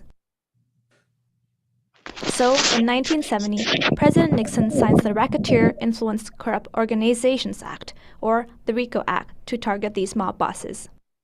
By the 1980s, federal prosecutors like Rudy able to apprehend enforcers. They couldn't tie kingpins to the crime. Al Capone, for instance. So this is what they used, as she said, they used tax laws to get Al Capone because they couldn't use RICO, right? Was taken down by tax laws. So, in 1970, President Nixon signs the Racketeer Influenced Corrupt Organizations Act, or the RICO Act, to target these mob bosses. By the 1980s, federal prosecutors like Rudy Giuliani effectively used the RICO Act to bring down the city's 5 mafia families. Giuliani got indictments against the Lucchese crime family, who rigged bids for window contracts to the tune of $142 million. But what is the RICO Act, and how does it work?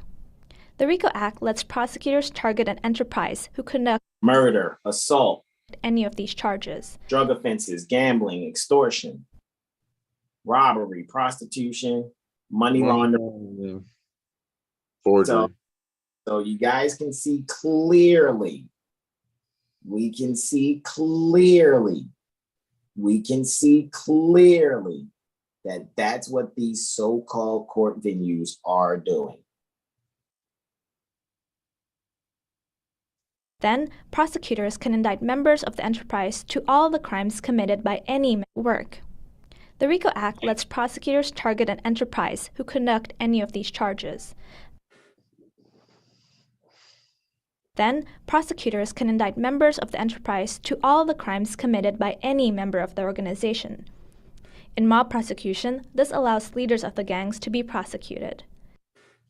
But as the war on crime and the fear of super predators started happening in the 90s, RICO started to shift from criminalizing mob families to street gangs. They are not just gangs of kids anymore. They are often the kinds of kids that are called super predators. No conscience, no empathy. We can talk about. In recent years, a study found that 86% of RICO cases prosecuted people of color. Thousands of people have been convicted under RICO. The street gang has been made into a folk devil, right? A pathological folk devil, like a cancer that has infected US society.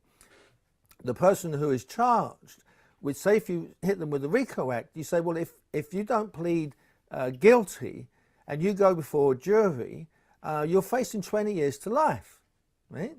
And so the person, cops a plea. He says, okay, I did it, just give me the lesser charge. Often, a lot of the times, they were just a bunch of kids hanging on the corner. It's like ridiculous to put the same people in the same kind of category. To many experts, the use of the RICO Act is wrong because it ignores the realities of the lives of those who live in marginalized community, and it allows prosecutors to hold anyone responsible for the worst thing anyone in their circle has done. In 2016, federal prosecutors launched the biggest indictment of street gangs using the RICO Act. Today we announce what is believed to be the largest gang takedown in New York City history. We have charged 120 defendants in 2 rival Bronx street gangs with racketeering, narcotics, and firearms offenses. And federal prosecutors have dozens more in the works, with hundreds of people wrapped up in a conspiracy law not originally designed to target them. All righty, so y'all see what that is. All righty, when it comes to the RICO Act, how you looking, bro? I think we should be ready. Let's check. All right, go and check. It's already open. Oh no, wait, is this it? Oh no, it's right here. Hold on. All right, because like I said, I got it here. From the just another way. I gotta admit, I love it when Brother R really navigates the statute so you guys can really see. And you got the link there in the chat. And I'm going to make sure you have the link to when Randy Erickson speaks to the bar, which is the one that we didn't play. The one that we did play was when Randy Erickson spoke to the clerk. But make sure you guys have that. I'm gonna put that all at the beginning of the description. All right, along with the normal description that I normally have. So right as soon as we're finished this, and Brother R, I'm gonna open Zoom right back up, bro. I'm gonna open it back up so that we can do what we do in conversation. What's wrong? Okay, so what was the rest of that citation? 84 what? That what? Yeah, I think you're kind of rubbing. That microphone is rubbing. Oh yeah. No, I keep forgetting. No, this phone has a mic on both the top and bottom. It's crazy. So okay. So what was that? The entire citation? 84 stat. What? 941. Hold on, let me slide it to the side. There you go. 94 stat. Pardon me. 84 stat. 941. Forgive me. 84 stat. 84 statute 941. So that's the 84th statute, page 941. Did I remember that properly? Yeah, okay. Yeah, 84 stat 941. Okay, so we gotta add like 20, 60. Let's add like 58. What is that? 99? 999? Is that what it is? 999. Oh, it is 999. Man, point. Got him. Okay. Because what we're doing is we're mathematically seeing, because sometimes PDFs have more pages than it's actually numbered in the document. So we don't want to think we're going to page 941 when there's obviously a 58-page difference. All righty. Indeed. So we're looking at the public law, right? Citation is 91-452. October 15, 1970. Okay, if we were to go back and look at this, you will see that that volume 84 is 1970, and it will tell you which Congress it was as well, the 91st Congress, and they'll tell you whether it was the first or second session, because remember, they serve 2-year terms. So they have their first session, then they have their second session. All right. So this is Title 9. All these nines, right? And we just read in our zodiac constitution about the I am, which is the first and highest law. Yeah. Look, it's even section 901, and it's even chapter 96. It is not a coincidence, bro. I'm telling you, just to see how this energy is flowing, man. And it's title 18, 8 and 1 equals 9. We're not gonna keep going. I'm just saying, bro, it's all there. It's all there. I yield. And subsection 1961. Okay. Getting kind of Twilight Zone here. No, I'm just kidding. Section 901A, title, or first, it's Title 9, racketeer influenced. Racketeer influence, meaning it was influenced by racketeering. And let's just real quick, since we're here, right?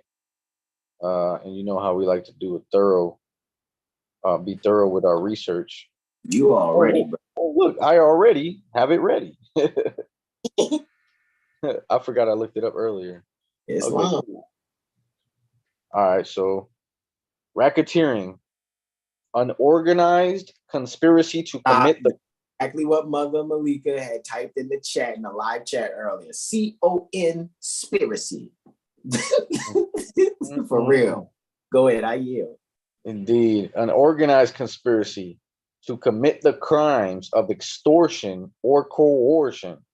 Attempts to commit extortion or coercion, right? So it's organized conspiracy to commit the crimes of extortion or coercion, or organized crime to attempt to commit extortion or coercion. From the standpoint of extortion, it is the obtaining of money or property from another with his consent, induced by the wrongful use of force or fear. And I say fear is a method. All those policy enforcers are doing that. So it's a racketeering ring with the policy enforcers, the prosecution who's forging documents to say that he has delegated authority from the governor through the attorney general, as well as the clerk of the court not having delegated authority from whatever secretary is over whatever the actual venue that is needed to have. So it is a racketeering ring. I might have a shirt made with this whole definition on it. You saw how Malika has in her thumbnail, she got beat the bar. Mm-hmm. That's what we doing. Like the However shirt. Has your sheriff read the Constitution? Oh, that's actually fucking funny. I yield, bro. Do your thing. I yield. Islam. Let's see. Where's we at? All right. So again, with his consent, induced by the wrongful use of force or fear. Now remember, most of you are running to the DMV to go get their license because you're in fear. If you don't? Oh man, that made me think about something. If you don't just pay the ticket, if you don't just go get the license, these people will take your car. You can lose your job. This, and that. It's all fear-based. And they're doing it by force. We've got millions, I would think millions of videos on YouTube at this point with cops using force and fear as method of control in order to bring about that 7.5 to 15 billion in revenue. So again, an organized conspiracy to commit the crimes of extortion or coercion, attempts to commit extortion or coercion. From the standpoint of extortion, it is the obtaining of money or property from another with his consent, induced by wrongful use of force or fear. Okay. The fear which constitutes the legally necessary element. Now we're talking about elements. Remember, every cause of action, right? If you bring a racketeering charge, right? You better know the elements of racketeering, every one of them, because if you're missing one, your claim is going to be a failure to state a claim. That's what it's going to be. The fear which constitutes the legally necessary element in extortion is induced by oral or written threats to do an unlawful injury to the property of the threatened person by means of explosives, fire, or otherwise, and to kill, kidnap, or injure him or relative of his or some member of his family. So, like, I'm pretty sure most of you guys could think of an example of where that would apply. The cop saying, I'm gonna bust this window out if you don't, give me your ID, or if you don't identify yourself, you're going to jail, which is kidnapping, right? It is an injury as well, because you're gonna be injured when your rights are violated. That's an injury. You don't have to get punched in the mouth for it to be an injury. You're going to suffer immense emotional distress by them separating you from your family, separating you from the world, putting you in a box like an animal in their warehouses. So the fear which constitutes the legally necessary element in extortion is induced by oral or written threats. So the written could be that notice in the mail. Show you are hereby ordered to appear on this date. Failure to appear will result in a warrant for your arrest. So that's a threat of kidnapping. Like, hey, we're sending you this writing, which is actually a threat.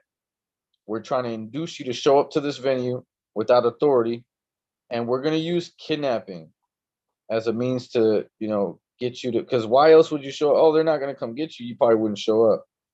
You probably really wouldn't show up, because a lot of people don't show up already, even with the threat of kidnapping. Although they don't call it kidnapping, they might say arrest. It's a false arrest. It's a false imprisonment. It's actually a kidnapping. All right. So oral or written threats to do an unlawful injury to the property of the threatened person by means of explosives. Again, the property of injury to the property could be them taking your car, could be them taking your house, right? Eviction, so-called eviction, so-called foreclosures, or injure him, right? Physically injure you, or a relative of his or some member of his family. Okay. I remember one time I was abducted by the police for exercising my rights to travel. And after they had stopped me, and after an hour, I guess they can only, run their little investigation for about an hour. After that hour, they had no choice but to let me go. However, they were conspiring the entire time. So when I made it home, they pulled up with undercover cars, and they tried to, they forced me, right? They kidnapped me. And while I had people recording for me, they were threatening my loved ones, asking them, where's your baby at? Is your baby in the car still? Because if they are, I can charge you for child neglect or something. Like, they're just threatening, telling them to basically just stop recording and get out, leave the scene, right? Using that threat of injury to the family member, right? From the standpoint of coercion, it usually takes the form of compelling by use of similar threats to person or property, a person to do or abstain from doing an act which such other person has the legal right to do or abstain from doing, such as joining a so-called protective association to protect his rights to conduct a business or trade. So again, like, They try to get you like, all right, people start exercising the right to travel because they found out they had the constitutional right to travel. They had the God-given right to move themselves wherever they feel inclined to move themselves, the right of locomotion, right? I can go here, I can go there, I can move my body, right, which I'm living in, from point A to point B, and you can't tell me that I can't, or that I need a permission. And just because I hopped in this automobile, right, doesn't mean that now, you know, because it's an automobile, you get to regulate how I use my private property. You don't. And so they might, so like a lot of people that exercise the right to travel, they get their windows busted up. I've seen them get tased. I've seen them get the dogs sicked on them, right? For exercising their right to travel, get their cars taken, get arrested, get beat up. I've seen all this stuff for exercising a right.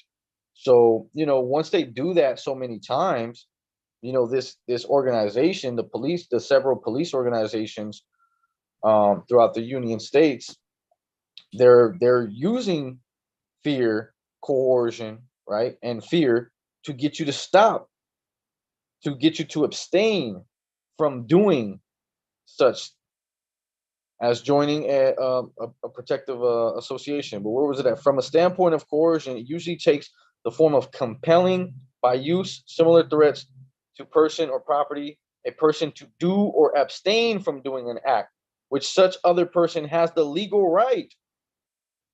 Right. So when they're using the dog and taser and all that because you're exercising the right to travel, busting windows out, you know what I mean? All that crazy stuff, which, by the way, when they take your cars, they turn around and sell them.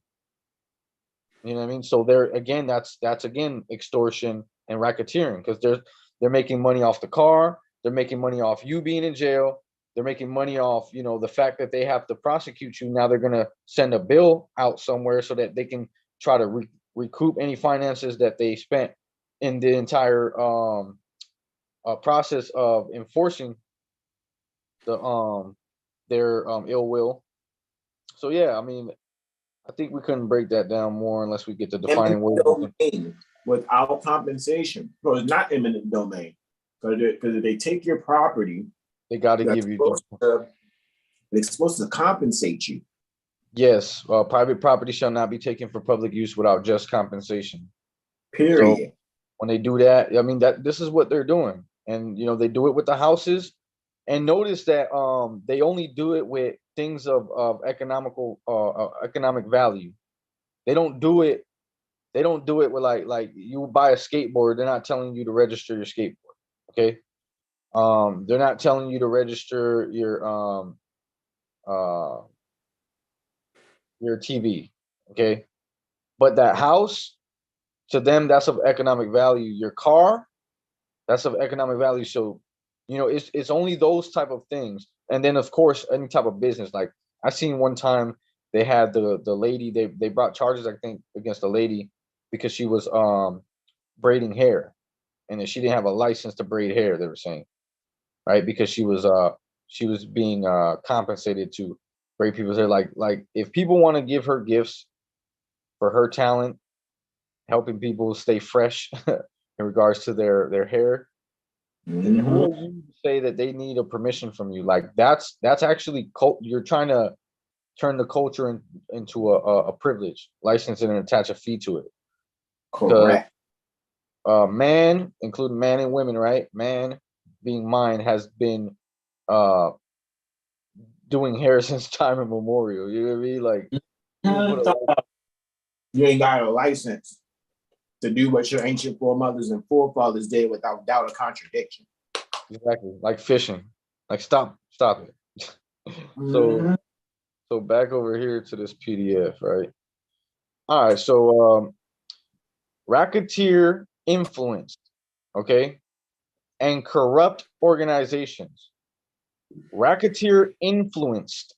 You know what racketeering is now. I trust you know what influence is. And corrupt organizations.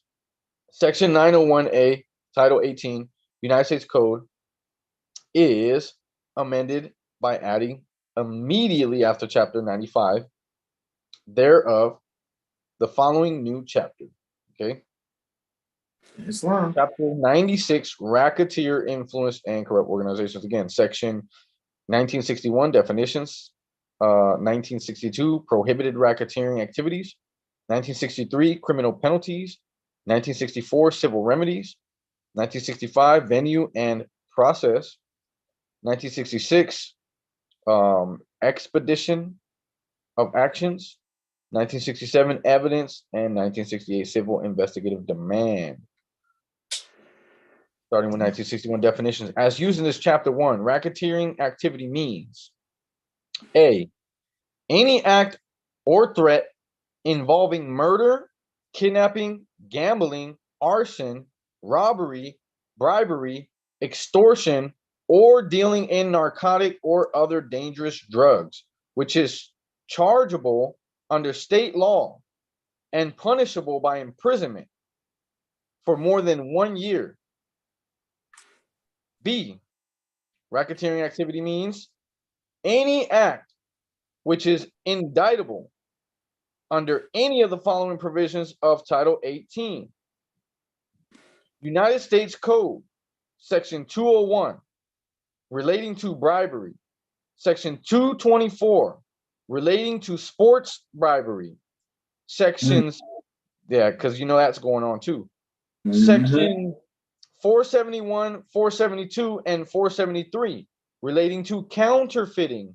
Section 659, relating to theft from interstate shipment.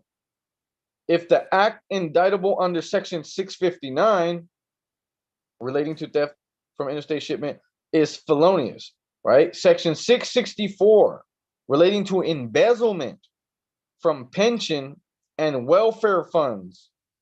Section 891-894, relating to extortionate credit transactions. Section 1084, relating to the transmission of gambling information. Section 1341, right? 1341, relating to mail fraud. Look at that. Or as you would say, looky. Astro cookie.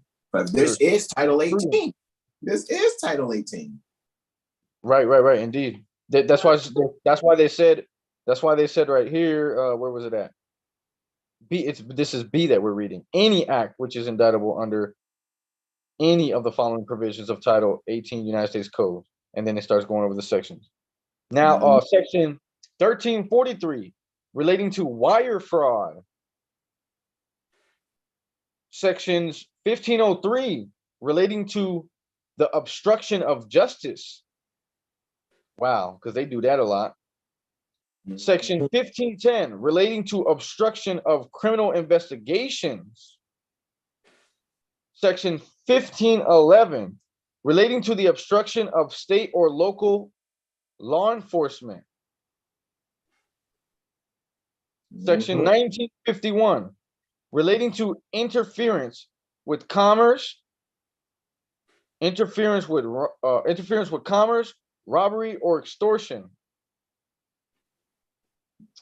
Section 1952, relating to racketeering.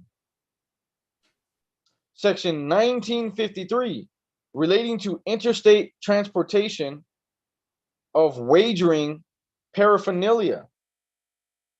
Section 1954, relating to unlawful welfare fund payments. Section 1955, relating to the prohibition of illegal gambling businesses. Sections 2341 and 2315, sections 2314 and 2315, relating to interstate transportation of stolen property. Sections 2421 through 2424. Relating white slave traffic. What in the world? What in the world? Can't traffic us. And then that was B. Okay, so that now C. Again, racketeering activity means C. Okay. Any act which is indictable under Title 29, United States Code Section 186, dealing with restrictions on payments and loans to labor organizations, or Section 501c, relating to embezzlement from union funds, or D, racketeering activity means D, any offense involving bankruptcy fraud, fraud in the sale of securities, or the felonious manufacture, importation, receiving concealment, buying, selling, or otherwise dealing in narcotic or other dangerous drugs, punishable under any law of the United States. Number 2, these are definitions. State, oh man, I'm glad this popped up. State, state means any state of the United States. Remember, that's a federal area. The District of Columbia, that's a federal area. The Commonwealth of Puerto Rico, that's a federal area. Any territory or possession of the United States, that's a federal area. Any political division or any department, agency, or instrumentality thereof. So you're telling me cash register is the state. Yeah, like yo, Yo. I cannot make advancements to you. So that means no, not where you think you are. Oh, well, I'm near the state of whatever, insert the jurisdiction, you know, that you're near. If it's not according to Article 1, Section 8, Clause 17.2.1 in the annotated Constitution. You want to show them that real quick as far as those places real quick, bro? What is that? The what? Oh, yeah. Uh-huh. It's real quick. Yeah, we could do that real quick. It goes 1. There you go right there. Yeah, I'm already there, right? Yeah. 17.2.1. I will not forget that. This clause. Yeah, no, you know why I looked it up? Because you brought it up earlier and I verified it. It was 2.1. This clause has been broadly construed to cover all structures. Pay attention, guys. This is important. All structures necessary. All structures, not anywhere on the land within the borders. It doesn't say that. All structures necessary for carrying on those structures, right? The business of the national government. Say what? Say what? And what is clause 17 for the record? Should I pull this up? Clause. Huh? Clause 7. Oh, I thought you was talking about this one. Clause 17 is hold on 2 seconds. Isn't it dealing with, is that commerce? Refresh my memory real quick. Clause 17 is actually the no, it's the exercise exclusive legislation in all cases. Okay, so this is, so the people see, this is Section 8 of Article 1 of the Constitution.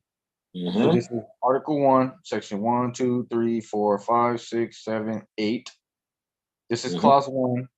This is Clause 2, 3, 4, 5, 6, 7, 8, 9, 10. 11, 12, 13, 14. 14 says who they make rules for. 15, 16, 17. To exercise exclusive legislation in all cases whatsoever over such district not exceeding 10 miles square. And that's letting you know right there. The seat of government is only 10 miles square.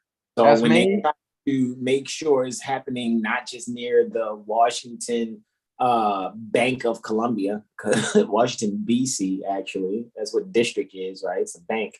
So with that being said, even when they try to use so-called federal laws other places, as far as district, managing, so to speak, you must be one that consented. This is also showing consent here. Did you consent to operate in your imagination like you're within those 10 square mile portion when you're clearly miles away from it? Right. And look, Don't forget that this is Article 1. Article 1, Section 1 says all legislative powers herein granted shall be vested in the Congress of the United States, which shall consist of the Senate, House of Representatives. So know that Article 1 deals with legislative. Legislative deals with quote unquote lawmaking, right? And so this lays out what the legislature can do. And so when you get to 8, it's telling you Congress shall have the power to lay and collect taxes, duties, imposts, and excises, to pay the debts and provide for the common defense and general welfare of the United States, but all duties, imposts, and excises shall be uniform throughout the United States, to borrow money on the credit of the United States, to regulate commerce, to establish uniform rules of naturalization and uniform laws on the subject of bankruptcies, to coin money, to provide for the punishment of counterfeiting, to establish post offices and post roads, those are federal, to promote the progress of science, to constitute tribunals, listen, and this is, oh man, this is why, that's so funny that the clerk's like, what is a tribunal? Like, it's in the Constitution. You don't know what a tribunal is. You ain't read the Constitution. You took an oath to uphold the Constitution and you don't know what a tribunal is. Not until Randy Lynn Erickson let her know what it is. Shout out to the daughter. Shout out to the daughter, for real. She's a real one.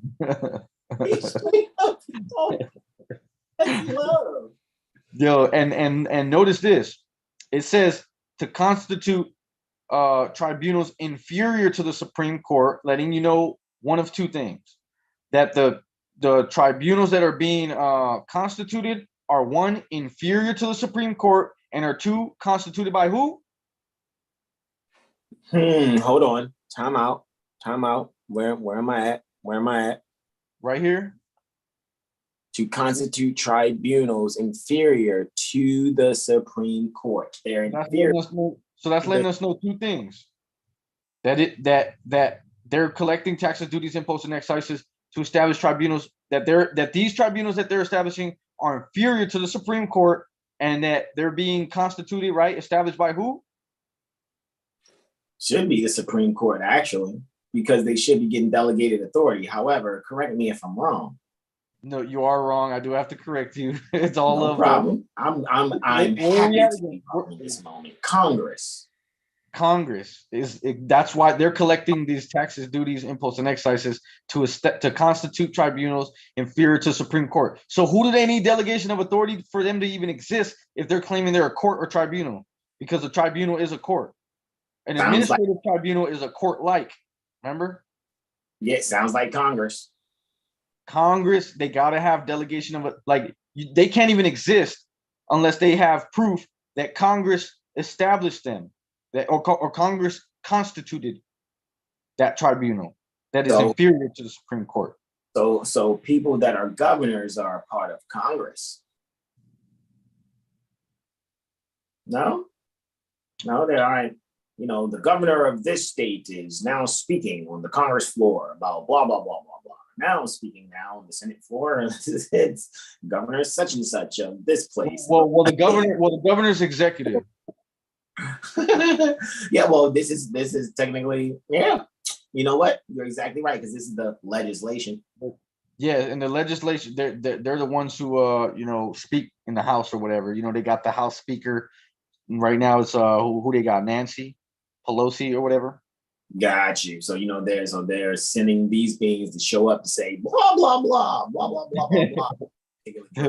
Hey, what was that? You ever play the game The Sims? When they talk, it's like blah blah blah blah blah blah blah blah blah. Because these people are simulating process. Because they're simulating. Oh my goodness. Why else are they collecting taxes, duties, imposts, and excises? To define and punish piracies and felonies committed on the high seas. They still haven't said that they're making laws for the people, if y'all haven't noticed. And of offenses against the law of nations. That's international law. Still not dealing with you. And remember when you go to Article 21 in the Treaty of Peace and Friendship, 1787. And it speaks about if a Christian injures or kills a more, or if a more injures or kill a Christian, that the law of the country is to take place. What's the law of the country? Well, if you were a student and are a student of Morris Heritage and History School, and you remember that class with Mother Anahita, you know that the law of the country is the great law of the peace. Guyana Shaboa, yeah! The country, all righty, period. Indeed. So again, they are collecting to define and punish piracies, felonies committed on the high seas and against the law of nations, international law, to declare war, grant letters of marque and reprisal, and make rules. Listen to this. Concerning what? Captures, that's military, still not us. On the land and water, that's not us. They're not making rules for us. To raid and support armies, that's still not us. But no appropriation of money to that use shall be for a longer term than 2 years. To provide and maintain a navy, still not us. To make rules for the government. Do you work for the government? I govern me. I govern my mind. Do you work for the governing mind? And regulation of the land and naval forces, not us. To provide for calling forth the militia, not us. Not us out there on the highway. To provide for organizing, arming, and disciplining the militia. They're not talking about us. Then we get here. Clause 17, to exercise exclusive legislation in all cases whatsoever over such district. So remember, and they're talking about everything that was aforementioned. To exercise exclusive legislation in all cases whatsoever. Taxes, duties, imposts, to exercise. To exercise exclusive legislation in all cases whatsoever over such district, not exceeding 10 miles square, as may, by secession of particular states and the acceptance of Congress, become the seat of government of the United States, and to exercise like authority over all. This is what we're talking about right here. Over all places. Authority is when, Randy, as you said, by session of particular states and the acceptance of Congress, become the seat of government pertaining to the United States, right? Because that's what the 10 square miles is. That's the seat, just like when you got a freaking county seat near a place. Okay. And to exercise like authority. See, it's not just saying what kind of described already, but they're saying that same kind of authority makes these places that are purchased by consent of the legislature pertaining to the state. So now it's like, hey, we're the state legislature, we consent that we to be purchased by Congress. And now like authority can be expressed as if they was expressing it over the 10 square miles that they're not supposed to exceed. Like that's what I'm hearing. So I yield. Yeah, this is so key. This is so instrumental right now. People need to really grasp this one right here. Over all places, it's like and I can't stop saying this because it's the best example I could give. McDonald's has a corporate office. Okay. Once they leave that 10 square mile, or they don't even have a 10 square mile radius, but let's say they have the 10 square mile radius. After that 10 square mile radius, you are not in their jurisdiction. You're not enforcing how many hammers of salt are to be poured on the French fries. And right, I see you over there making French fries. You're not using the right salt hammering count. right, exactly. So it's like after that 10 square mile radius, it better be a place they purchased, because let me just get this whole part. And to exercise like authority. We already heard the authority over the 10 square mile radius. They're exercising exclusive legislation. The legislation are the so-called laws that they make. They can only exercise that within the 10 square mile radius. After that 10 square mile radius, they can exercise like authority over all places purchased by the consent of the legislature of the state in which, oh my goodness, if the state legislature didn't purchase this place or cede it to the United States, or the United States didn't purchase it or have it ceded to them, they're not in the state or in the United States. Period. Back to Cruden versus Neil, but go ahead, I yield. But this is why they force everyone to register all property. This is why they get you to register all businesses. Because then that's how they're able to send police out to you, even though they really still don't technically have that jurisdiction because it's still a fraud. Because just because you were tricked into registering your property with them doesn't mean that it's somehow in their state now. That's a fraud what they're doing.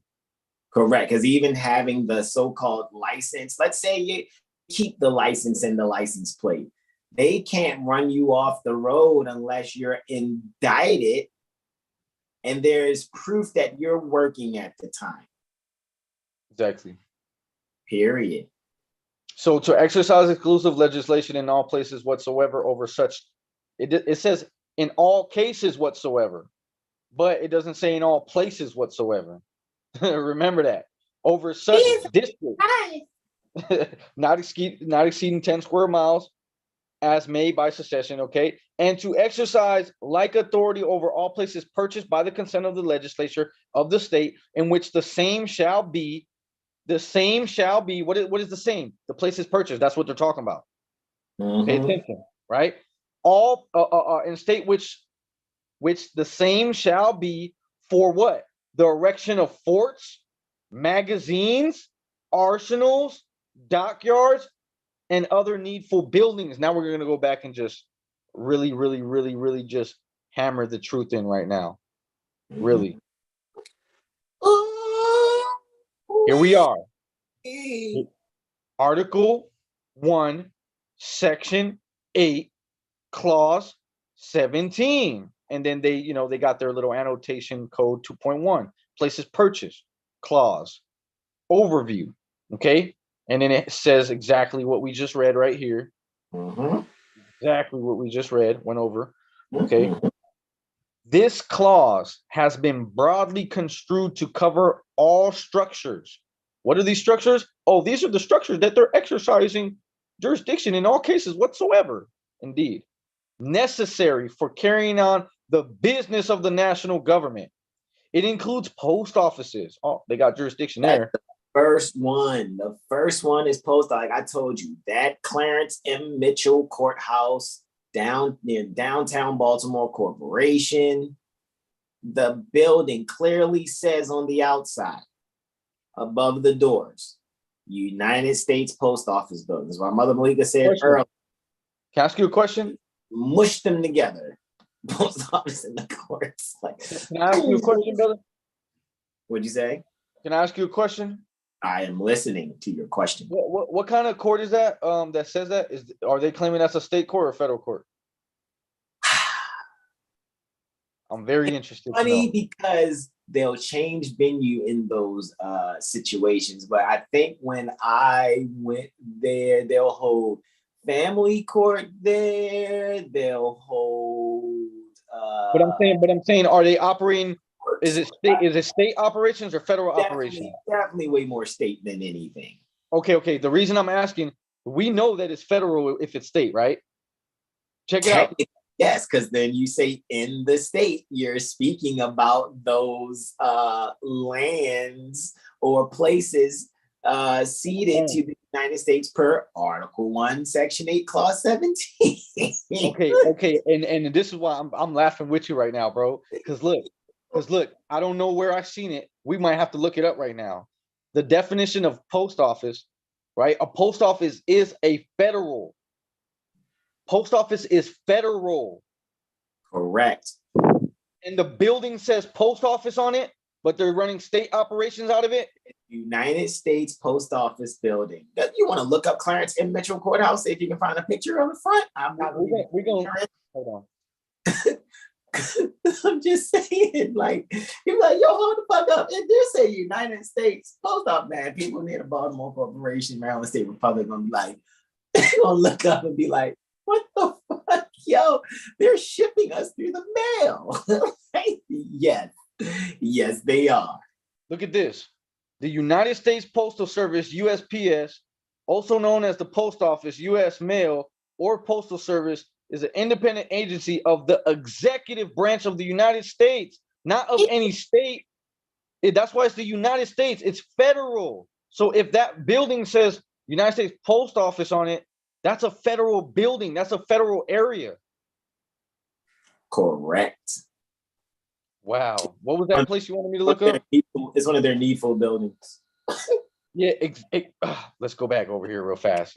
Yeah. This clause has been broadly construed to cover all structures necessary for carrying on the business of the national government. It includes post offices. Number one, hospitals. Why do you think they make you have babies at the hospital? They want your babies to manifest in a federal area. So it can be part of foreign commerce. So they can say you was born in the United States. You see? It's funny to us because this is what we do every day. Like, the more that I study, the clearer it gets. Exactly, bro. Like, wow. And a hotel located in a national park, and locks and dams for the improvement of navigation. But it does not cover. Wait, you're telling me that there's places that it doesn't cover? So you're telling me there's places in the place that they on the land that they call the United States of America that they don't have jurisdiction over? That what you're telling me? But it does not cover lands acquired for, and so these are even lands that they did acquire. Even some of the lands that they do acquire, they don't have jurisdiction over. But it does not cover lands acquired for forests, parks. Oh, they locked you up at the park, huh? Really? They shouldn't have. Wildlife sanctuaries or flood control. All the homeless people that be hiding in the tunnels and shit. No jurisdiction. Period. Nevertheless, the Supreme Court has held that a state may convey and the Congress may accept either exclusive or qualified jurisdiction over property acquired within the geographical limits of the state for the purpose other than those enumerated in Clause 17. Let me ask you something. Let me read that again. Yeah. Go ahead. But I think I see what I saw just now. Go ahead. No, I think we see the same thing. But I have a question. I had a question for the people, right? It's rhetorical because obviously I can't hear y'all. But why do you see they're using? I'm looking at the chat. You know what I mean? Brother Al-Noor Latif L has been posting case laws too or whatever. All right. Yeah, I mean, brother, no gratitude. But go ahead, man. Go ahead. So my question, you see them using the term geographical limits right here, right? Of a state, right? Ask yourself this question. Go look up from any state the definition of in the state. Go look that up and ask yourself this question. How come the definition of in the state doesn't say anywhere on the land within the geographical limits of a state?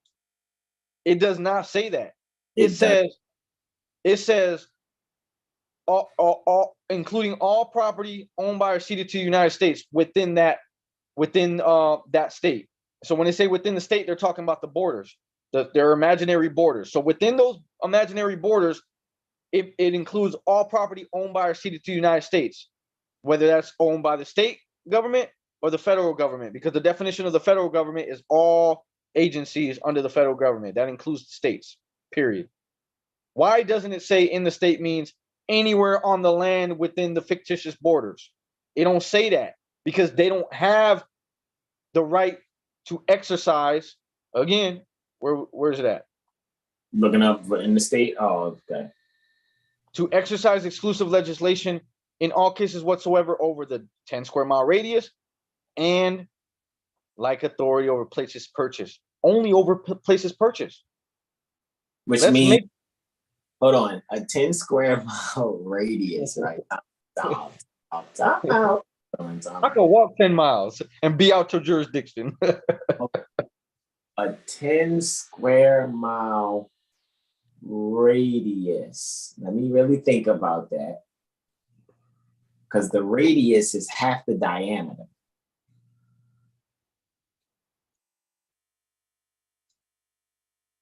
$10 square mile radius.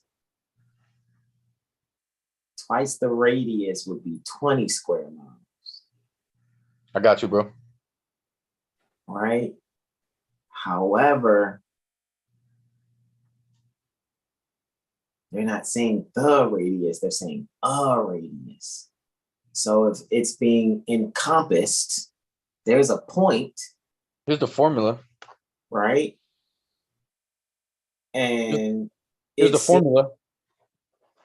Yeah, I mean, I totally get it. You know what I'm saying? I'm just saying the radius is from the point of the compass to the pencil of the compass. That's the radius amount.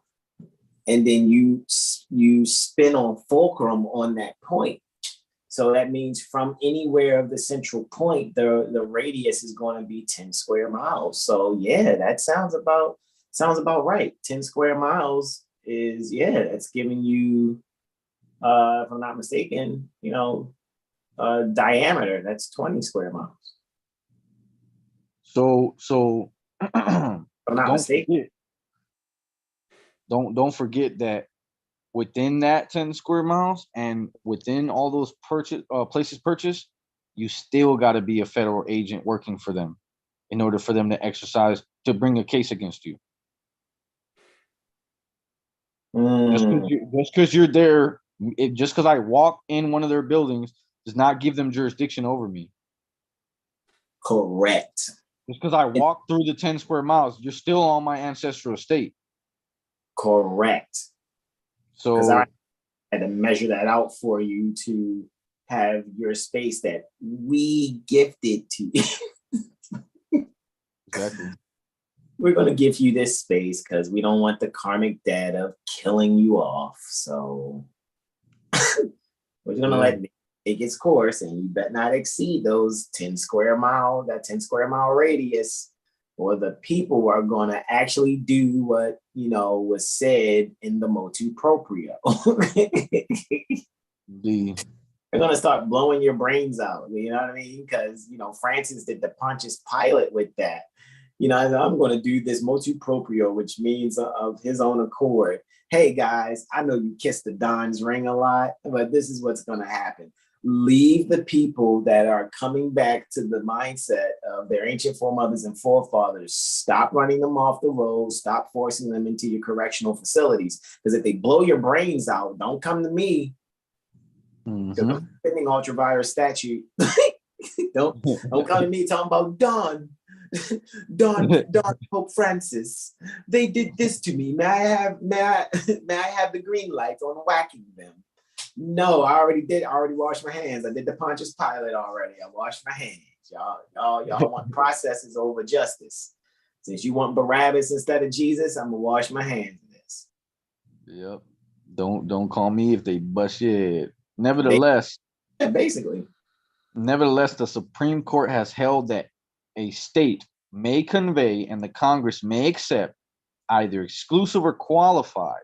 Right? That sounds like, yeah, you have full jurisdiction, or you have, some type of wiggle work some out where you have, a qualified jurisdiction over property acquired within the geographical limits of a state for purposes. Hold on. So a substitute base, so-called governor, can basically appeal and make an offer to the federal to Congress. Because Congress is accepting. There's an offer and acceptance. That's what I see. Yes. Right. And they like offer consideration. Hey, Congress, can you have some exclusive, or we need you guys to be exclusive right here, which means outside of the limits. Well, that makes me really wonder. So who has the actual jurisdiction at the post office? Can a state police do anything to you? Or does it have to be, is that exclusive jurisdiction to the federal? Or is that or can the state police actually pull up on you at the post office? That might be qualified jurisdiction at the post office. Who knows? I think it's exclusive. I mean, what is state police? That just sounds like, okay, like I know about Maryland state troopers, right? Mm-hmm. And Yeah. they're supposed to be the state police. However, at the end of the day, They're with the county. They have no jurisdiction. Of course not. Because what they're doing when they're running people off the road, they're doing it under the assumption, presumption that people are working at the time they're doing 55 and the 54. Oh, they're doing 90 and the speed limit 65.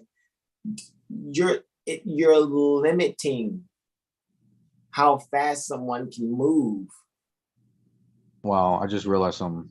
And they're not a trooper just like you. What the fuck are you doing? I just had an revelation, bro. I'm listening. Calling the police is illegal. I mean, because you're not. Because look, man, that's why there's no verified complaint filed on the record anywhere, and these people are about to show up and try to exercise jurisdiction. And they don't even know who's going to be there when they get there, or who's who.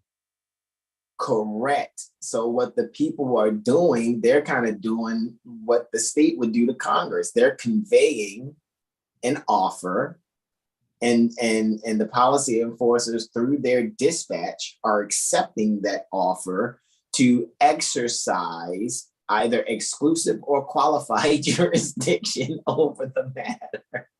Yeah, so not the act. Not the. My mother Malika said in class yesterday, like, we be strapped. We going on. We're not waiting on no police to do anything. But yo, and let me retract that statement. I wouldn't say, when I think about it, I want to retract that statement. Calling the police doesn't seem to be illegal, but calling the police and telling him, "Hey, come here, this guy did this," that's illegal, because it has to be verified complaint on the record. And a lot of times people call the police and they never file a complaint on the record. Correct. So at the end of the day, that's why these beings have way with what they're doing. So you're rolling the dice on someone having a moral compass that's in a gang uniform with a shiny piece of metal on his chest that should have his name and badge number. And then you need to see his blue card too. So, you know what I mean? Have you delegated authority to them to matters in your life? No, they should just be like freaking what they are. They're private corporate security. Exactly. And another thing is that honestly, they don't even have a duty to protect you. So it don't even make sense when you call, this happened, and they run over there like their captain save you, right? And and what are they even doing there? They have no duty to protect you. Their duty is to protect the corporate interests of the corporation that they work for. So, and let me stand corrected. Yes, I'm thinking about a radius, and I am thinking about 20 square miles when I'm thinking about it being a diameter. However, I am clear, and Mother Delilah is reminding us in the chat. So shout out to Mother Delilah, Pascal, right? Wow. Yeah, because 10 squared is like saying 10 times 10, which is 100 miles. So let me make sure I put that out there too. I was just thinking in my head, like, I know what 10 squared is, so that's 100, right? I get that. That's going to be like 20 square miles, which is okay. I get it. But see, it says 10 miles. It says 10 miles squared. No, it would be 200. It would be 200 in diameter. Well, wouldn't it be like 25 in each direction or something? Well, if you think about it, so say we take a compass, right? And we have a compass that's large enough, and we set according to the square, we're looking at 100 miles, right? But 100 miles, the square root of 100 is 10. Do you get what I'm saying? So that's why they're saying 10 squared miles. So they're doing math there. They're saying 10 times 10 mile radius. So the radius would be 100 miles. So that would be a diameter, if I'm not mistaken, pertaining to 200 miles. Not 400, because even when I think about what I said, it's like, well, it's kind of like 20 squared miles. Because I was just running it over in my head just very quickly. I'm saying, if I put the compass in square, that's 10 on that side, square miles is 10 there. But actually, the radius is the radius, no matter how I turn the compass. You know what I mean? I was just thinking like across it, because I know that the radius is always half the diameter. So if the radius is 100, 100 twice is 200. So that would be 200 miles diameter, actually. So that's what they're. And it doesn't say, but it doesn't. I mean, it says miles, 10 miles square, 10 miles square, not squared. But I don't know. I'm not sure exactly. It doesn't really break that down here either. But yeah. I'll look deeper. We'll look deeper into it, and have a definite understanding soon.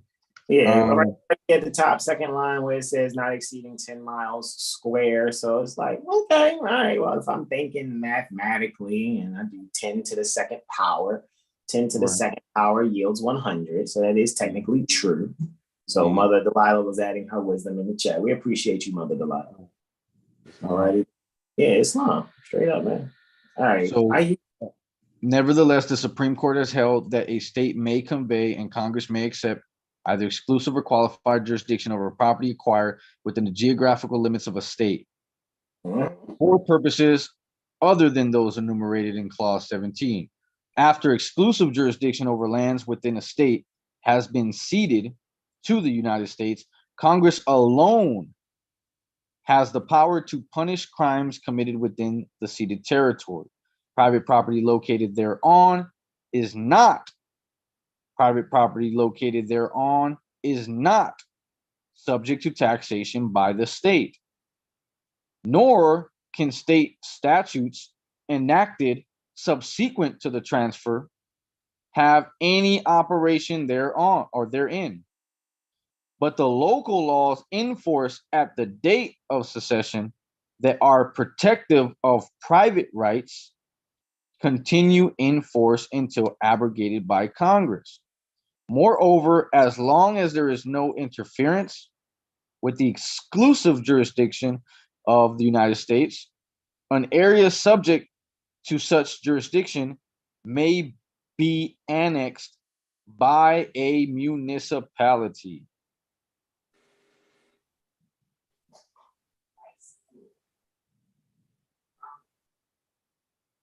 State means any state of the United States, the District of Columbia. Remember, a state is a group of people too.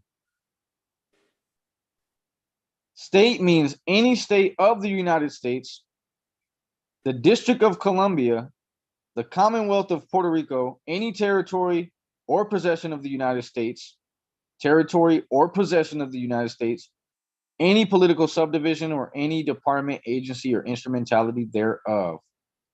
Person includes any individual. What was it 28 USC 2A. What is an individual? Pursuant to Title V. What's Title V again? Title V is government, organization, and employees. Go back. Definitions. Individual. The term individual means a citizen of the United States or an alien lawfully admitted for permanent residence. Remember, permanent residence in the United States means you're in that 10 mile square, or you're on land or property that is owned by or ceded to the United States.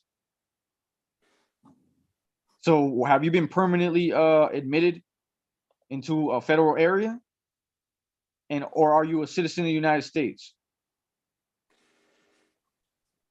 Right? Because if not, then this ain't you. This individual is not you. Not statutorily. Probably etymologically, you could be an individual, but statutorily, you cannot. Or you can if you become that. So coming back over here, let's see. Boom. Were we right here? Oh no, we were actually over here. This PDF. Okay. So person includes any individual, any citizen of the United States or alien who has been lawfully admitted for permanent residency within a federal area, or entity capable of holding a legal or beneficial interest in property. So literally, you're not a person. Because includes is to enclose. So it's within that, right?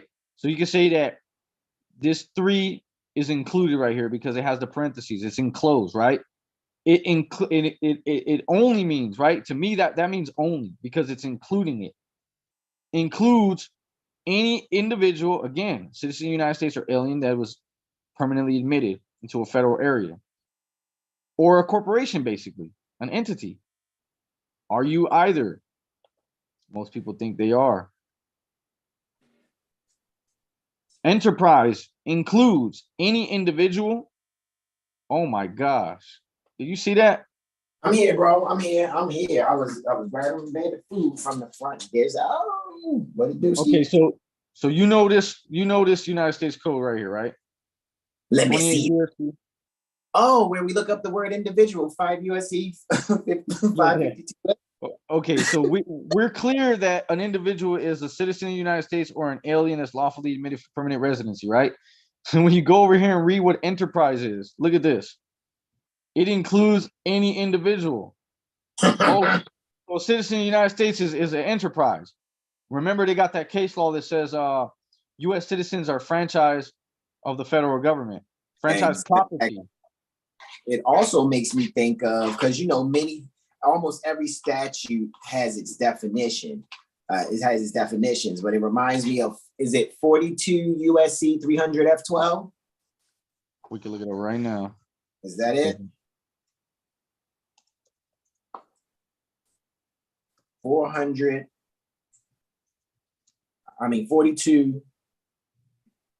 USC 300 F12.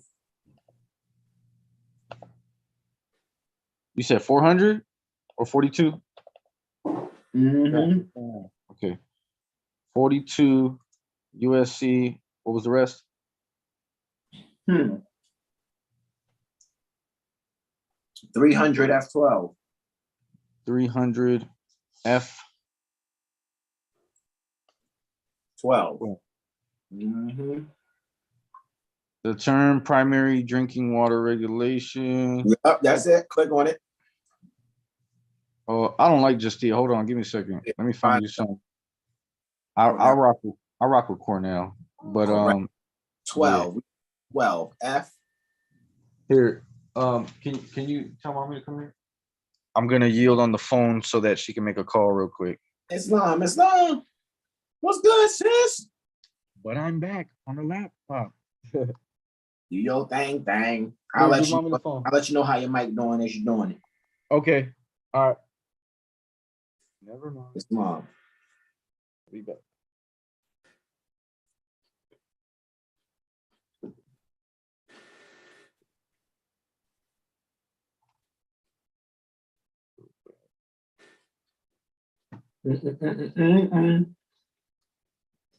F12. Was it just 12? We'll see in a second.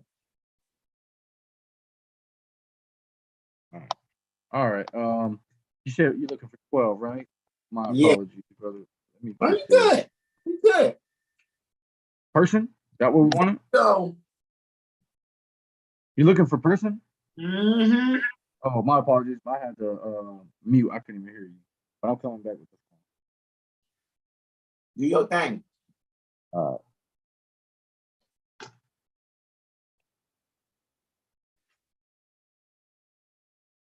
Do your thing, broski doski.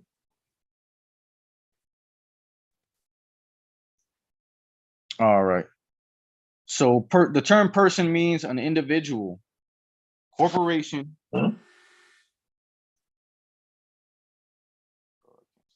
an individual, corporation, company, association, partnership, state, municipality, or federal agency.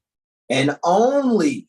And includes officers, employees, and agents of any corporation. company, association, state, municipality, or federal agency. You see why they need you to go get their IDs so they can act like you're a part of their administration? So they can act like you work for the government. Because like I was saying before, if you work for Walmart, what they're gonna say on the ID that they give you when they give you a work ID, a work badge or whatever? It's gonna say Walmart. If you work for McDonald's, what is your work ID gonna say? It's gonna say McDonald's. If you work for the government, the state of, what is your ID gonna say? It's gonna say the state of government, GUBMENT. Let me stop. Government. Government. Okay. Mother Delilah Paseo. Again, happy holy degree, beloved mother. She says the Constitution for the U.S. Corporation is an express trust to protect, secure, and you got Prosser there, like we're talking about Brother Prosser.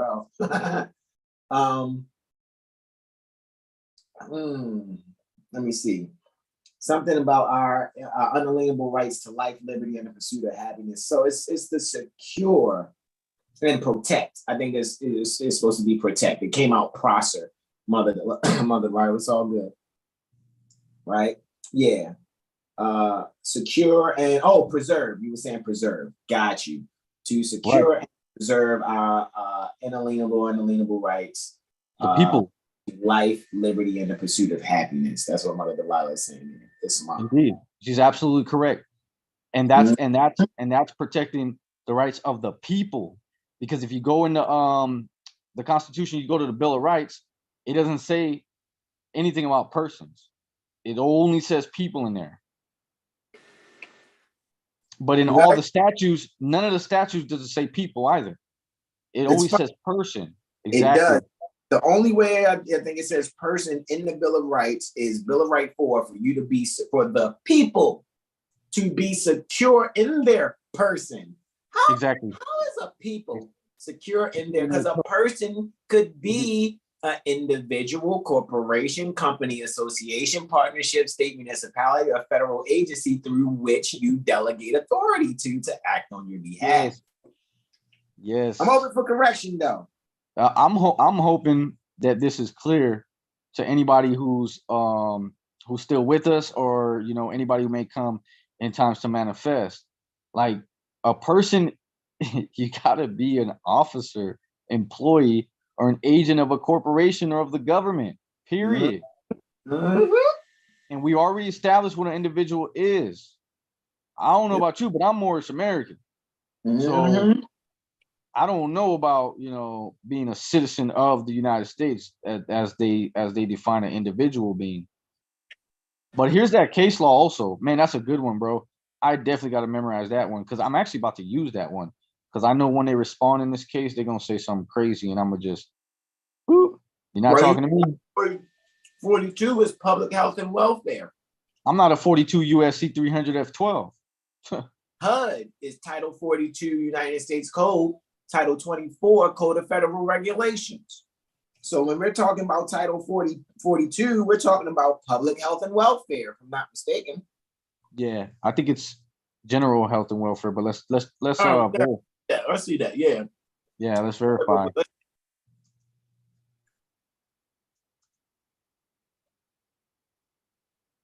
Yeah, let's see real quick. What's 42? Oh, it is the public health and welfare. You are correct. No, and it's no worries, man. You already know. This is what we do. We check ourselves. You know what I mean? Just to be sure, because that's how we're supposed to be studying. That's how we're supposed to be doing what we do, man. They might want to screenshot this one. Wheeling Steel Corporation versus Fox. Therefore, the U.S. citizens, U.S. citizens residing. They're residing. Sitting in the back in a stupor. Back in a fucking hypnotic stupor.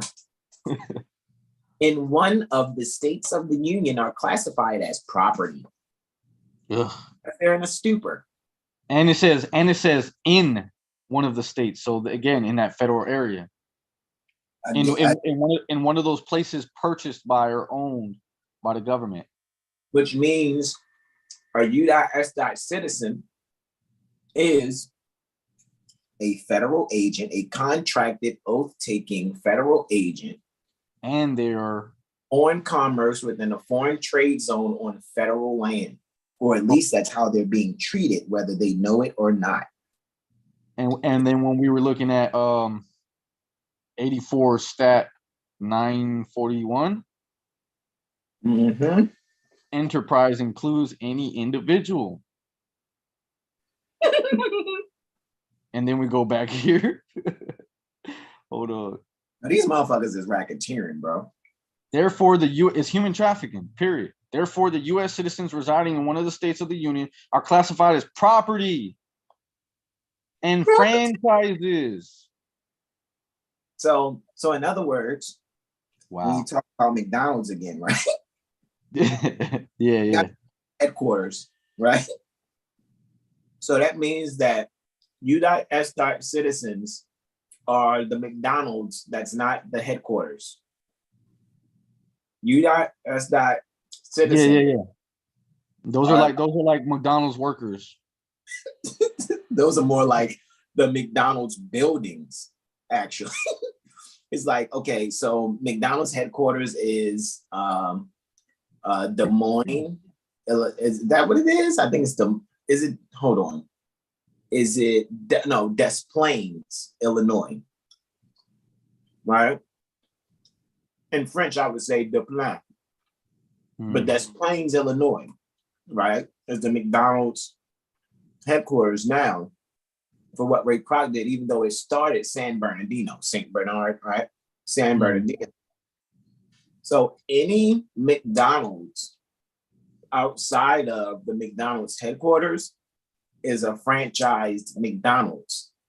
Yes. So if the U.S. just bear with me here, is an executive branch entity, and the commander-in-chief for the executive branch is the president. Well, the U.S. is all three. It's executive, legislative, and judicial. Okay. All right. Islam. So, however, I know where you're going. I know you're going with this. I wanted to use presided and resided on purpose, right? Because you still can. Okay. For example, on the executive level, the president is the one who is sitting before the resident, right? So he's like Darren Brown doing the hypnosis on everybody else, and who's ever under hypnosis is franchised hypnosis beings, people that are doing hypnosis, but they're only doing hypnosis under the hypnosis of the presiding officer. So now they have franchised this hypnotic operation. So now instead of being a people, they are now a residing person in the state. Yeah, they're property and franchise of the federal government now. Correct. So now they are property because they've allowed themselves to be put into a hypnotic stupor. And again, can property own property? Technically, no, but their hypnosis says, of course it can. Okay. So my house can own the land it's on.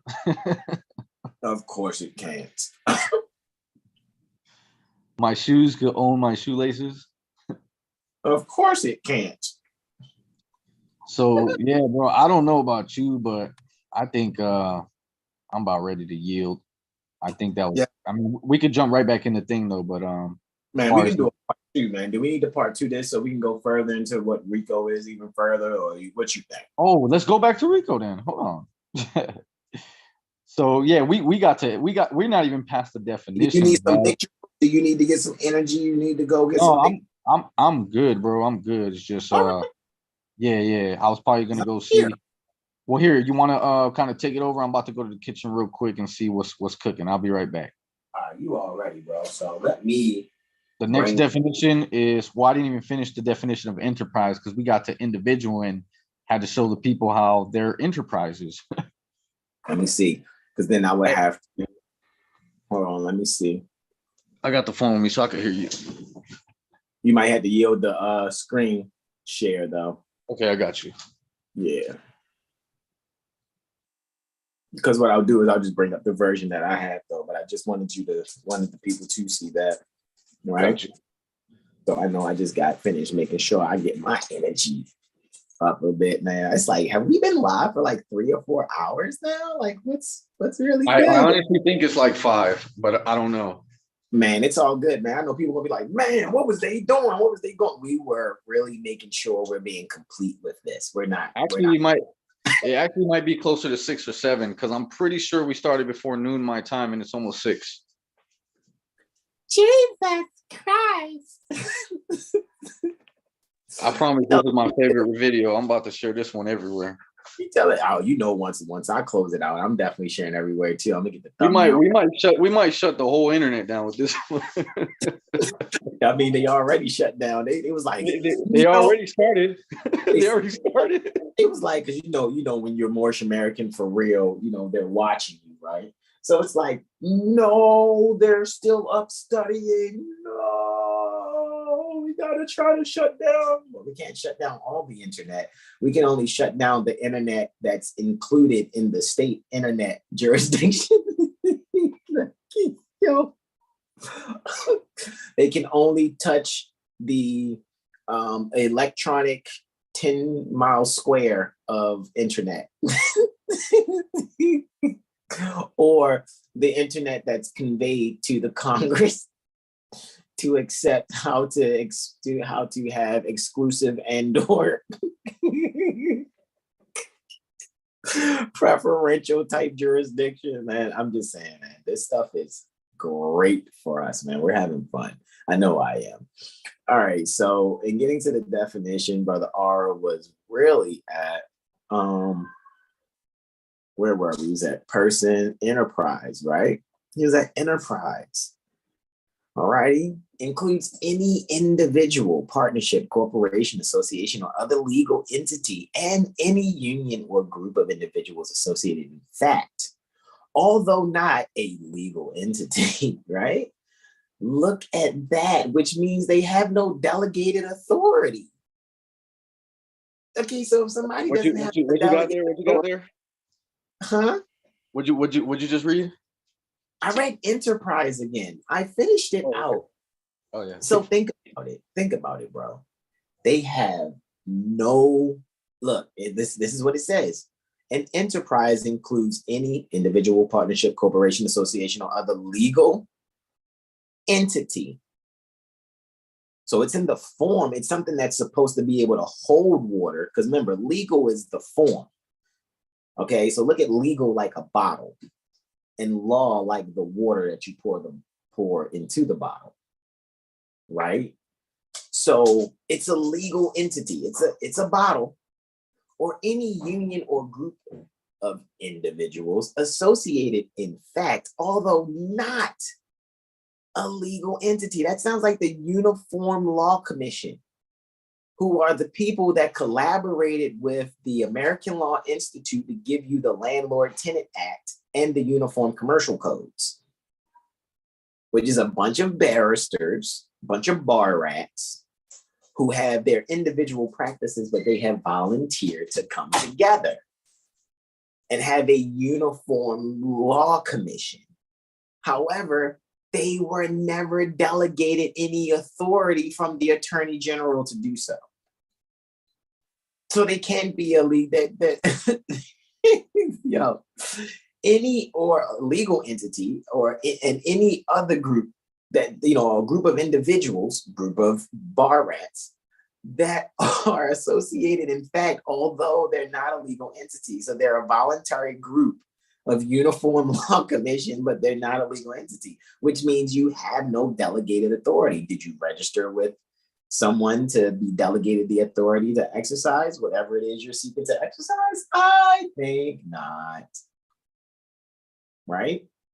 5, quote, pattern pertaining to racketeering activity, end quote, requires at least 2 acts of racket. So you telling me out of all the causes of action, all we need to do is point out that like Randy did. Like, I almost feel like I'm gonna play that video again with Randy Erickson. All righty. There only needs to be 2 acts of racketeering activity, one of which occurred after the effective date of this chapter, and the last of which occurred within 10 years, excluding any period of imprisonment, after the commission of a prior act of racketeering activity.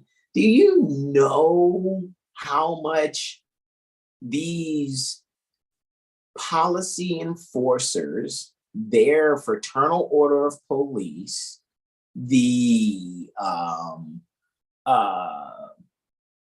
prosecuting attorneys that are not the attorney generals, right? They can be brought up on RICO charges because they're definitely doing forgery and extortion. It's a forgery when they take what a policy enforcer says is his complaint, then they like, well, the state's picking it up. Where is the delegated authority that's coming from the substitute Bey, termed the governor of the state, which is the executive presiding officer, commander-in-chief for the state of corporation or whatever, right? Or the state republic, depends on his behavior, right? Through the attorney general, that authority being delegated to the prosecuting attorney on behalf of the state. And then the clerk should have delegation of authority from whichever secretary is necessary where that particular type of hearing is. Again, if it's transportation, right? And the state goes and pick up something like, oh, well, it's for these traffic tickets. So we're the state of, or we're the Commonwealth that does X, Y, and Z this way to prosecute this. Okay, whatever court is allowing that to happen, that clerk and that court must have delegated authority to hear transportation cases per the delegation of authority given down to them from the Secretary of Transportation. It just work, man. And it's on a case-by-case basis.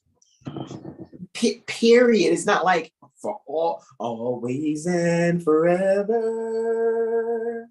We've got jurisdiction, ding, ding, ding, all over transportation. No, that's not how it works. You didn't hear me laughing, I was on mute. Every day, railroading people in special ways. That's what's happening. Forever. I'm sorry, Miss Jackson. Ooh. They are for fake. For real. I'm just saying, man. It's like, are you guys... Look, I remember when I was in a tribunal meeting, I went to a so-called court hearing. That I knew my position on what I was going to do, right? And I remember when one of the barristers walked in and was like, look at all these poor people. Oh, it's just such a shame. My spirit picked up on what he was saying. I knew exactly what he was saying. He was like, I want to tell y'all so bad, this is some bullshit, but I can't, or they'll hang me. Because I'm a Mason. I took an oath of death. Hey, I can't say nothing, and I'm a defense attorney. You know what I'm saying? Like, it's like, okay, it's all good. I'm picking up what you're putting down. You know what I'm saying? So it was that's why it's even more funnier for me. The more and more, you know, it's like, you know, it's one thing to be working out for 8 years, but it's like we turned up even more. So we're really buff in the law spirit. Our law spirit is really buff, like seriously. So anyway, let's continue. Pattern of racketeering activity, quote unquote, requires at least 2 acts of racketeering activity, one of which occurred after the effective date, and that's tons of it, of this chapter, and the last of which occurred within 10 years, excluding any period of imprisonment, after the commission of a prior act of racketeering. So that sounds like, that's why I said earlier, like, lady, anything 10 years prior to what this lady's saying right now, you're fucked. Like, all of your cases 10 years before that phone call is just like, but she's like, can you point out to me specifically? Like, I want to play that again. Mother Delilah, I don't know if you saw that, right? But we're going to play that one more time, right? To just be clear, why are we going over this, right? Okay. Let's read unlawful debt, and then I'll play that sound bite one more again. Let me move me to the side. Well, I don't have to move me to the side. We just look at the top here, and I'll just, scroll it on up. All right. Unlawful debt, quote unquote, means a obligation, because a debt is also an obligation, which means there's some contract to be fulfilled. A, incurred or contracted in gambling. That's totally against our, Zodiac Constitution. In gambling activity, which was in violation of the law of the United States. That's them hoping that the people are stupid and will just keep adding to the 7.5 to 15 billion doll hairs a year for so-called traffic tickets. For those of attainder, pardon me. Incurred or contracted in gambling activity, which was in violation of the law of the United States, a state or political subdivision thereof, or which is unenforceable under state or federal law in whole or in part as to principal or interest because of the laws relating to usury. And B, which was incurred in connection with the business of gambling in violation pertains to the law of the United States, a state of political subdivision, or the business of lending money, right? Or a thing of value at a rate usurious under state or federal law, where the usurious rate is at least twice the enforceable rate, which means bail is I'm trying to tell you, man, that I just heard bail. An unlawful debt would be bail. It just is. I mean, it's like, yo, like really anything exceeding 20 notes, well, $20, right? However, we know what a constitutional dollar is. So $20 is not actually what you think it is. You know what I'm saying? So what I would do is I would see, because a constitutional dollar is 375 and a quarter grains silver, GRAINS silver, 375 and a quarter grains silver. So 375.25, which in ounces Troy is 0.7734375 ounces Troy. That's a constitutional dollar. Now multiply that times 20. That would be 7.73475 times 2. So roughly a little over. That's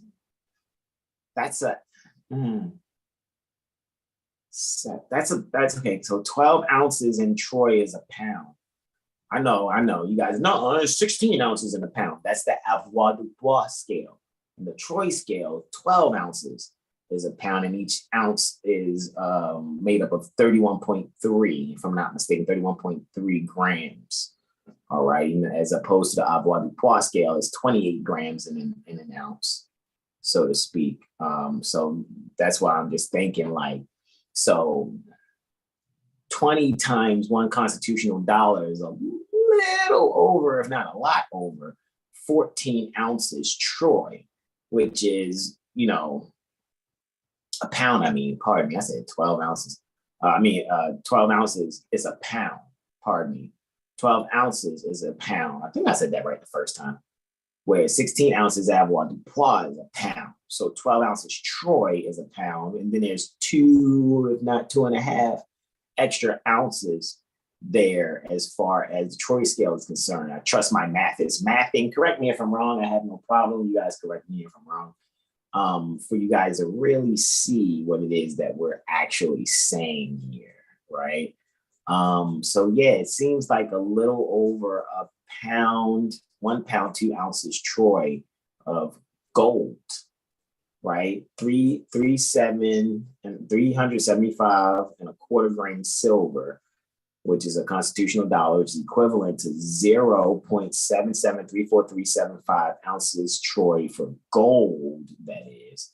So when it comes to gold, when you're talking about $20, some people will probably hold it to that if they know that knowledge.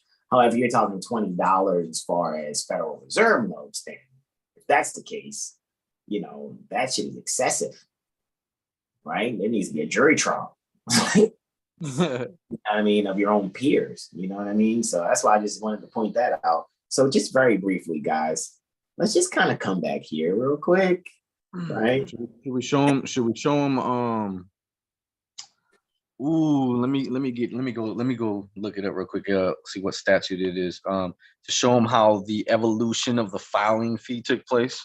Yeah, how it started from 15 doll hair. Now they want 400 doll hairs. Yeah, you definitely had an exorbitant list. So we're going to show this for you guys that are still here. It's 5 of you guys. I think, Mother Delilah, if you're still there, right? We're going to play this for you. All right, it's 15. We ain't even going to play the whole 15 minutes. It might be 12 minutes.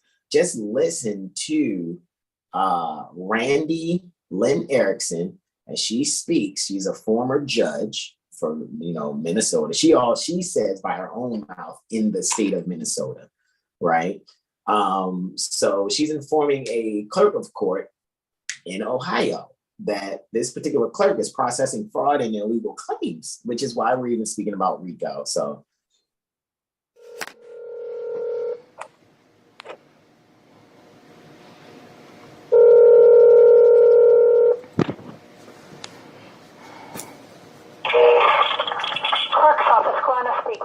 Hi, can I speak to Cynthia I do not know how to say it, but forgive me if I say it wrong. Frigiato? Oh, Frigiato. Yes. Okay, could I speak to her, please? Sure, may I tell her who's calling? My name is Randy Erickson. I'm actually a former tribunal judge within the state of Minnesota. Okay, 1 second, please. Thank you.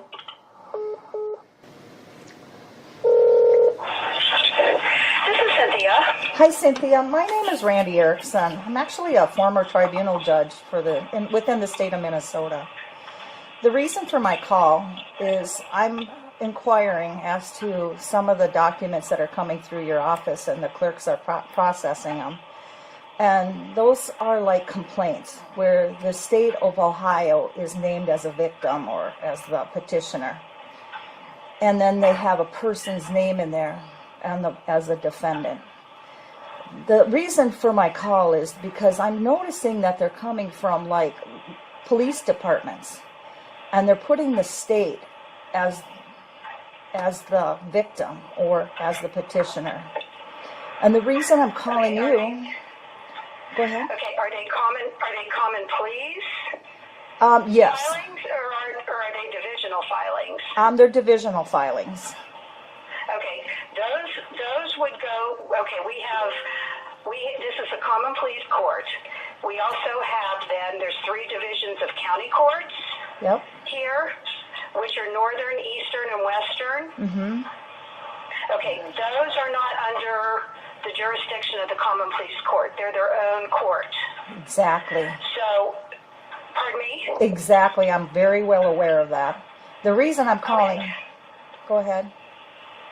I was going to say, if they're coming from the divisional courts and someone's filing those would have to come from, if their complaints, are they a civil case or are they criminal case? They're criminal. Okay, so those would have to come from the prosecutor's office. Exactly, If but they're filed. but the prosecutor is not signing it. And here's why I'm saying this to you. Because you are part of the judicial branch of the government, but you're processing stuff on the executive branch with no certificate of authority for anyone to file on behalf of the state. Christ.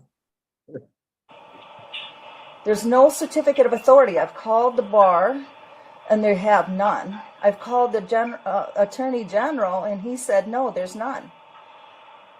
Okay, do you have a case? Do you have a specific case number that you're talking All about? of your cases, Cynthia Alfregiato. Right, exactly. No, I'm calling about several, because this is what's coming out on several, because they're going to Okay, well, include. do you have any case numbers on there? I Do you don't have know. any cases? Maybe you pick one and we'll see. you just pick one. I'll let you take a lucky guess. Take a lucky guess. That would be one roulette game that would never fail. So. No. Yes. No, I don't want to. No, the only reason I'm calling you is because I'm asking you as a clerk, do you have a certificate of authority to process those on behalf of the executive branch when you're in the judicial branch? Okay,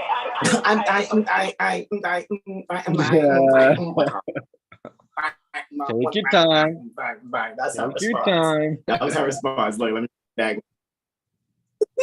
When she asked, you're the judicial branch, so I was wondering where's your certificate authority from the executive branch to even hear those kinds of cases. I wonder if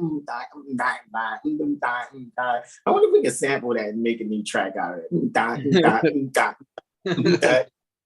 Like, yo, what the fuck is she saying?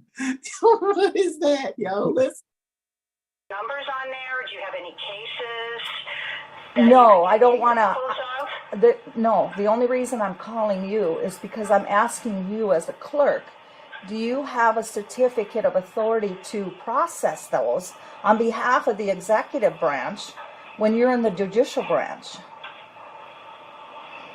Okay, the executive branch would be, you mean by the attorney, or do you mean the prosecutor, or what do you mean? Like the governor would, okay, so like me, I'm a tribunal judge. A tribunal means that you're representing a government entity. Okay? So when you see the state of Ohio on there, the governor would point somebody to represent them. Yeah, that would come from the attorney general's office. Exactly, and they said they don't have it. So the clerk at least knew if it coming from the governor, then it would go through the attorney general's office, which right there, she self-incriminates whether she knows it or not. Yeah, she also said that she knows that. Anything out there. She also said that, I don't know if she said it yet, but she's also going to say, or she already said, that she knows that a lot of these claims, or all of these claims, if not, are coming from the police, but that she never sees the police being the plaintiff. So she then again admitted. She continues to admit. Oh, it's coming. She's definitely about to say that. Because Mother Delilah is here, I just wanted Mother Delilah here because I know she's court warrioring in a certain, in a sense, I think, as far as when it comes to like, world court and stuff like that. Because you know me, man, I like to see how everything works on all levels.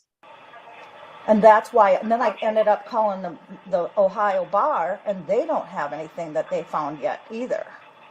And that's what's concerning to me, because the judicial branch is processing these complaints when they're coming from a police department. These complaints, and they're being processed. And you're issuing summons. We would not, okay. If it's the divisional, I'm not in, I'm understanding what you're saying. Mm-hmm. But if the police departments are filing these complaints, which I can't say that I've seen a police department actually be the plaintiff. And boom, there goes the dynamite. Saying they're the plaintiff? Well, they're signing it, but in the top of the document, they're saying the state of Ohio. They're doing it Yeah. on So, behalf so of the what it's saying executive is, branch. So basically what they're so doing is they're using. so what is her name again? Erica or what, the judge, former judge? R.A.N.D.I. Lynn, Randy? L-I-N-N, Erickson, E-R-I-C-K-S-O. Randy Lynn Erickson is saying that that the police are basically, the police are making complaints. They're signing them. But then on the paperwork, right, when they actually get charged, right, through the process of simulating legal process, they're putting the state of as the plaintiff. Well, via some bar rat who Exactly, said who's not even representing the state. By forgery, he is feigning to do that. This is why it's a RICO Act. That's why and it's even worse. No, but I'm just saying this is why it's even a RICO Act. What you say? That's why every bar member is a criminal. Every bar member is whether they're a defense attorney or not, because they're acting as if they got a license, even when they're in the capacity of being a defender. They're they're allowing their services to be they're offering their services to people who can't hire attorneys, and then they don't actually have licenses the way that they say that they should. Correct, because the only beings that can actually hire an attorney is a corporation's board or commission. And they're all foreign agents because they carry a title of nobility that's foreign. They have an English title of nobility, which is a knight in training, otherwise known as an esquire. Correct. And titles of nobility are banned. What'd you say? And titles of nobilities are banned in Article 1, Section 10 of the Constitution. Correct. No state shall grant any titles of nobility. And it's the state that's actually doing it too. It's the Supreme Court. So the Supreme Court of the state, right? So when we check near the what I would like to say the Pennsylvania Commonwealth, but they call it the Judicial Discipline Board, right? Of the disciplinary board. Oh, the disciplinary board of the Supreme Court of the Commonwealth of Pennsylvania. Correct? Did I get that right? Yeah, I think that's right. Yep. Roughly, right? Okay, so I'll make sure. So they're in supreme violation. It's like, man. And then people was like, let's just put supreme in front of it, like with Diana Ross. Like, okay, all right. Yeah, so it's called the Disciplinary Board of the Supreme Court of Pennsylvania. The Disciplinary Board of the Supreme Court of Pennsylvania, where all the bar rats get their certificate. Not license. Certificate, not license, not permission. Why? Because it's your birthright to defend yourself with nature's law. All righty. And the first law is I am, the first and highest law. All righty. Whereas Moorish Americans having their quote unquote surnames, Bey and or L, as a part of their birthright. All right. Remember when we read the Zodiac Constitution? They're like, we did quite a few things here in, I guess, the last 5.5 to 6 hours. So this isn't a waste of YouTube. All right. It clearly isn't a waste of YouTube. All right, guys. And now I don't want to hear, oh, but the video's so long. Okay, this is that video. Seriously. This that one. Yeah, this is. I promise, I'm not sharing any other videos for like a month. Okay, yep. We're gonna be taking clips from it, and just be doing B-roll clips on Instagram and TikTok. Like, let's take this 3 minutes. Next, let's take this 3 minutes. You know what I'm saying? But why not?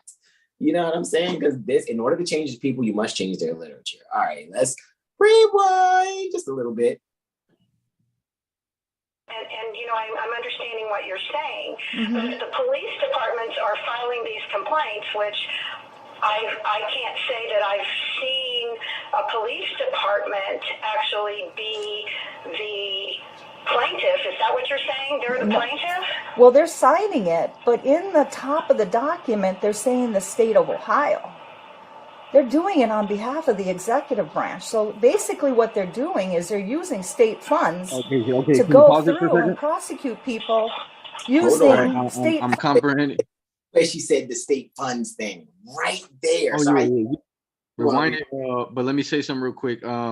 So when she says, well, they're signing it, but on the paper, on the top header, they're doing it, they're bringing suit as the state of Ohio.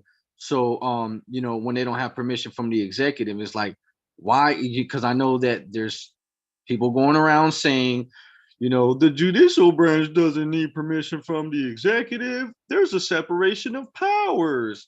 Well, check it out.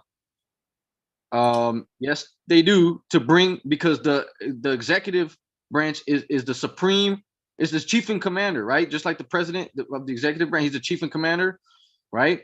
So if you're gonna bring, for example, we got the county, we got the legislature, we got the judicial, right? And then we got the executive.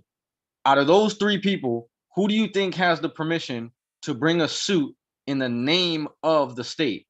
The state has those three branches. They have the legislative, the executive, and the judicial. Who do you think has the authority? Wouldn't it be the head of the state? If anybody's going to bring a suit in the name of the state, wouldn't it be the head of the state? Who's the head of the state? It's not the judicial branch. It's not the legislative branch. It's Baraka Flocka Flame. Let me stop. I'm the head of the motherfucking state. Let me stop, yo. My president is black. My Lambo is too.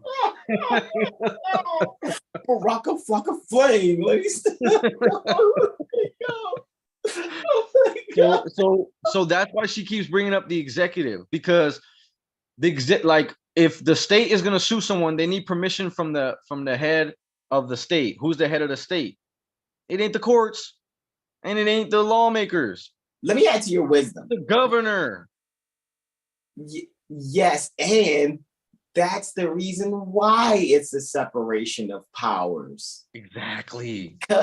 Because delegation would have to take place in order for the judicial branch to act on behalf. Yep, that's why. Yeah, exactly. That's so funny. What people are going around saying that the separation of powers to prevent RICO. It's the opposite of what these idiots are online telling you. Why are you asking for delegation of authority order to the court for delegation of authority from Congress? Why would the judicial branch need permission from Congress? They have their own power. There's a separation of powers. It's the exact opposite. They have a separation of power, so they do need permission. Correct. That's the reason why, so it can prevent RICO actions. Exactly.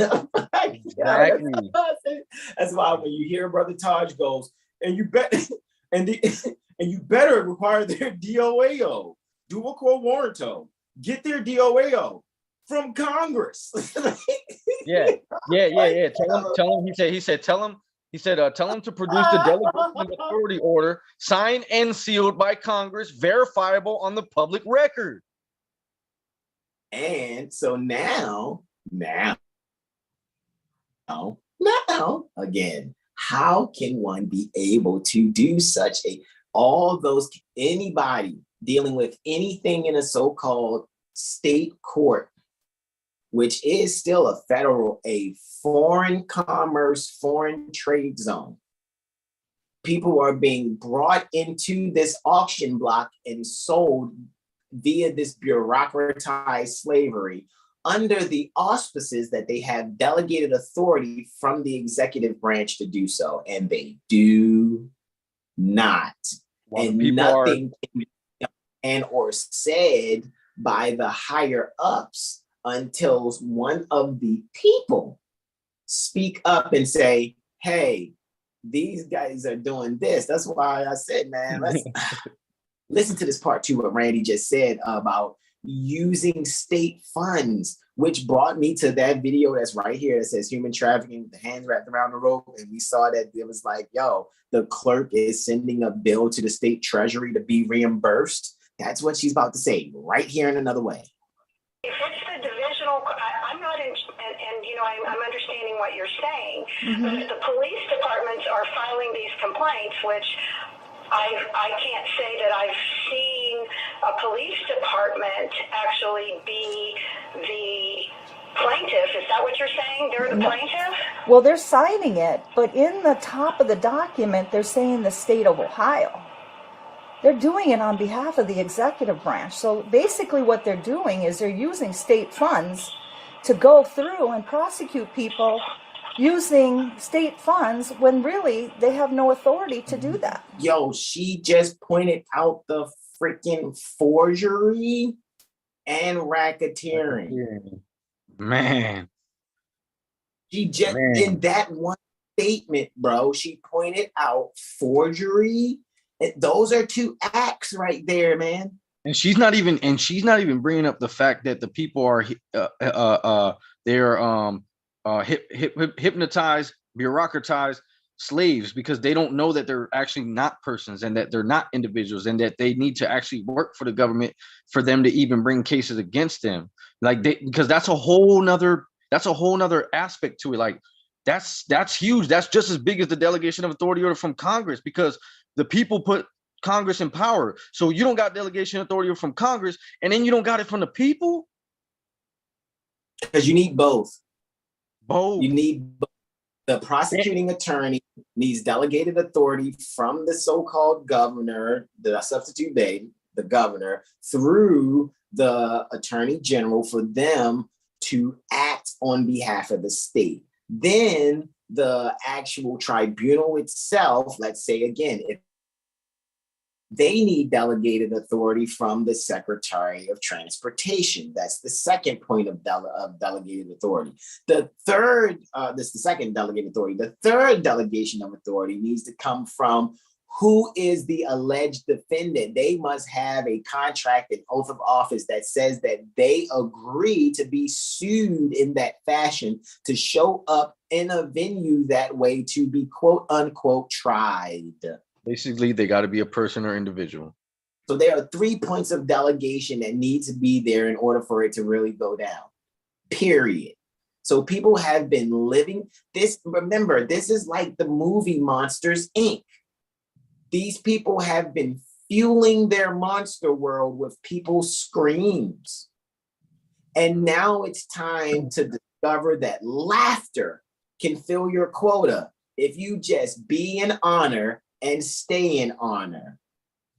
Enforce the Constitution and uphold the Constitution, uphold and enforce the Constitution against all violators, foreign and domestic.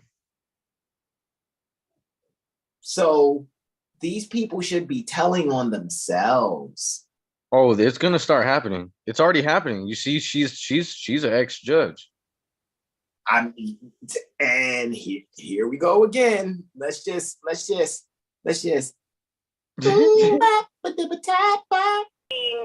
police department actually be the plaintiff. Is that what you're saying? They're the plaintiff? Well, they're signing it, but in the top of the document, they're saying the state of Ohio. They're doing it on behalf of the executive branch. So basically what they're doing is they're using state funds to go through and prosecute people using state funds when really they have no authority to do that. Okay. What was your name again? My name is Randy Erickson. And I'm out of... Can you spell your last name for me? E-R-I-C-K-S-O-N. And I'm out of Minnesota. E-R-I-C-K-S-O-N. And pardon me, you're from where? Minnesota. Minnesota. And the reason I'm calling, because people are adding this kind of thing to their RICO cases. I'm gonna rewind that because y'all need to hear that. People are adding these types of things to their what? Ooh. My name is Randy Erickson. And I'm out of... Can you spell your last name for me? E-R-I-C-K-S-O-N. And I'm out of Minnesota. R-I-C-K-S-O-N. And pardon me, you're from where? Minnesota. Minnesota. And the reason I'm calling, because people are adding this kind of thing to their RICO cases. Esther Flex, like what the yo, what just happened here? R-I-C-K-S-O-N. And I'm out of Minnesota. R-I-C-K-S-O-N. And pardon me, you're from where? Minnesota. Minnesota. And the reason I'm calling, because people are adding this kind of thing to their RICO cases. And you're being brought in and you don't even know it. Yeah. People add this to their RICO cases and you ain't even know it. Oh, yo. Oh my God. Yo, is this only 5 minutes and 38 seconds into it?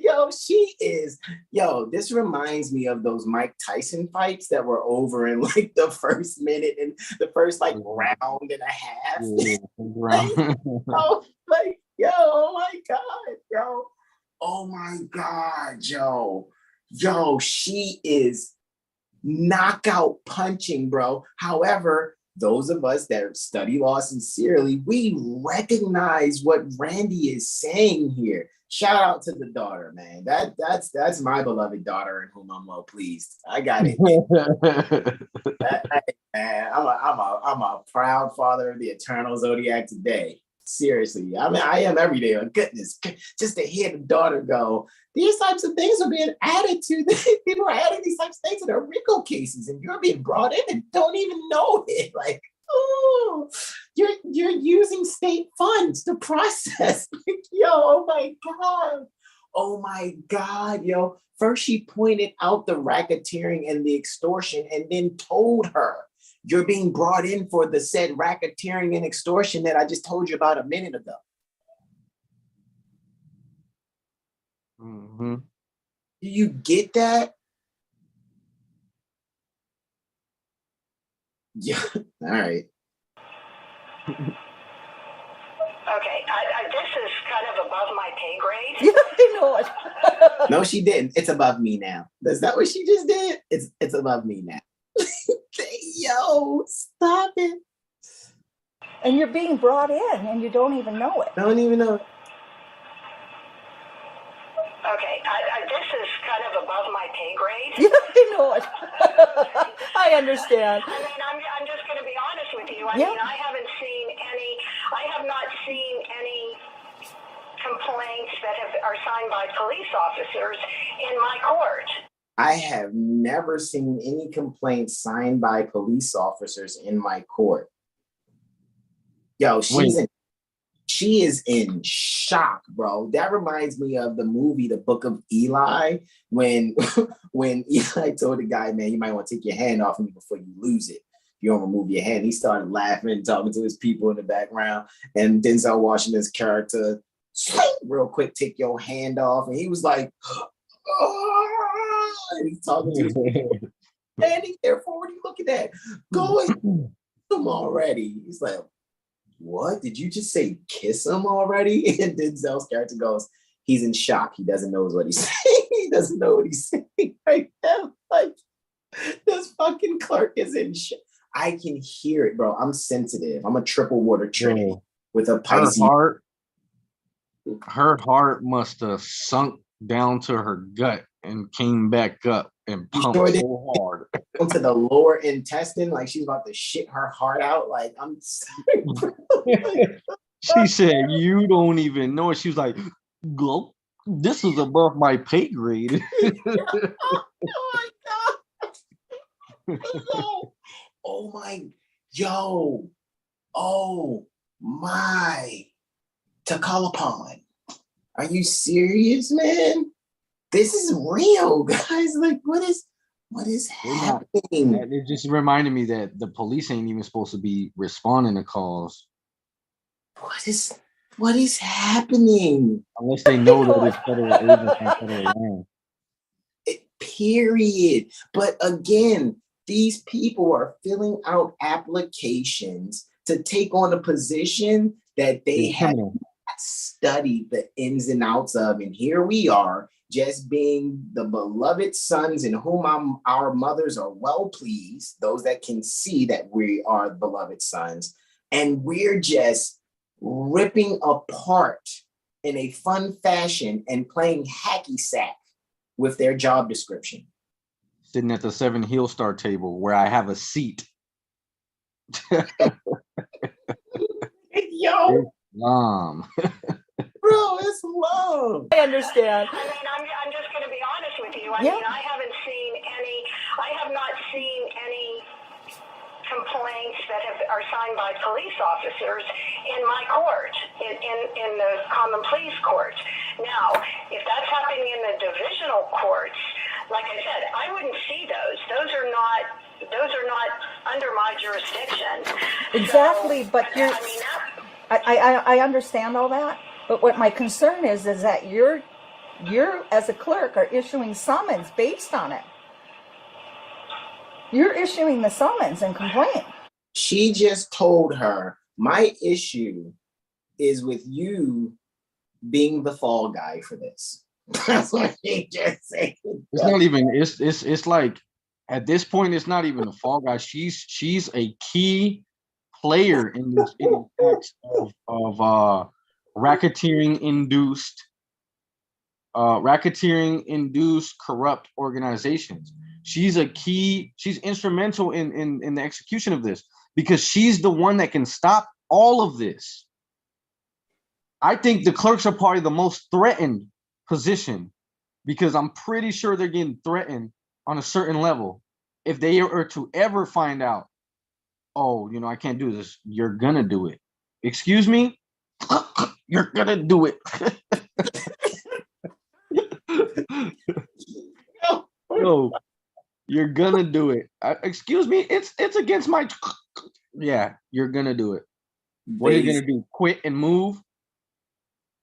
We know where you live. You already gave us all your information. We know you have 2 children that have graduated this college, and you have 2 grandchildren, one on the way, and your dog's name's Skip, and it's a fucking golden retriever. And that's why when this goes down, these people start pointing at each other. They're gonna start pointing at each other. Well, yeah, I was doing it, but I was under threat for my life. I had to. Under threat by who? I didn't know that that's what I was doing. They're better off just telling them that they was under TDC.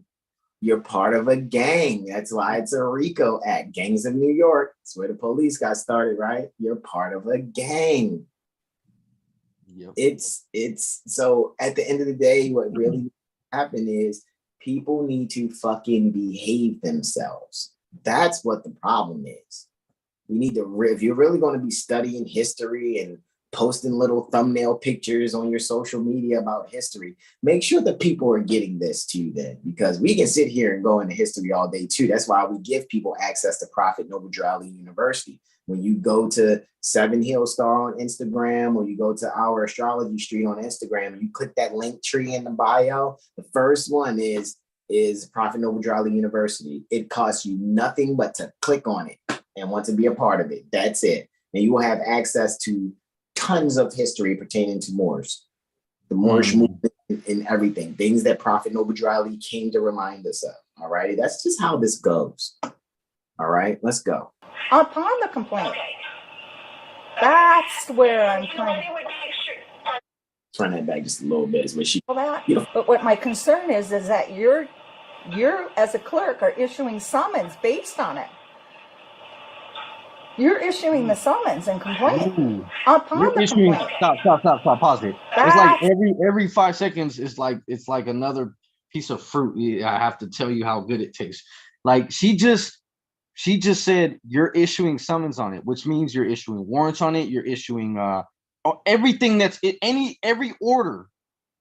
When a judge puts an order in, it's not official. Like if you look up oral orders, you will find out that an oral order is not in effect until it is written, signed, and filed with the clerk. No order is valid. A summons, a warrant or any other order that you could think of, it's not valid. It's not in effect because it's subject to change still. So go look up what a lawful order is. It got to be filed by the clerk. So everything that's getting issued is getting issued by that clerk. So essentially the clerk and the judge are the two main ones responsible for all of this, because even if the police were doing what they was doing, the clerk and the judge had an opportunity to stop that. And they didn't. Which means they're complicit. And the people are suffering because of this. It's a racket. It's bureaucratized slavery. And the clerk and the judge is Venus and Serena. and it's being done through forgery. I just keep thinking. I think debating the governor and the attorney general of the state. Yeah, and I'm thinking about how, like, you know, sometimes when you're in those administrative tribunals, how the so-called judge will say, you know, off record, like they'll turn the record off and say, "Can you approach, please?" And have both sides, the attorney on one side, the attorney on the plaintiff side, the attorney on the defendant side, approach the bench, and they have a meeting off record in front of everyone. And they never speak on what they spoke about. They might say, "Oh, you know, we decided something," but they're not going to tell you what they're talking about. It's off record. It's an ex parte meeting between 3 bar members. They do that all the time, especially if you're in there or you're on video, fake ass video court or whatever, and you're like challenging them and stuff. They're quick to cut that mic off. I'm telling you, because they did it to me. I was in county blues, handcuffed, shackled to someone else, standing on my square. They cut the mic off and had them approach. And as soon as they came back, they go, "Okay, I'm going to appoint you the public defender." Objection. I don't have any contracts with the public defender's office, and you don't have the authority to make decisions for me. They will huddle and work against you. Like, they know it's a racket. It's not like they don't be knowing. They act stupid like they don't know. Or maybe they think that that's just that's just how it's supposed to be. I don't know what's going on in their mind, but I've seen them do this. So what you're saying, they be like, "Tweet!" Like they're gonna take a timeout, and then they take a timeout. This administration. We're going to commercial break. This administrative timeout has been brought in part to you by Haterade.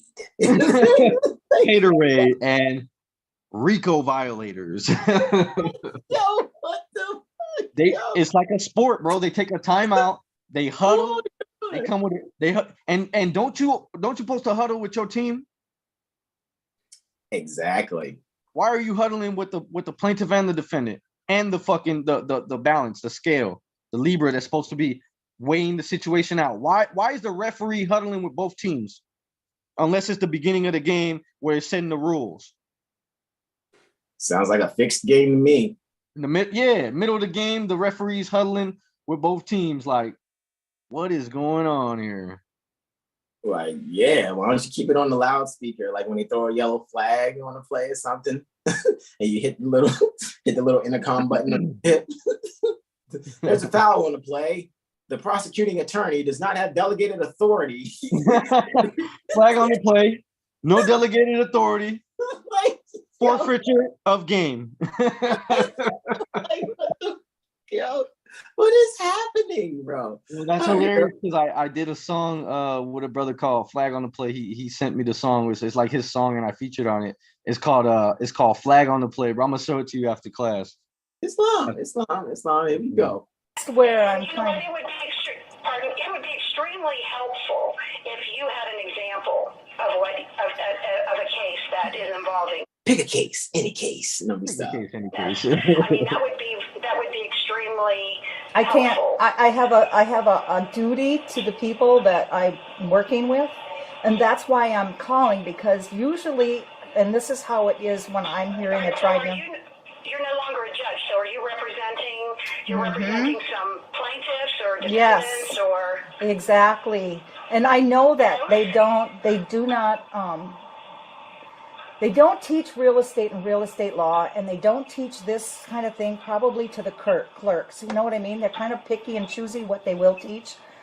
And that's why I'm asking, because I think that you need to get that advice. Should you be processing anything that's not certified or you don't have a certificate? Let me rewind this because it's about to get even better at 7 minutes and 38 seconds. But I'm rewinding where she basically is giving this woman an out. Hey, I just think you should have this advice. Yo, like, are you fucking kidding me? Did she just tell this lady this is just a little helpful advice? They teach real estate and real estate law, and they don't teach this kind of thing probably to the clerks. You know what I mean? They're kind of picky and choosy what they will teach. And that's why I'm asking, because I think that you need to get that advice. Should you be processing anything that's not certified or you don't have a certificate of approval from an executive branch to process under the judicial? I think that's a big deal. Because me as a former tribunal judge, I'm like, no, they have to, like, let's say it's a county. I have to get permission from the county commissioners to do it, to do the hearing. They publicize it. They appoint some people, and then the hearing starts, and then I take an oath to the people that I'm hearing.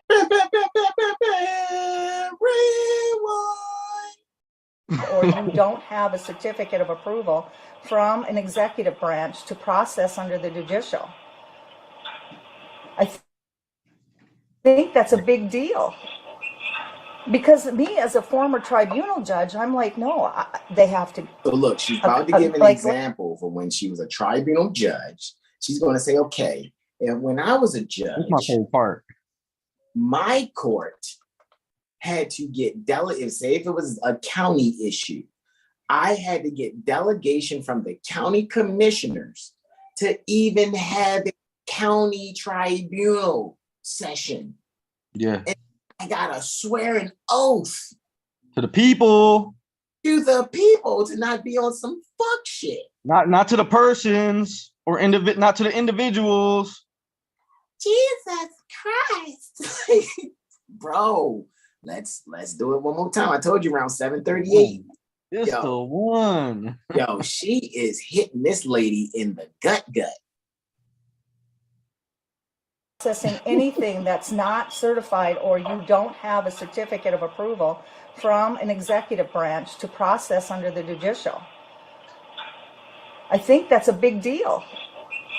Because me as a former tribunal judge, I'm like, no, they have to, like, let's say it's a county. I have to get permission from the county commissioners to do it, to do the hearing. They publicize it. They appoint some people, and then the hearing starts, and then I take an oath to the people that I'm hearing for, and then I close it out and I certify to that hearing. Yo, she said all of that in literally 15 seconds. 15 seconds. 15. I know, because I've been listening to I didn't lay down until 4:30 Eastern this morning. Listening to this and rewinding it back. That's how I know it starts at 7:38. That's not including what she says around the 4-minute mark and around the 5-minute mark. Alrighty? Yeah. Bro, do you like 15 seconds? Watch, I dare you. Watch. Yeah, I dare you to count the seconds. But watch, when it gets to 7:38, start counting. You're gonna see. Watch. As a former tribunal judge, I'm like, no, they have to, like, let's say it's a county. I have to get permission from the county commissioners to do it, to do the hearing. They publicize it. They appoint some people, and then the hearing starts, and then I take an oath to the people that I'm hearing for, and then I close it out and I certify to that hearing. 15 seconds. She explains this lady's job to her in 15 seconds. And some of these clerks been in a position for years and don't know that. 15 seconds. She's ruined this lady's ski trip. that she's planning for the last 7 years. Like, yo. And I'm supposed to be going to the Poconos with my husband. Not this year, lady. That's not what you're like. Your ass is staying there near the Ohio State Republic. The fuck? You're not going anywhere. They're going to call you a flight risk because you're being brought in on RICO charges. That's what she told you at the 5-minute mark. Are you kidding me? This is just 2 minutes and 53 seconds later. Look, that was my favorite part, along with what's next. She's about to play like she don't know what a tribunal is. Let's go. Yo, just one more time, yo. You keep saying tribunal. Let's count it, yo. Keep your mouth. They have to, like, let's say it's a county. I have to get permission from the county commissioners to do it, to do the hearing. They publicize it. They appoint some people, and then the hearing starts. And then I take an oath to the people that I'm hearing for, and then I close it out and I certify to that hearing. And there's none of that. Is there a number? Can I have a phone number for you? Sure, it's area code is. So, like, that's why I use the word tribunal, because tribunal means you're really representing a government entity. Tribunal really means you're representing a government entity. So check it out. Okay, I know most people are used to hearing that an attorney, a bar rat, a so-called liar or lawyer, is representing some commission board or some idiot that thinks that they can have this guy represent them. However, a tribunal, like I said, a hotel ballroom, is representing another venue's affairs. Like the Hilton Ballroom is handling the affairs of some high school's prom dance.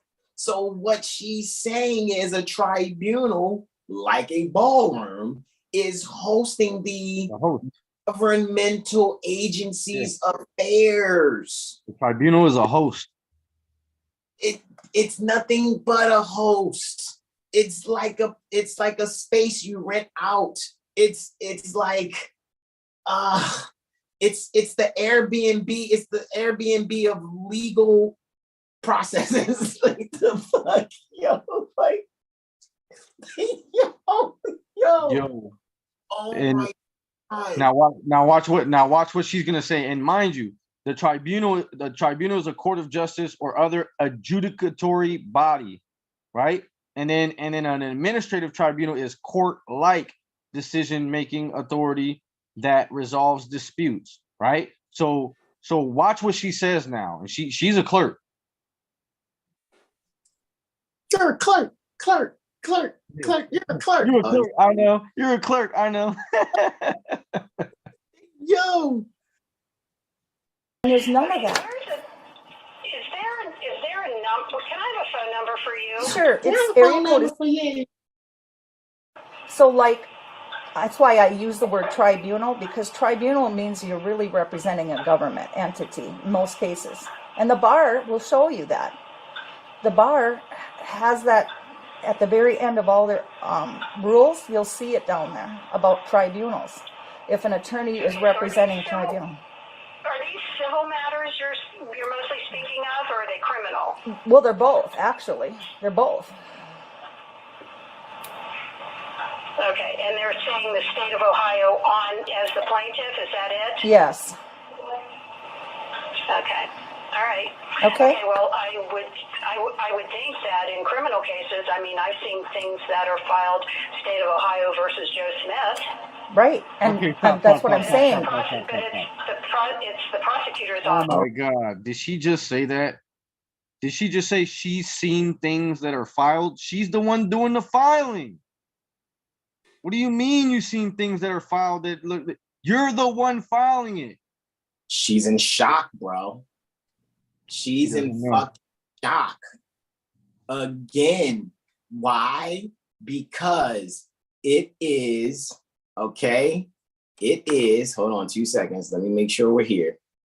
Right? All right. It is, right?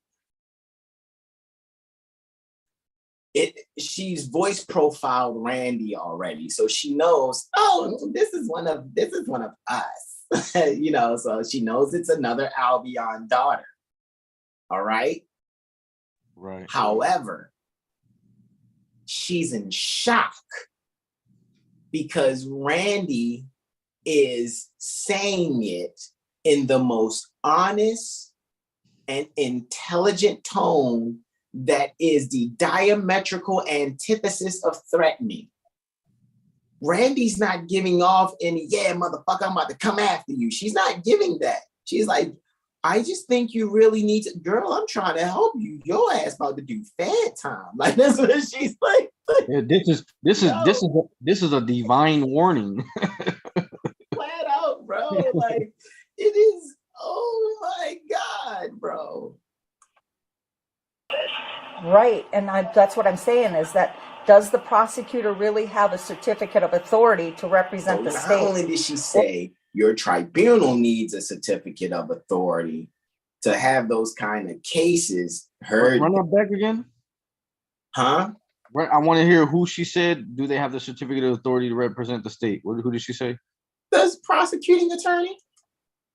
Cases. I mean, I've seen things that are filed state of Ohio versus Joe Smith.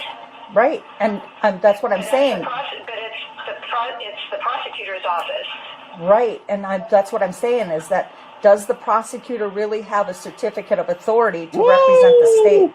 Or are they really in secret representing a victim? And that victim doesn't really appear on the record. Because she is, yo, to the 9 people that are here, all right?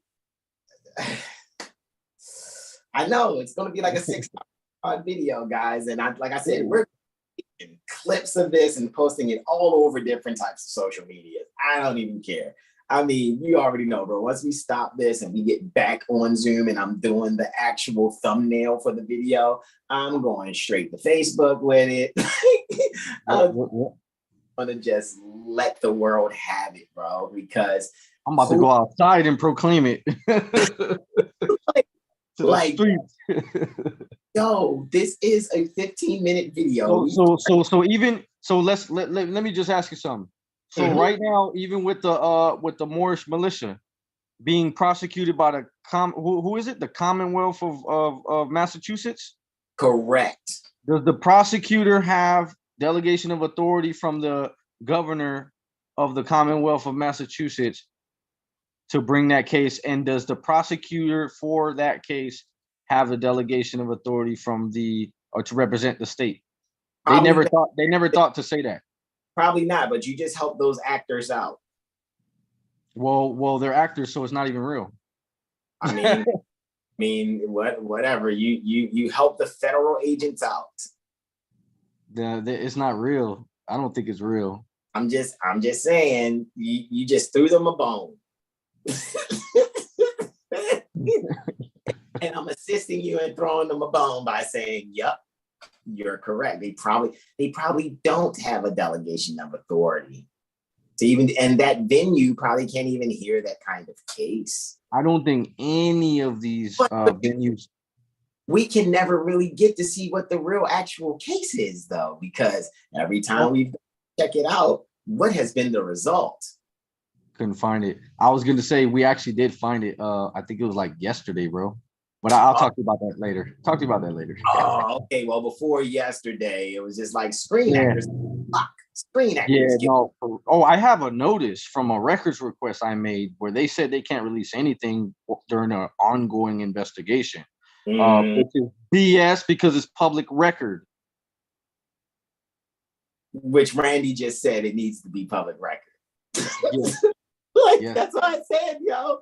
What's going on? I'm trying to tell you, man. It's really. I'm trying to tell you. Mother Delilah said crabs in the bottom of the barrel. Like that's what yo. I'm telling you, man. We're pointing out. Look, we don't have time to be a fan of anybody that you want to be a fan of. Oh yeah, the militia, this and these beings over there, that. We're dealing with straight up jurisprudence.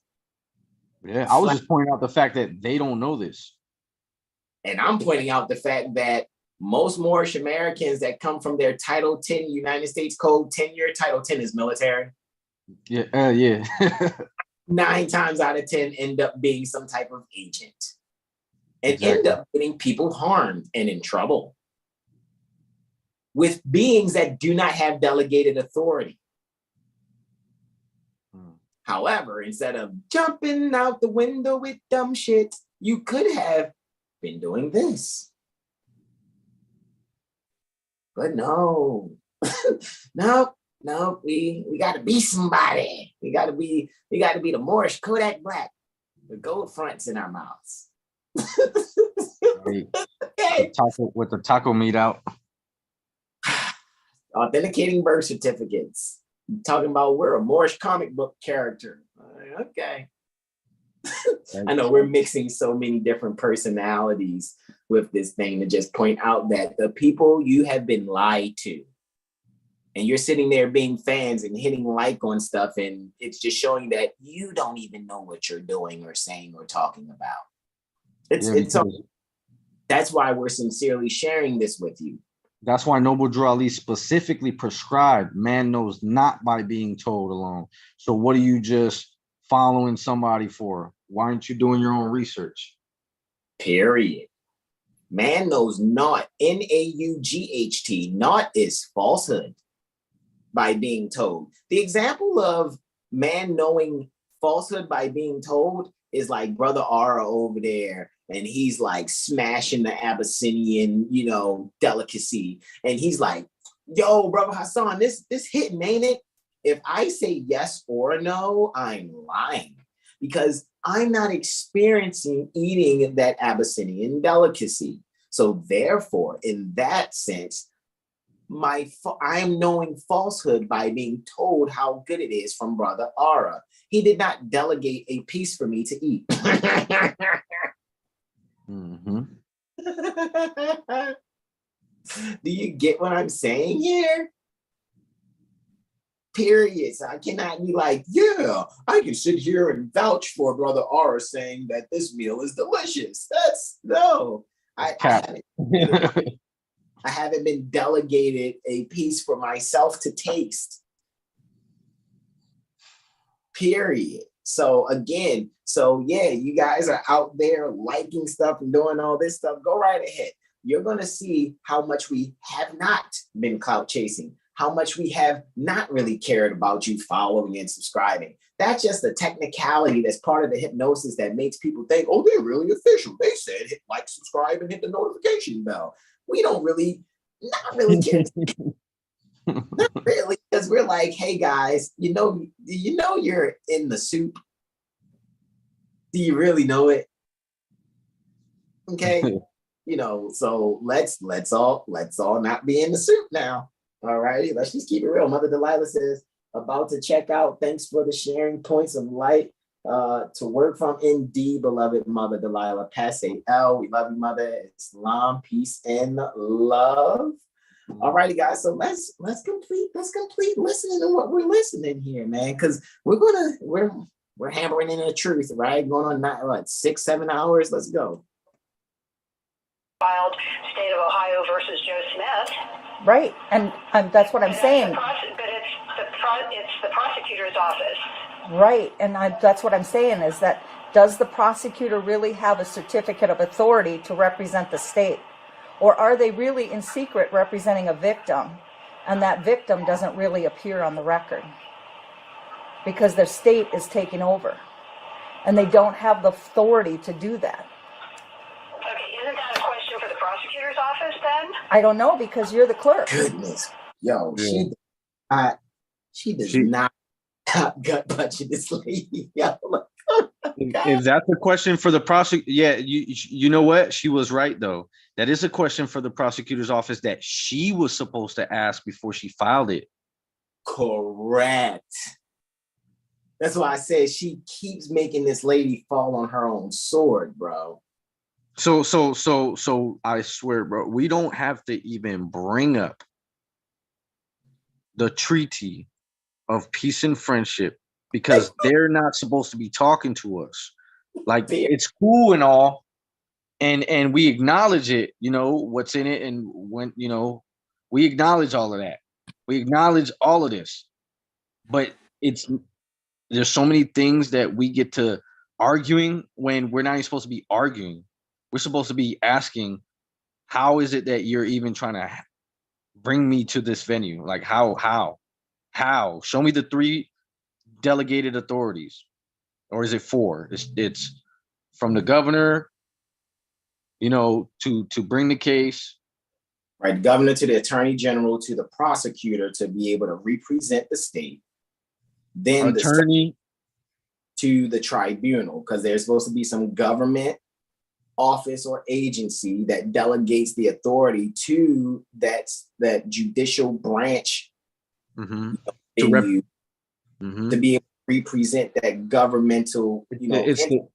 It's the same concept as Walmart hiring an attorney. The board of governors of Walmart has to give somebody within that within the structure of that corporation, one of the officers, somebody, that board has to give them the authority to hire an attorney to litigate, or it has to be written in their bylaws or their charter. It is not. Correct. It's on a case by case basis anyways, because like she was saying, oh, you know, if it's the state of versus Joe Schmo or whatever, yeah, okay, well, Joe is not a corporation. And Joe, you know, see what I'm saying? So it has to be on a case by case basis. Has to be. Correct. And again, what are we going over here? We are going over Title 18, Chapter 96 for racketeer influenced and corrupt organizations. This is RICO, right? And I get it, it's 1970, Richard Nixon and all that stuff. However, remember, these people are operating within this mindset. This isn't our mindset. Our mindset is ancient. Our mindset begins with Prophet Noble Ali and then goes even further back. All righty. However, what we're doing is we're showing you guys here, right? After we read the definition, number 6, number 7 is letting you know what a racketeering investigator means.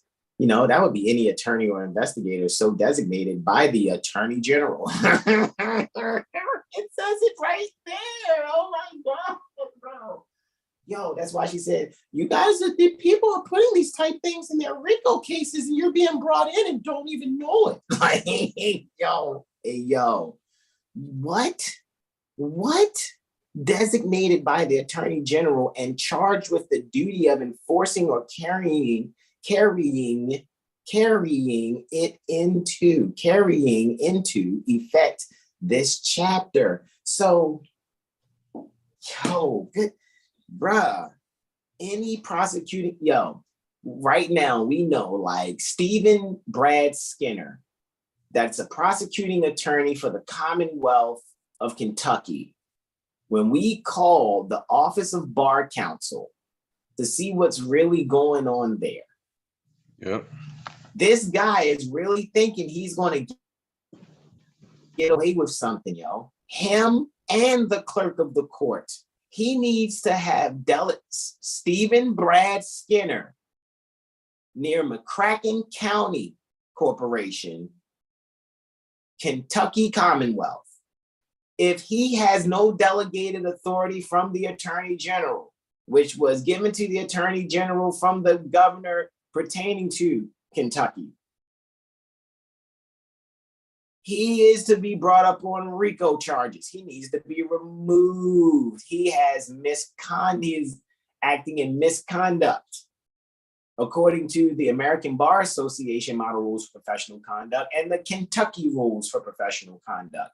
And then that said tribunal, the so-called McCracken County District Court, they're not the United States District Court for the Commonwealth of Kentucky. They're a county district court, which means that they need to have delegated authority technically from the Secretary of Transportation to even have that tribunal hearing. That's the other delegated authority. And then the third one needs to be from our beloved brother that says he agrees to be tried that way. And then the fourth one would be the attorney's right to even litigate.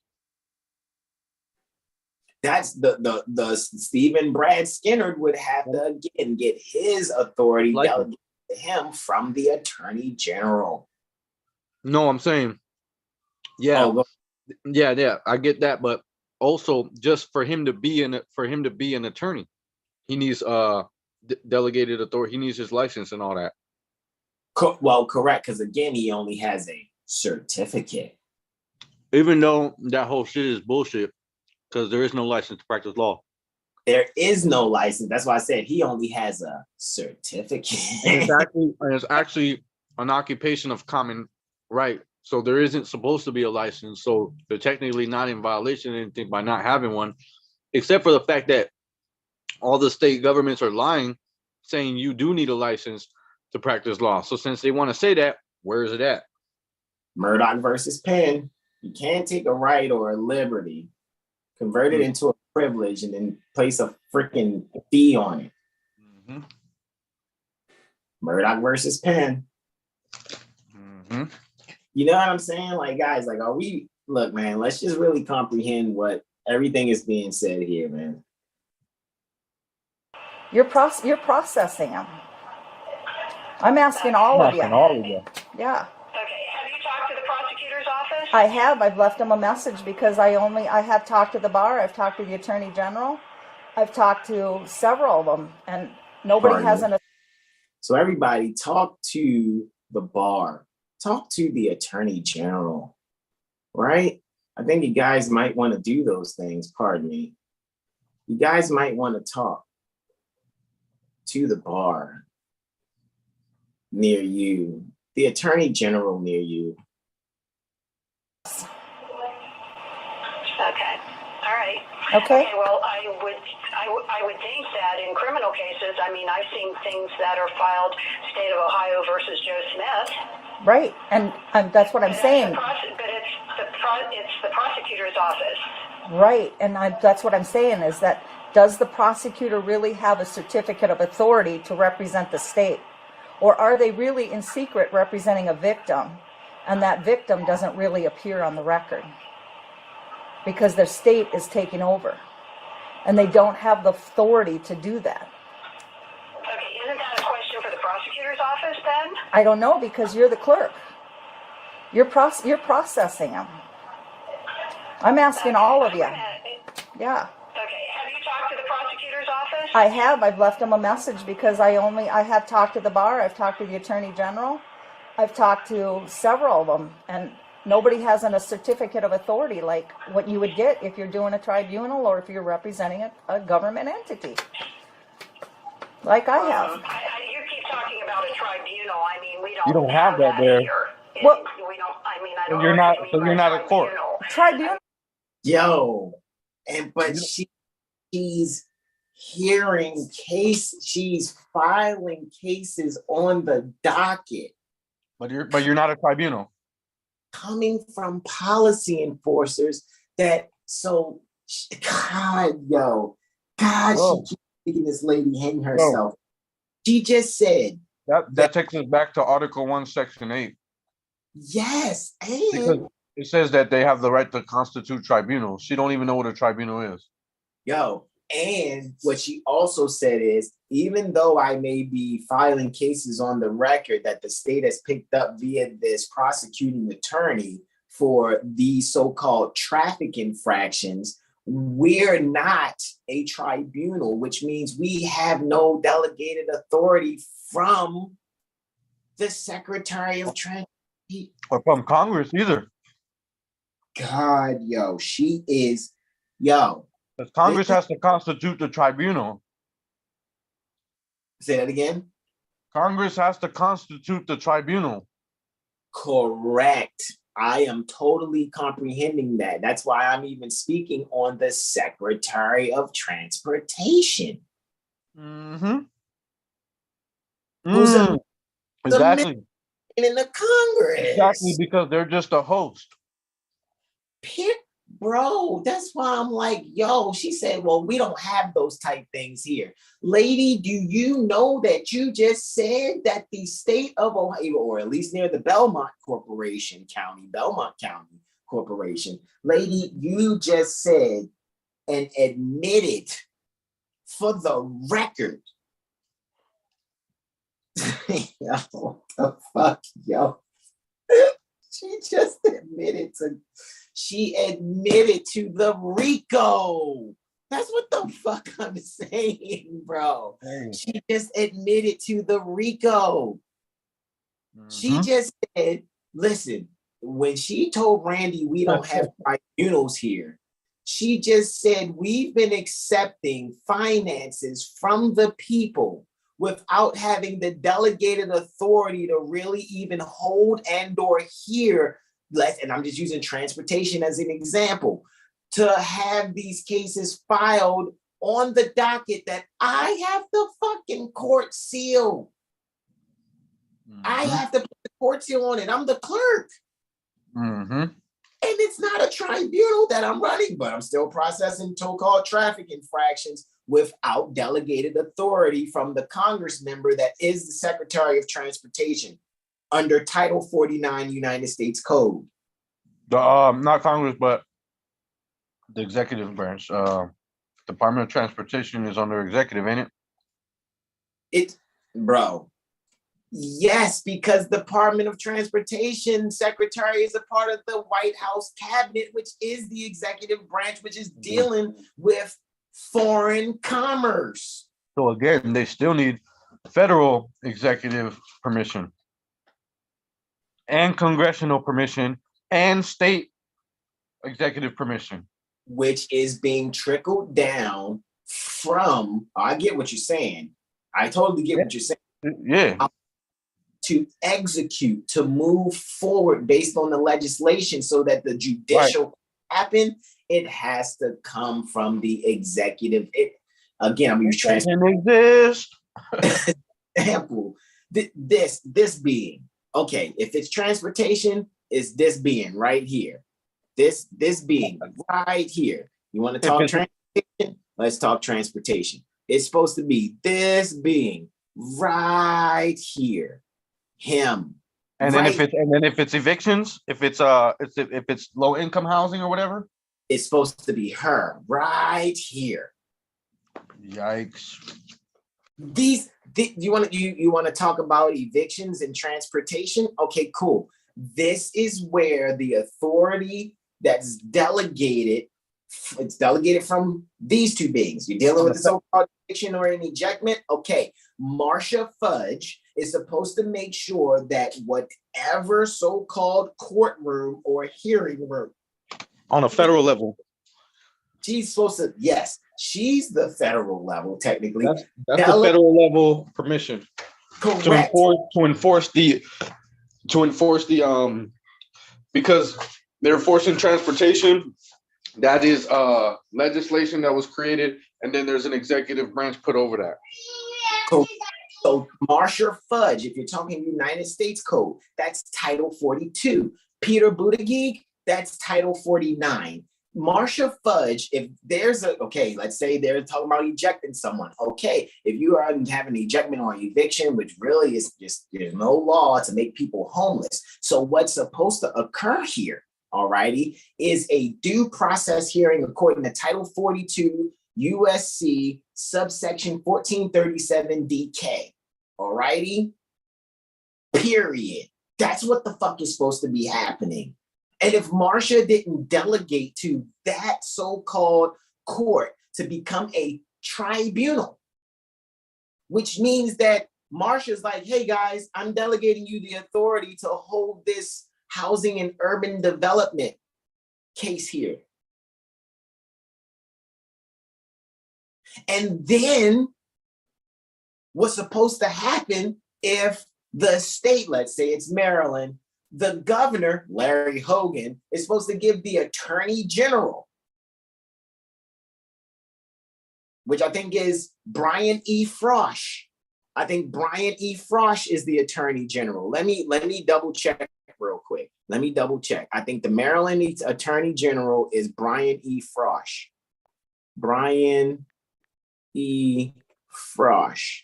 Is he the Maryland Attorney General? That's what I said. Brian E. Frosh. That's Brian. So, okay, this guy.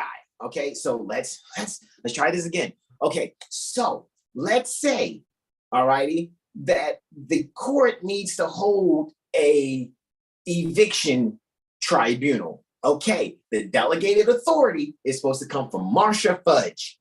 Marcia Fudge is supposed to be like, dear lower court, you can actually use your venue to actually process something that I have superior authority over. Signed, Marcia Fudge. X's and O's, X's and O's, right?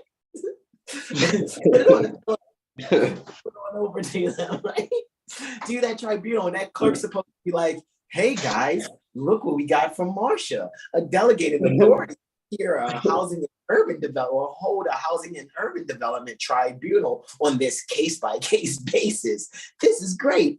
Thank you, Marcia. And they're supposed to wink and smile, and a sparkle is supposed to go with a sound bite, like ding, where they put the thumbs up. Okay. And so then if it's near the so-called state of Maryland, okay, cool. Boom. This guy, Brian E. Frosh, is supposed to go, hey, I got from Larry Hogan a delegation of authority, technically, to give to you guys. You Is that the governor? Hey, you there, you prosecuting. Is that the governor? No, Larry E. Hogan is the governor. Larry Hogan is the governor. Let me show you Larry Hogan. Because am I understanding it right that if the Department of Transportation is to give some type of delegated authority, they're supposed to give it to the state? Correct. So okay. So the state would be this guy, Larry Hogan, governor. Correct. He's the commander in chief for the so-called state of Maryland. All right. Yeah, that's the face of a colonist for real. Okay. Well, he just lost a shitload of weight too because he had so many issues with health and all that, or whatever. So whatever. However, who is the attorney general? This guy, Brian E. Frosh, who then is supposed to delegate authority to some prosecuting attorney to be able to represent whom? Represent this guy. Represent the state of Maryland, right? That's the office that he sits. So again, he trickles shit downhill to this guy to be able to have the shit trickle downhill to a prosecuting attorney to pick up a case that deals with this woman. So the prosecuting attorney gets authority delegated from this guy, and the tribunal gets authority delegated from that woman, dealing with Title 42 cases pertaining to public health and welfare, because there's no law to say you can make someone homeless. And then it trickles down, and then it trickles down on a municipal level to the cities. Yes. So we have to come down to the mayor and the city council. The mayor has to get the authority. The mayor and the city council have to get the authority. Then the city council, the mayor is part of the city council. Then the city council will give permission for the city attorneys to bring cases on a case-by-case basis. Correct. So once again, we need to know this. But what if it's transportation? Okay, Pete Buttigieg. Right? Pete Buttigieg.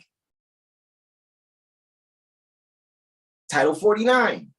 Title 42 is public health and welfare. Title 49 is transportation. Oh, well, policy enforcer pulled me over and wrote me up 3 tickets, 3 bill of attenders, right? Oh, okay, all righty. Well, once again, let's say it's near the state of Maryland. Pete Buttigieg is supposed to give to, let's say it's, let's have some fun with this. Let's say it's Clarence M. Mitchell Courthouse.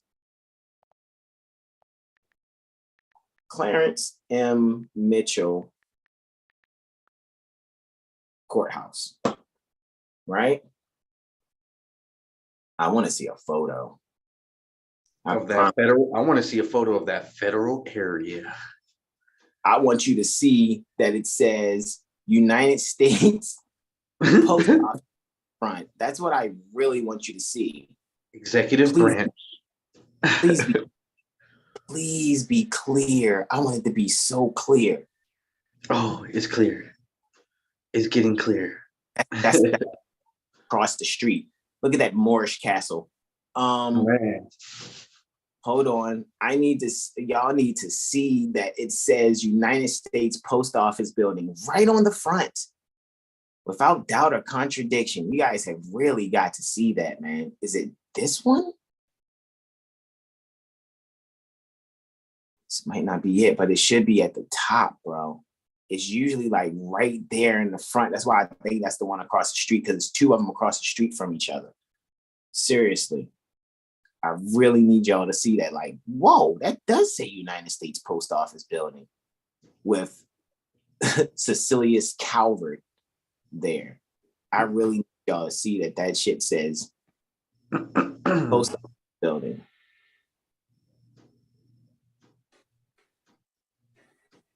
And you're saying that's a state court? Uh-huh. Wow. But it got an executive branch name on it. Executive agency that belongs to the executive branch. Which means it's in the state. So and it's definitely. I mean, even if it didn't say that, it would still be in the state because it's owned by the federal government. Because if it's owned by the state, it's owned by the federal, pretty much. God, I promise you. Oh, wait, it's right there. It's right there. If I'm not mistaken, go up above the flags. Oh no, I thought that was lettering. That's just a pattern. Never mind. Yeah, I was looking. It's in black letters, bro. You have got to see this, bro.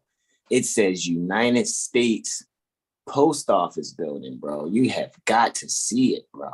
Is that it?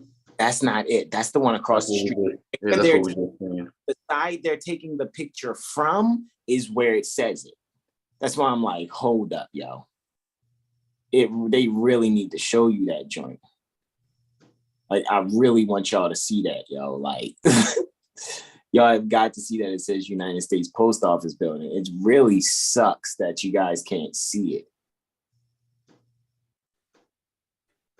I want to say normally it would, but that's whatever, like another side, yo. Man, I really want y'all to see.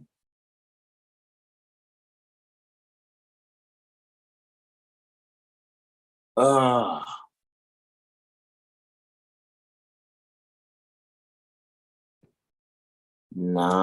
man. Let me do. That's crazy how like they want to call people sovereign citizens and they're the ones breaking the law.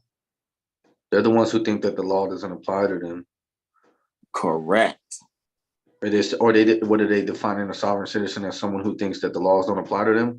Well, there are specific people that it applies to. And if I'm not that, I mean, there is no specific people, there's specific persons that it applies to. And if I'm not those persons, then guess what? It doesn't apply. That doesn't make me that COINTELPRO term that you created. Yo, I promise you, right above the head of this statue, right above those three archways, the truth, the way, and the light, because you see they're using that Jesus stuff there. It says United States Post Office Building, bro. I promise you, yo. Like, that's why it's like so weird to not see it right there. It's really weird, bro. Like, I'm about to when was that photo uploaded? Huh? That photo you was looking at. Is it a new photo or something? Did they remove it? I don't know. That's why I'm checking all the angles, because I already know where this is at. Did they actually have a post office operating inside of it as well, or what? I'm pretty sure they do. I'm almost sure that it was there. Matter of fact,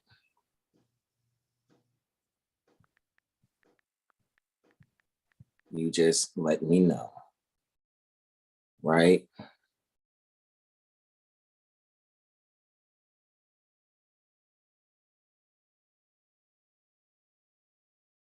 This is bananas.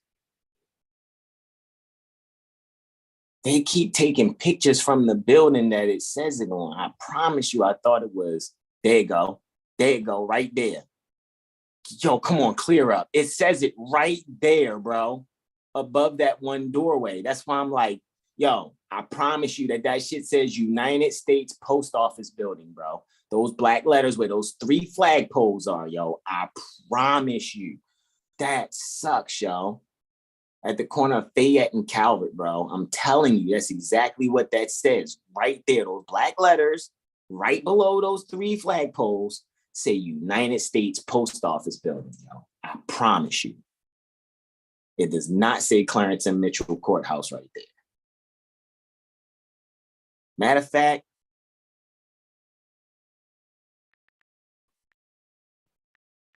Google Maps. I knew what you was gonna do.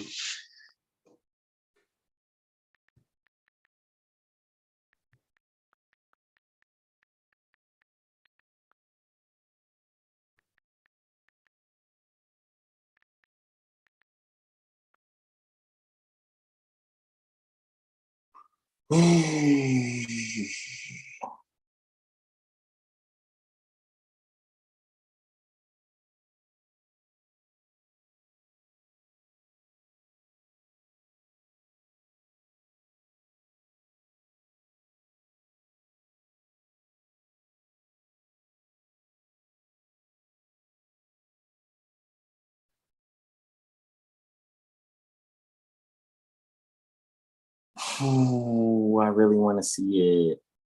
How do you change the view, bro? It's a way to change that view. Boom. Yes. Nobody want to see that correctional joint. All right, let me see where I'm at now.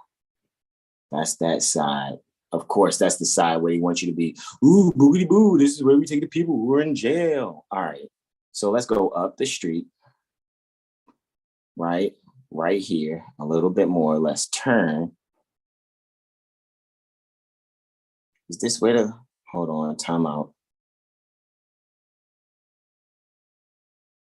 Because that's the hospital right there. That's Mercy. Are we on? That's Lexington. We need to go down to Calvin. Yeah, you could scroll right down the street. See, that's not it. I gotta see that other side. Okay. I see where I'm at now. Let's take it right here. Let's go right here. Right. Let's go right here. Right. Let's go right here. Right. And then let's go right here. What the fuck does that say? I told you. I'm not Goodness gracious. United States Post Office and courthouse. Told you. Federal area. I tried to tell you, bro. Like, I'm telling you. So it's 111, right? And then that's why I was like, yo, they taking pictures from across the street. You see what I'm saying? Watch. Oh, those are the 3 flagpoles. So, but that didn't, it had one. See, they on some trippy stuff right now, because before I was like, I only showed you one door. Oh, there go the 3 flagpoles right there. Okay, cool. I'm not tripping. United States Post Office and courthouse, period. They ain't change it. They ain't take the letters down. None of that. So that Article 1, Section 8, Clause 17.2.1, there it is. Whoop, there it is. All righty. So in this particular tribunal, right? Let's say there's some policy enforcer, I don't know, Baltimore County, right? No, Baltimore City, oh yeah, they gave them a ticket or this and that, and now they're hearing traffic here or whatever. If they were, then this tribunal to hear transportation cases under Title 49 for some freaking so-called ticket or whatever, what Pete Buttigieg would have to delegate authority to Clarence and Mitchell Courthouse. That was stupid. How dare they? This time we know, just go down the street.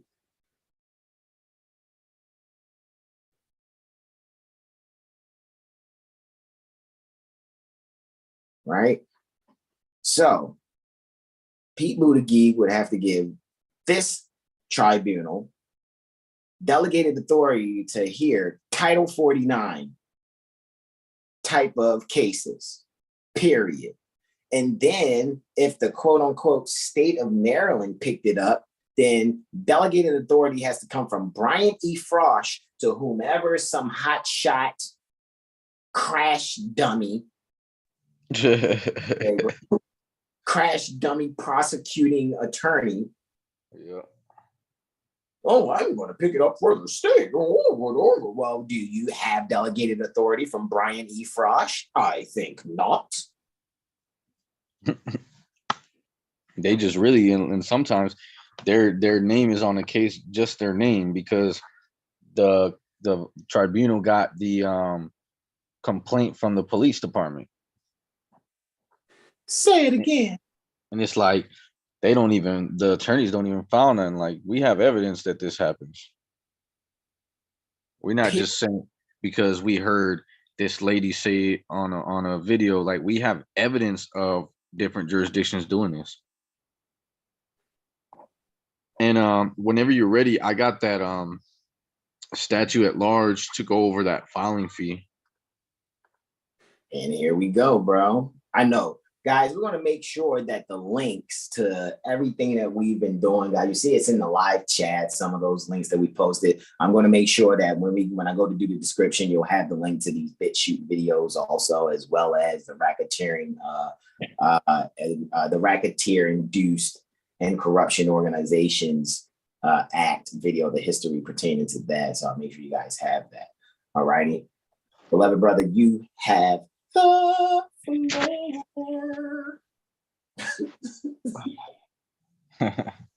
got it. You got it. All right. Ooh. All right. So, this is chapter 123. It's a screenshot that I got from the statutes at large. It is, if I'm not mistaken, 28 USC 914. And I guess we could close it out with this because it's can't go no harder than this. I think we put an 8-hour shift in. 1914, yeah, but it goes to show, like, and we ain't trying to prove nothing to nobody, guys. We rarely be on this. We do not play. Yeah. Period. Okay, so let me just make sure. I'm gonna do 28 USC 1914.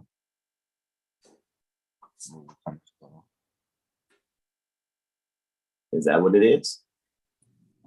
Oh, it says it right there. District court filings for uscode.house.gov. Yeah, miscellaneous. Okay, yep. So I'm right.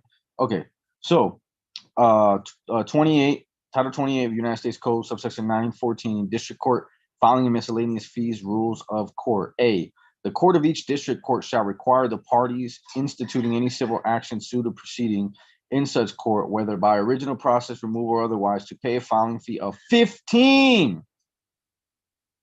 And at this time, we're talking about 15 USD because this is, well, hold on. Actually, I would actually have to go. I might have to take that back because this is 1914. Actually, yeah, this is no, it's not 1914. That's the section. Yeah, subsection 1914, right? Yeah, but I'm talking about the year. So as far as the year, okay, it's the year 1948. So they were using Federal Reserve notes already. However, they still had gold back. So I got a breakdown of it right here. as y'all can see. In 1978, this was the first time that this was amended. So it was June 25th, 1948. It's 28 USC 1914. Originally set the district court filing fee at 15 notes. Amendments of the above unconstitutional statute, because it abridges your right to petition the government for redress of grievance, right? Statute at large is as follows. In 1978, it went from 15 notes to 60 notes, right? In 1986, it was further amended. It went from 60 notes to 120 notes. In 1996, it was amended again, and it went from 120 notes to 150 notes. 2004, it went up to 150, and then it went from 150 to 250, and then in 2006, it went up to 350, and that's what it is right now, plus the $50 fee. They want 400 notes to file a case. Absolutely ridiculous. Sounds like racketeering. Yeah. Yeah. Racketeer influenced and corrupt organization actions. That's what it sounds like to me. Yeah, that's what it is, bro. I'm just saying, man, it's like, that's freaking ridiculous. Jesus Christ. Well, to the people that came and joined us and the 6 people that are still here, you guys are champions, right? You guys are real one. Yeah, because we just did a whole shift. I'm about to go to YouTube and see who's there. You know what I mean? Yeah, I mean, it was just, man, quite a few, man. You know what I mean? We don't got time for the corny jokes. It's just amazing to really see, man, how this is. And, you know, once I hit end, it is what it is, man. So 16 likes and it hasn't even ended yet. You know what I mean, bro? Like, we just totally went in, guys. So we're gonna make sure you have the links. You already have the links already to what is that? It's in the live chat, of course. You know what I mean? And what I'll make sure is let me just go back to my chat right here, actually, and go to my chat here. So I can just have it for when we do what we do. Started 7 hours ago, 7 watching, 17 likes, 7 heel star. Islam. We and love you. And it's 7:30 where I'm at. Hey, 7 is that number of completion. I think it's that time.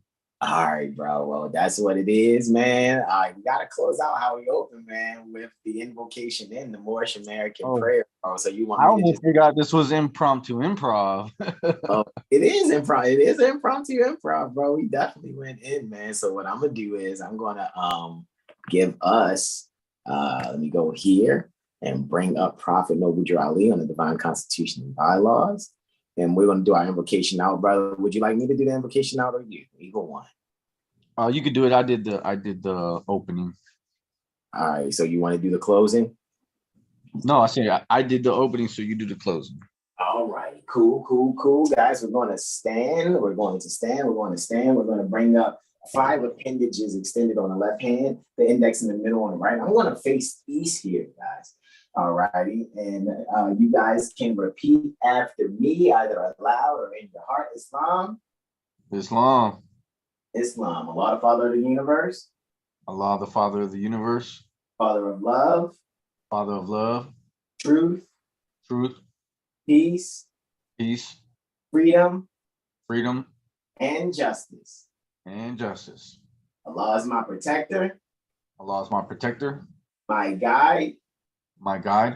And my salvation. By night. And by day. Through his holy prophet. Noble Drew Ali. Ameen. Let me stop this here, man. Thank you all so much that have joined us. All righty. We trust that you guys will allow yourselves to be confident. All righty. Be super confident in studying, guys. I know. I'm just speaking personally for myself. It's been 8 years. I've been All righty. However, once I stop this, live, like, bro, I'm gonna open the Zoom back up so you can just come on in, man. And you wanna, just kick it with me while I'm doing thumbnail and all that, just setting everything, setting the description and all that, man. Make sure I got all the links posted or whatever, and we can do that.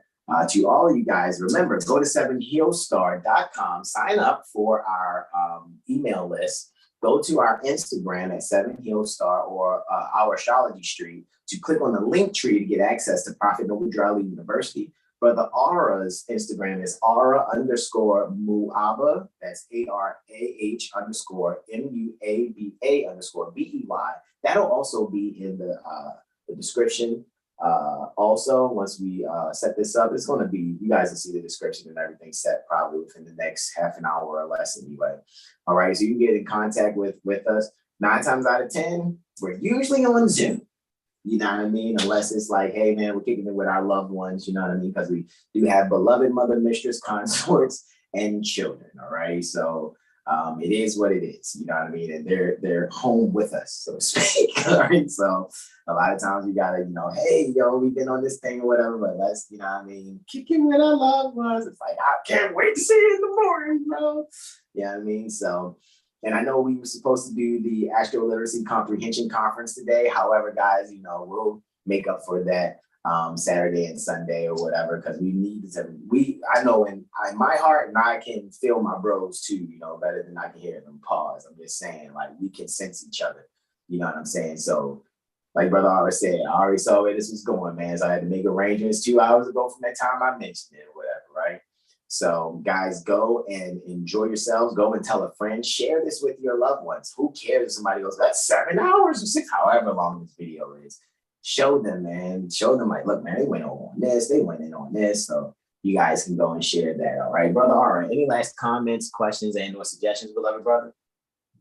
I think we literally covered everything. Everyone needs to watch this video for the next 30 days. No cap. All fez, no cap. Seriously, bro. Seriously. Well, Brother R, is there no more questions, comments, and no suggestions? My beloved brother, I appreciate you. I'm going to end this and open this Zoom right back up, man. You enjoy yourself. You all that have joined us, the 7 brave souls that are still here, all that actually came before those that stayed also. We thank all of you, all right? And those that are to come in dimensions to manifest, turn the future, thank you also. And this is where we say namaste, namaste, namaste. Islam, Islam, Islam. Peace and love. Peace and love, bro.